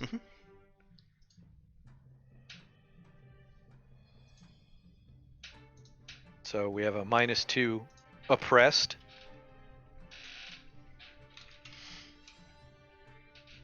Help, help. Yep. Come and see the violence inherent in the system. It's weird. It's oppressive excess. You want to take all those positive qualities and express them excessively, and it's not good. I feel like it's probably hindering us because we're actively trying to fight against. You are trying to fight against it, right? Yeah. That's exactly why it's these others, especially the ticket holders, are leaning into it, and you can see other students. It's affecting other non-ticket holders as well, but I'm not worried too much about that because you guys are only one success away. So basically, I'm not worried that's like taking away your successes. It's So not. who goes next? All right. I am going to go ahead and let the Sword of Hera go next, because this may be the not Sword of Hera's, the Fire Fairies. This may be the Fire Fairy's last turn. Fire Fairy is, of course, going to, now that she's gotten a taste of what it feels like to attack John, is going to attack the one that is most easy to hit, although probably the most difficult to damage. Flexivel. Oh shit. Well,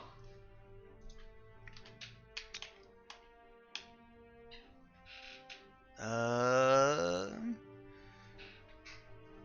the Fire Fairy puts a little bit too much of herself into this attack. It does do 2 damage, so nothing to Flexibel, but it also seems to have painfully overextended her. When she rolls doubles, she I was gonna reduces say the die she's got a size. doubles penalty. Yep. Wow. Yeah, she's super dangerous in being able to roll twice, but also that can happen. She has the possibility of flaming out. Yeah, exactly. And I didn't do it for you guys, even though I'm asking you to, but I'll let you guys decide which of you gets to go next. It has to be one of you guys, not one of me. I mean, I could try my magic overcome again. Well, if nothing Yeah, else. Anyone other than me still got their collection left. Well, I've Yeah, used my go ahead collection. and Yeah. go ahead and let Mossy go. Yeah. If I can't do anything, I'll hand it off to somebody who can actually do something. All right. He digs down, continue even deeper, using what he feels is his dwindling life energies to try and actually accomplish something. As he presses back against the oppressive magical force around him to try and dissipate the energies that are pressing these students into deviant energies. Okay. Oh wow, yeah, I read. All right. I feel good about that. Go max die. Ugh. That's a 5. That is a It's oppressive. 3. So, yeah, that is that's a 3. So, that is a fail. That's a fail or succeed with a major twist. I'm not taking a major twist at this point. Okay. Come on, major twist, art attack. Yeah, success, dead. Go out like a champ. Nope. But I am gonna pass it off to Flexibel.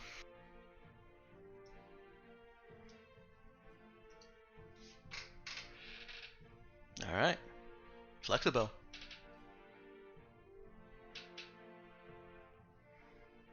And if you can, please let us know who will be going next. Okay. Well, I figure at this point it's all or nothing, so Hextrus will go next. Okay. All right. So Flexibel, what are you doing? Have anything in your overcomes? Uh, I mean, you did pretty well the last time.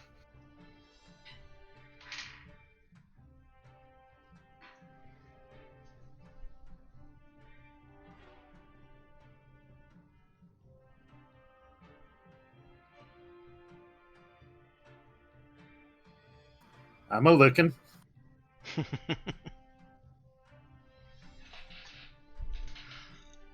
All right. So, one of the things that happened last time were that the ticket holders who were still clutching onto their tickets kind of started out gunning for the false dean. Yes. So here's what she's going to do. She's going to wade right into the group of people still clutching onto their tickets, stretching out her arms to try to snatch those tickets away. She's going to wade right into danger in her attempt to overcome. Just head on. Okay.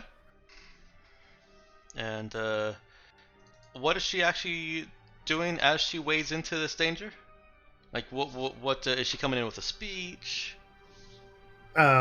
She's trying to snatch away the tickets, using her stretchy powers to reach out and Okay. and nab the tickets. But that's going to be a principle of the indestructible. Sure. That makes sense. Okay, so this will be an overcome using the max die.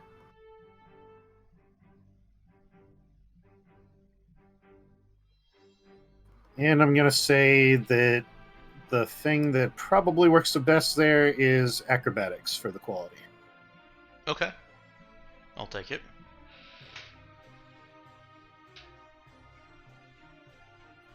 Wow. Okay. Did not expect acrobatics to be maxed die, but yeah. Okay. 8. Oh wow, it rolled already. I was waiting.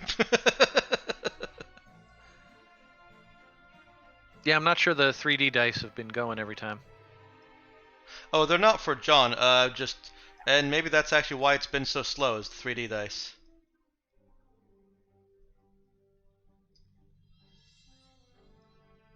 Hang on. I screwed up my zoom, and now not everything's aligned properly. I have to realign it. There we go. Fixed. All right. 8's just a straight success, isn't it? Well, it would be, except for you've got the -2 and the +1, So bringing 7. you to a 7. So that would be a success with a minor twist. Okay. I will take the minor twist. Okay. Let's see. Do you have any suggestions for that? Well, the minor twist for this is what goes wrong with your defenses. Okay. And one of the possible twists is that you lose access to green ability. How about we lose the armored? Yeah. I would say that this stretches her so thin that she starts becoming kind of stretched to her limits. Ropey and just on the verge of snapping. Okay. She loses access to her armored. It's a minor twist, so it'll only be to the end of the scene.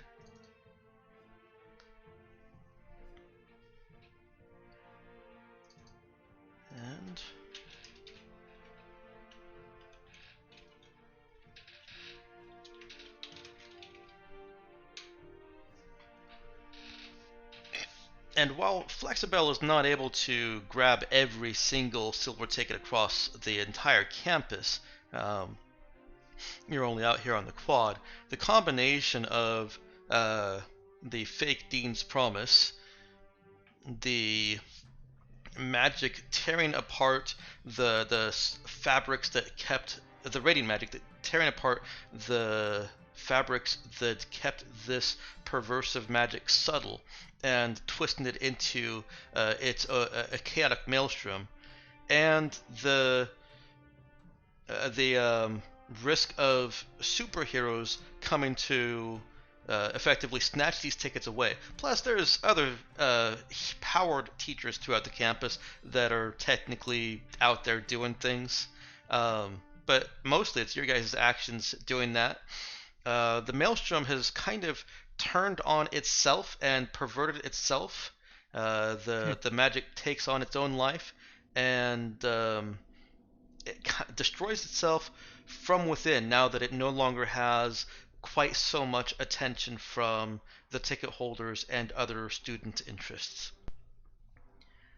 The ticket holders that were in combat with you stop being in combat with you. They fall away or kind of fall back and what's a word I'm looking? Stumble back from you. Hoping that you don't hit them again. I don't think you guys have actually hit them at all. Like, I've got We really haven't 2d4s. attacked them. I don't even remember how they got down to 2d4s. I think I might have reacted against them once. Oh, that might be it. Okay. Yeah. I mean, they're human. They're just being controlled. So They are. John's been Yep. trying to manage it in another way. Um,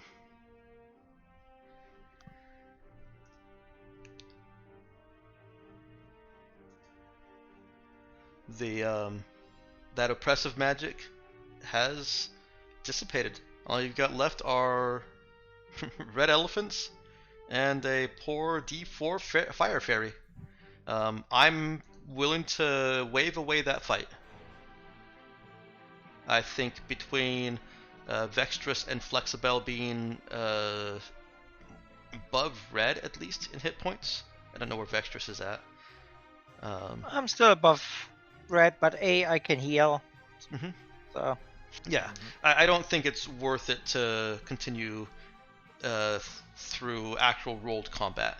You guys take a few more licks, a couple more bruises from elephant trampling, and the fairy goes down pretty quickly after this. I've got enough. I've got a couple of, I've got some things in red that I could at least Mhm. take one of them, a decent D, down if I needed yeah, to. so that, and the second I go into red with the unlimited reaction, I have the one where I defend and attack them Right. with each other. Okay.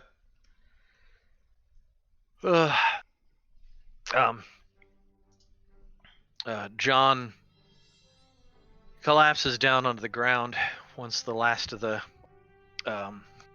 elephants is poofed.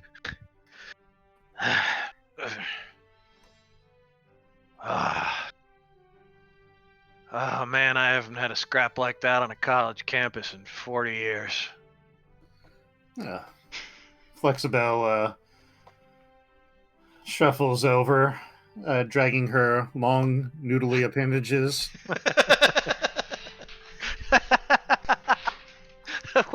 Wait, she's the flying spaghetti monster now? Well, it is a college campus. Yeah, there's got to be a couple of pastafarians.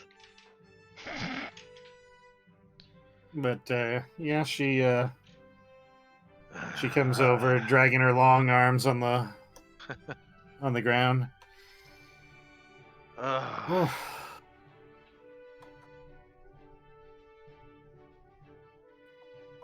How you doing there, Miss Bell?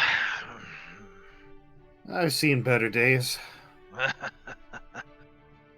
I bet. Man, I was too old for this shit 10 years ago.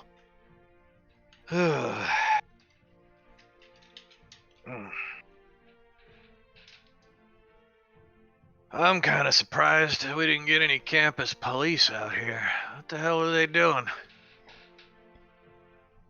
You'd think they'd have some kind of powered campus police, considering what they got on site here. There's Well, something going on. Let's just hope they don't have any silver tickets of their own. Oh man.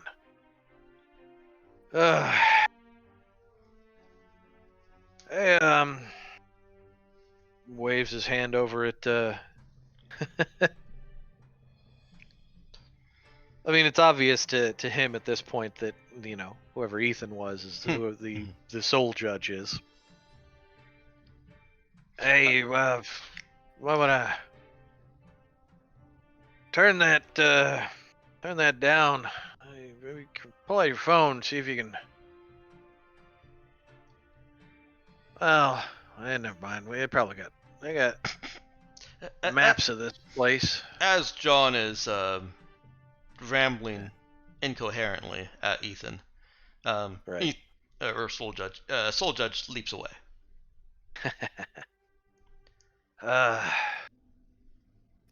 Just who is that stranger? All right. Is that kid that was telling you about the teacher? Are they still around? Where'd they go? Yeah, he was one of the Flexibel. hacky sack kids. Yeah, Flexibel looks around for that particular kid. He's trying to avoid her gaze. Was he one of the ticket holders? He was. Ah. And Hey. she marches over and winding up her arms into a coil like an extension cord, as she does. He shrinks back. Please don't hit me. Please don't hit me. I'm sorry. Relax. Relax. The hitting's over with. Besides, we know that you are not in your right mind because of that silver ticket. I don't even know what I was thinking. You said because of what? That silver ticket that you're holding. Oh along with all God! the God! rest. He pulls it out of his pocket real fast and throws it on the ground. That thing? There you go. Oh. Littering, you will go to hell. And she just points the thing at him. What? No, I'm not picking that back up. Hell. I don't mind her, kid. She's just screwing with you. Where the... See, you said there was a teacher that had, like, fairies and stuff, right?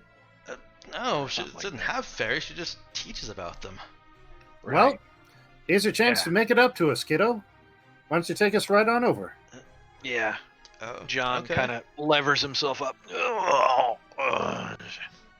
Ethan comes up, walking up behind you. Hey guys. Hey. We got a lead. He looks Teacher. around. Looks like there was a fight here, huh? Yeah. Very Lucky you funny. missed it. That was terrible. The old man nearly died. Crazy. Hey, well, the day ain't over yet. The old woman nearly died. Hey. Watch your mouth.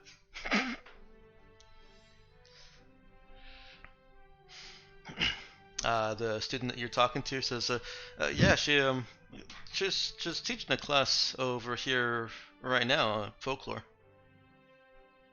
All right. Yeah. Which classroom? Come on, let's go. He starts walking over.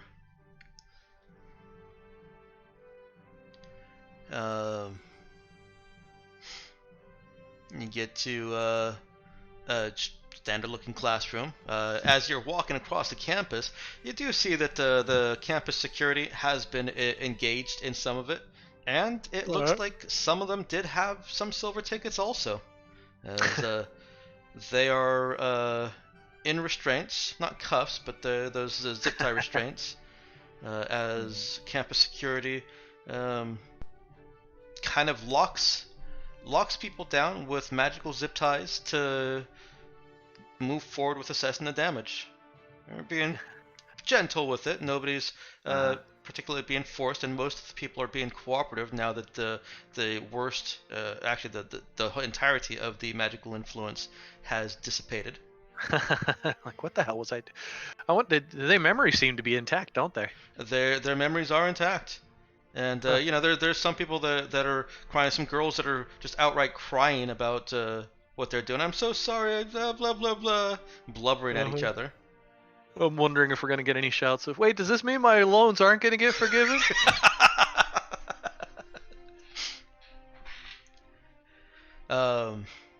Yeah, we'll address that later. Long-term twist. But yes, although the situation has been calmed by other forces, both human and, both normal, unpowered, and powered across the campus, it is only you guys that actually addressed the real problem. Right. Everybody else was just fighting minions endlessly, Mm-hmm. which are fights that I enjoy. I remember that. Matt bit. was there for that. Yep. It's That quite... that took us a while to get that hint of like, oh, yeah, we just need to get the fuck out of here. That's the fun of it. It's quite a bit different in Dungeons and Dragons, where you're in the Dungeons and Dragons mindset of encounter, kill everything, complete encounter, and that's why that was so fun for me. Yeah. Anyways, the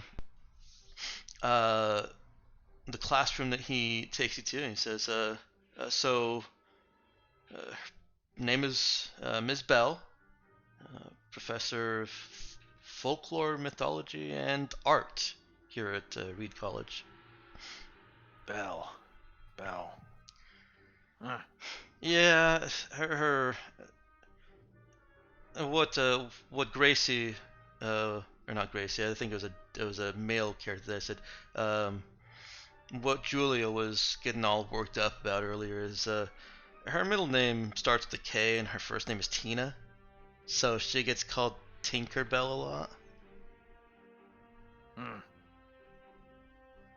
She doesn't really like it, but she weathers it. At least she's not short. That would be terrible. And you look through the windows, and there is a slightly taller than average, very wayfish woman, freckled and glasses, hair tied back into a wide ponytail, teaching or trying to teach a class of students that are more interested in what's going on outside.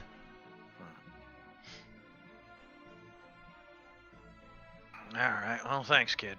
She sees you through the windows, and she makes a shooing motion. John walks into the classroom. He is She putting up with this. sighs. Can't you see I'm trying to keep these kids focused here so that they don't run around screaming like all the other idiots out there? Yeah, well, I think it's a little late for that. What do you want?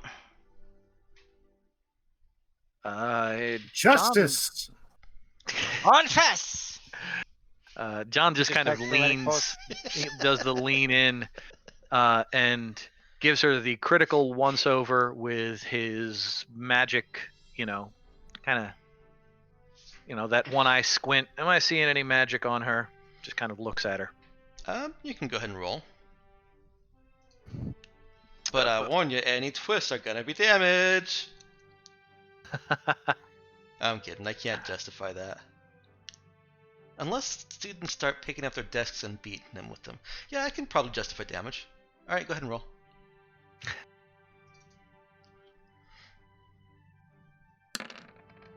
Oh, this should be awareness. Oh yeah, I guess. But wait. Before on last session, wasn't it just an automatic thing that you could tell if there was magic or not? Well, he was giving me that for Mhm. seeing heavy-duty magical stuff. I get the impression this is far more subtle. I'm just having you roll. Do you want me to re-roll that with awareness instead of radiant? Just re-roll the D10. Okay. Roll that as a D8. Do D8, yeah. And I'm going to change your sheet for a second.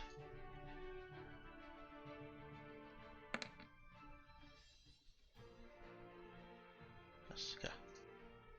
So that makes 6 the max still. 6 is still the max. I'm going to take off a couple things here. So, it's not too much of a surprise that there's something magic here, but as earlier, there's something magic throughout the entire school. So the role is for him to suss out and kind of dig through the magical auras and fields and figure out what belongs to what. If you want to do that, you'll have to take a minor twist to succeed. And since we're at the end of this issue, it needs to be a non-mechanical minor twist.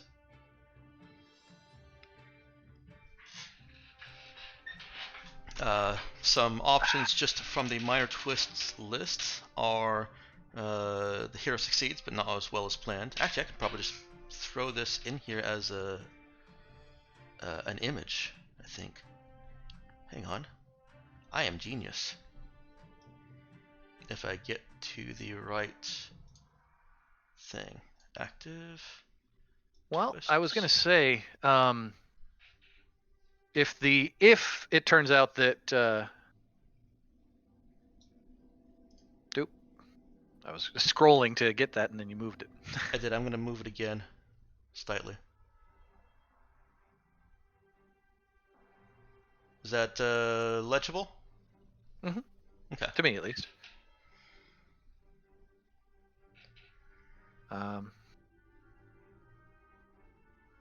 I was gonna also potentially lean into a character-based detriment if it turns out that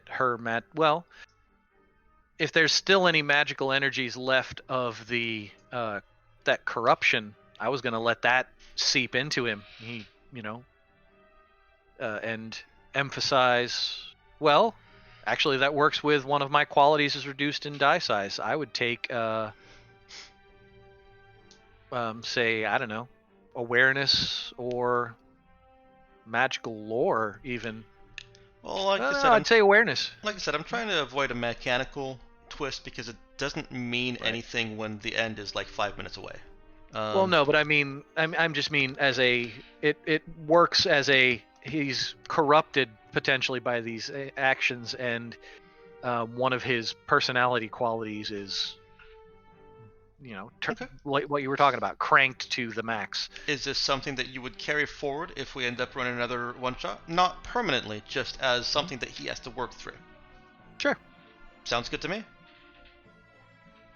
Um, Yeah, there's definitely the same kind of not the corruptive magic, but the fairy magic, the silver glitter magic mhm. that he saw back at the con, Gotcha. and on the tickets. Well, he's a forward and abrasive person, so let's let's push that even further into just kind of being an asshole. When he can tell that that same glittery fairy energy is floating around her as he leans in and gives her the eye, he reaches forward, clutches his fist into the front of her shirt, Oh, pulls have her you guys forward. walked all the way up to her? That was my plan. Okay. Yeah, that was my, me squinting at her was like walking right up to her, Okay, gotcha. Hmm. giving her the eye, and then he just reaches forward, grabs the front of her blouse or shirt or whatever with his fist gripped in the shirt and shakes her back and forth. We know it was you, you damn harpy. John What the is hell are you doing? immediately beset upon by students trying to protect their teacher, unless anybody stops the students. If nobody Well, stops Hello. students, Pull him Oh, down men along with assaulting- she comes down with, because he doesn't let go of her shirt. So it's a big pile of students unless somebody does something. Nah, they were happy. I want to be encouraged. When an old man comes into a room, starts beating on a woman. He doesn't touch. He just shook her. It's Mhm. still it would it's absolutely be woman. still legally assault. Yes. Yeah, you'll get some backup from Flexibel. She widens herself to create sort of a barricade between the podium and the students who are coming to the rescue. okay. You get the post. Hey, what are you doing? And Taking a criminal in for her just desserts. with the students no longer in view, and only Flexibel and John can see this, well, Miss Bell grins wickedly, and then takes on a terrified visage. Help! She starts screaming for help. Oh, it's gonna be one of those kind of things. I can see what you are. Come on. What was the plot? She starts crying. She's fairly convincing at this whole act. She starts crying, and saying that she has no idea what he's talking about. Please, someone get this madman off me.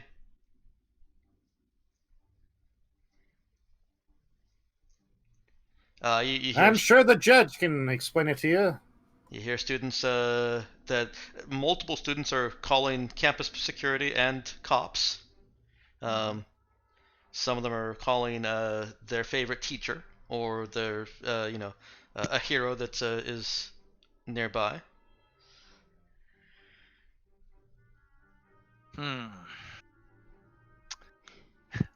You know, it makes sense that he has self-discipline, but it's only at a D6.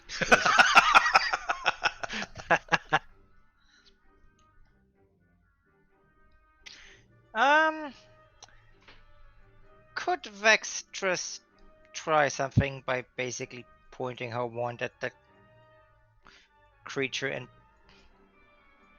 so to speak, reveal what she really is? That's something that I would let you try. Just explain to me how her powers support that. How her powers and qualities support that. Well, she doesn't have that bonus anymore, but she has knowledge about demonic creatures, otherworldly creatures, especially with what the knowledge she had, what she heard during the convention. And using that, she would basically use the cosmic power that she has with her wand, with the conviction.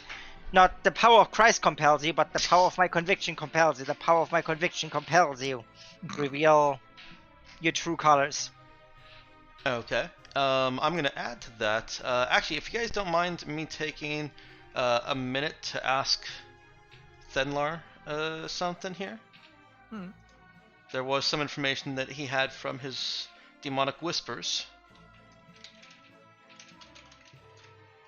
So Vextrus aced that roll back then. Let's see. What's his character's name? Ethan.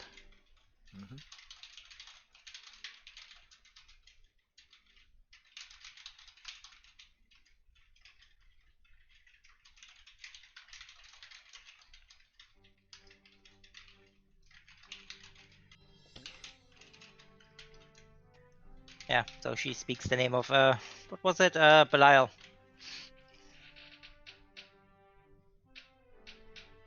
Belial. Well, that's what you were throwing out at the convention. Okay, just making sure you With remember the that. knowledge and everything. Hmm? I couldn't remember if I'd given that to Dextrous also. Yeah, you had me do that roll based on my I think magical law or otherworldly right. mythos, and that Right. was an 8 on a d8. So yeah, I was one of the people you gave that to. Okay. Then I'm not gonna wait for a response. When Vextrus throws out the name Belial, Ethan leans in and whispers, "Tinker Belial." Like Tinkerbell, but Belial.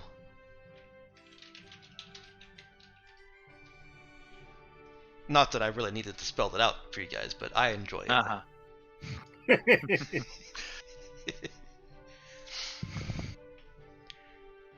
So Then yes, go AC ahead and roll your.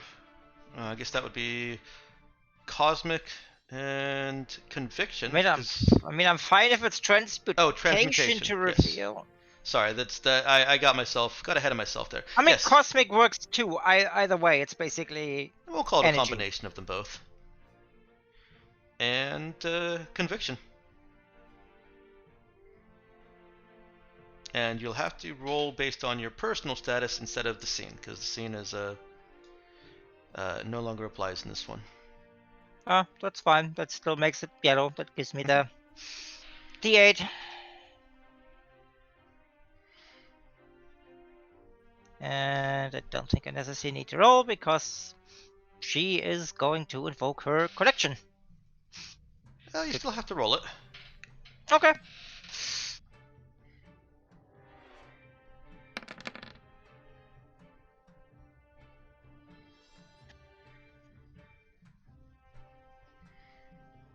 Okay. And so yes, you can take a conviction up to a 10 if you want to. The benefit of rolling is now you don't really need to. You can still use hold on to that collection for another roll if needed. Well, sure, we can do that. Okay. That actually does finish what John has unintentionally started, and I stress the unintentionally. It shears her clothes off. Whoa! Whoa, John! Whoa! She's not naked. She's not naked. But she clearly has demonic skin. In that it's red. And little bitty horns. And she has classroom inappropriate clothes. stereotypical demonic succubus. Yeah, or fairy succubus. She looks like a slutty Tinkerbell with horns and reddish skin. I'm sure there's a Halloween outfit for exactly that. Mm-hmm. Fairly certain that a visual like that actually crops up in the movie. Doesn't she Wouldn't go be red at surprised. one point? Yeah, I swear to God, that feels like a memory.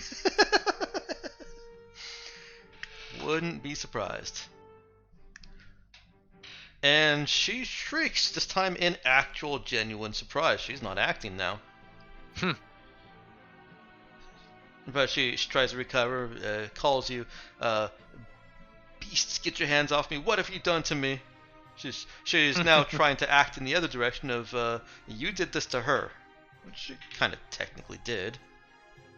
She had a perfectly good disguise in place. Come on, guys.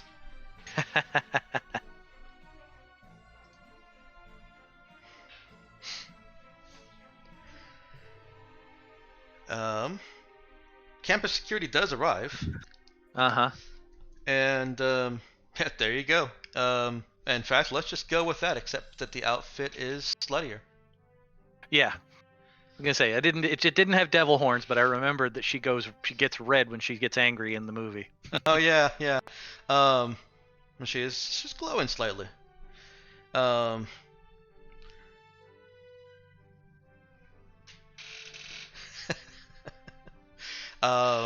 I'm going to put this role at Flexibel, because Flexibel has greatest generation and she's been a hero. Campus security does arrive and are torn between any assertions that John may make as to the magical nature that he's detecting, and the clear and obvious holy shit, that looks like a devil, along with her saying they did this to me, this isn't what I look like, and the students backing her up saying how violent and aggressive you guys have been. There's no magical coercion at play here. It's just that's what they saw on the outside. So Yeah. Well, the devil is explaining that this is so- a demon, and she would know, being the devil. Flexibel, So, Yeah. using her breadth of experience, yeah, she strikes a heroic pose and says, "Officers, this is the villain that's been causing all of the chaos on campus. We've come to arrest her, and now you can see her for what she is, a demon in disguise." all right, let's roll presence and greatest generation on that.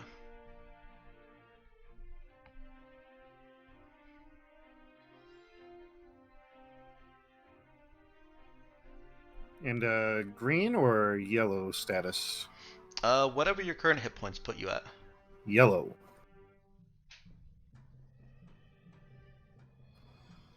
Yeah, not bad. No, that will be a success with a minor twist. And All right, I will take that minor twist. same thing that I asked of Matt, just something that is not mechanical, something that either carries forward into future play with this character. It's only minor, so it's definitely transitional. It's not something permanently character affecting, but just something that we get to see come up in roleplay again. What have you got for me? I'm really bad at coming up with minor twists, or twists in general, I should say. Well, look at the Um, list and see if any of those, although those are mechanical, see if any of those really kind of spark anything. Like, Where's the list? Oh, oh, it should be right right in up the there on the screen. yeah, Literally I the middle had- of the screen. I had my character sheet in front of it, and as soon as Right. I moved it, I saw it and felt dumb. Mission accomplished. There you go.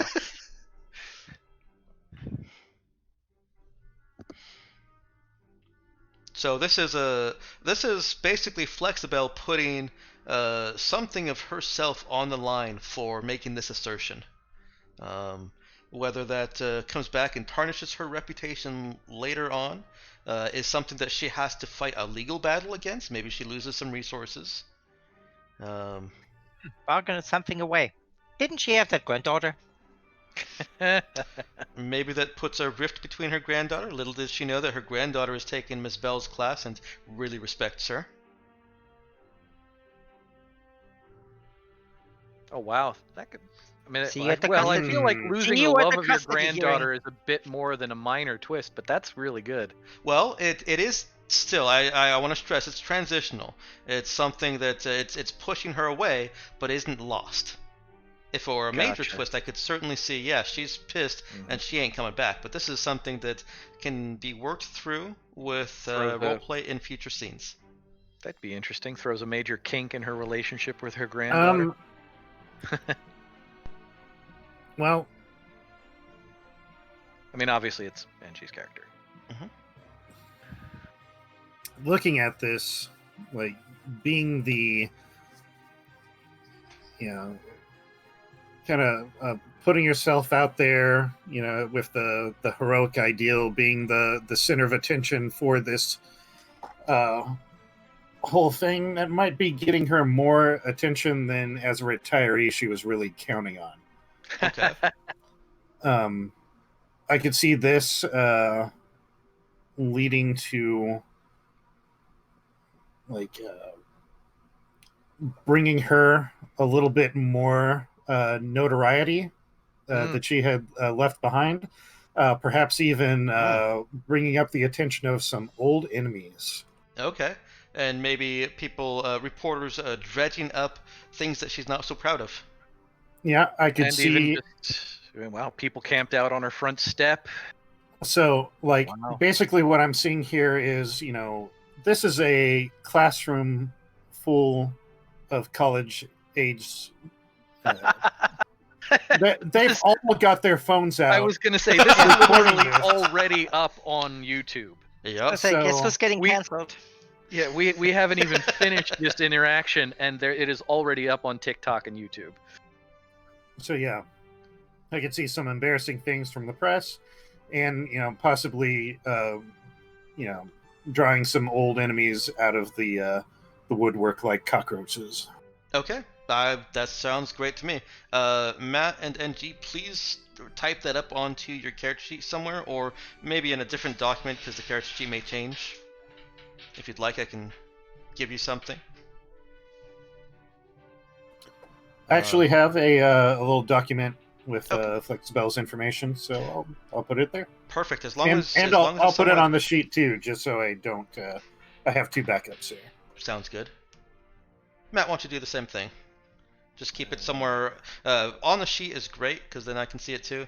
But also keep it back up off the sheet because of character sheet shenanigans. Yeah. I guess I could stick it in with costume equipment. That does convince the campus security, and they are anxious about it, but they do ask Tina Kensington Bell to accept the restraints, and they'll need to take her away to the police based on these charges and the reputation of Flexibel. Oh, and that was her full name. I thought that that would be a fun little recognition for Matt and perhaps others.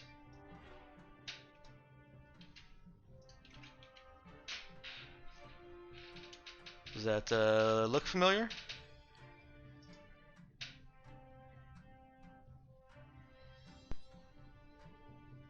Doesn't ring a bell to me. Huh. Kensington Garden.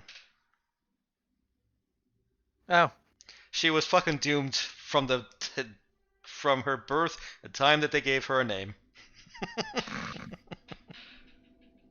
apparently.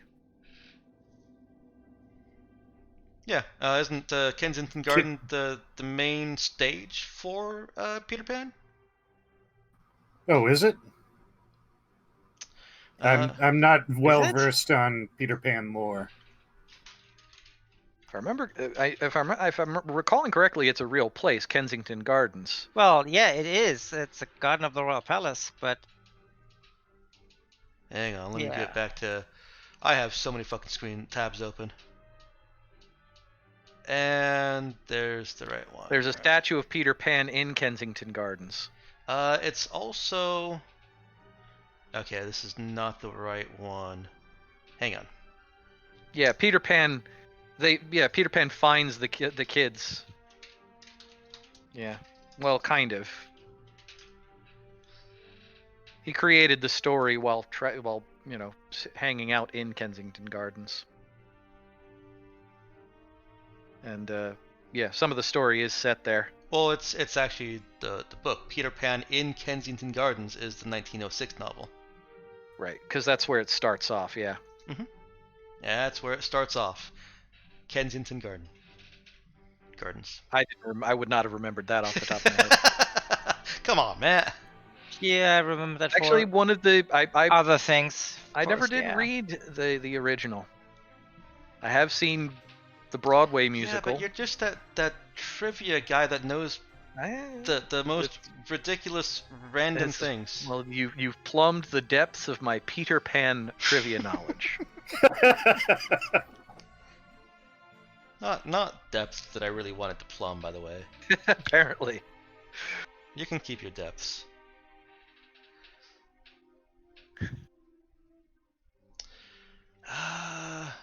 There was a real good list that actually showed all of the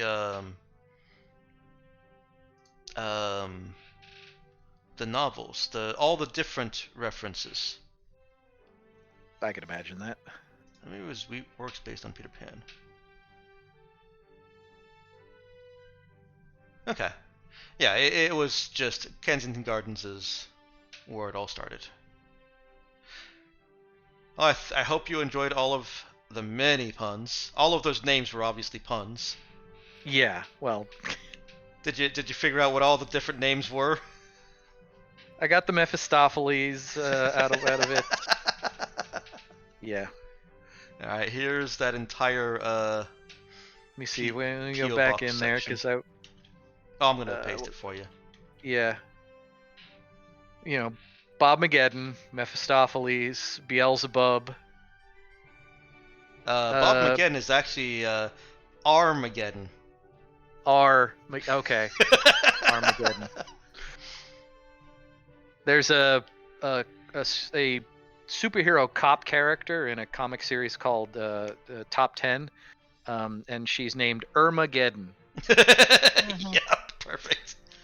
See, I fully expected this suit to be suit 4. That way you have Lucy 4. But no. 4, yeah. No, it's 66 Lucy Lane Suite F, and F is the 6th letter in the alphabet. Mm-hmm. All right, I added a little line to the Flexibel's bio there. Cool. Yeah. Flexibel's impassioned speech in the classroom goes viral, leading the press to dredge up some embarrassing things from her past and alerting old enemies to her return. Awesome. And I'm making a little notepad thing just to keep track of it. Natural gruff tendencies amplified into real aggression. Okay, cool. And BioLad is just a is it an anagram? It's an anagram of Diablo. Ah, there you go.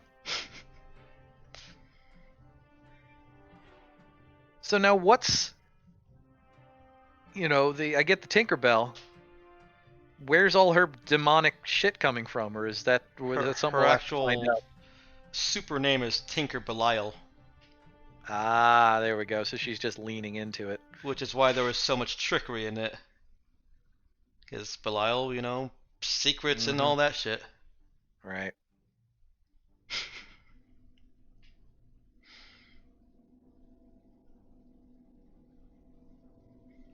One of my goals with all of this was to make Mel groan so hard at the puns that he is physically ill.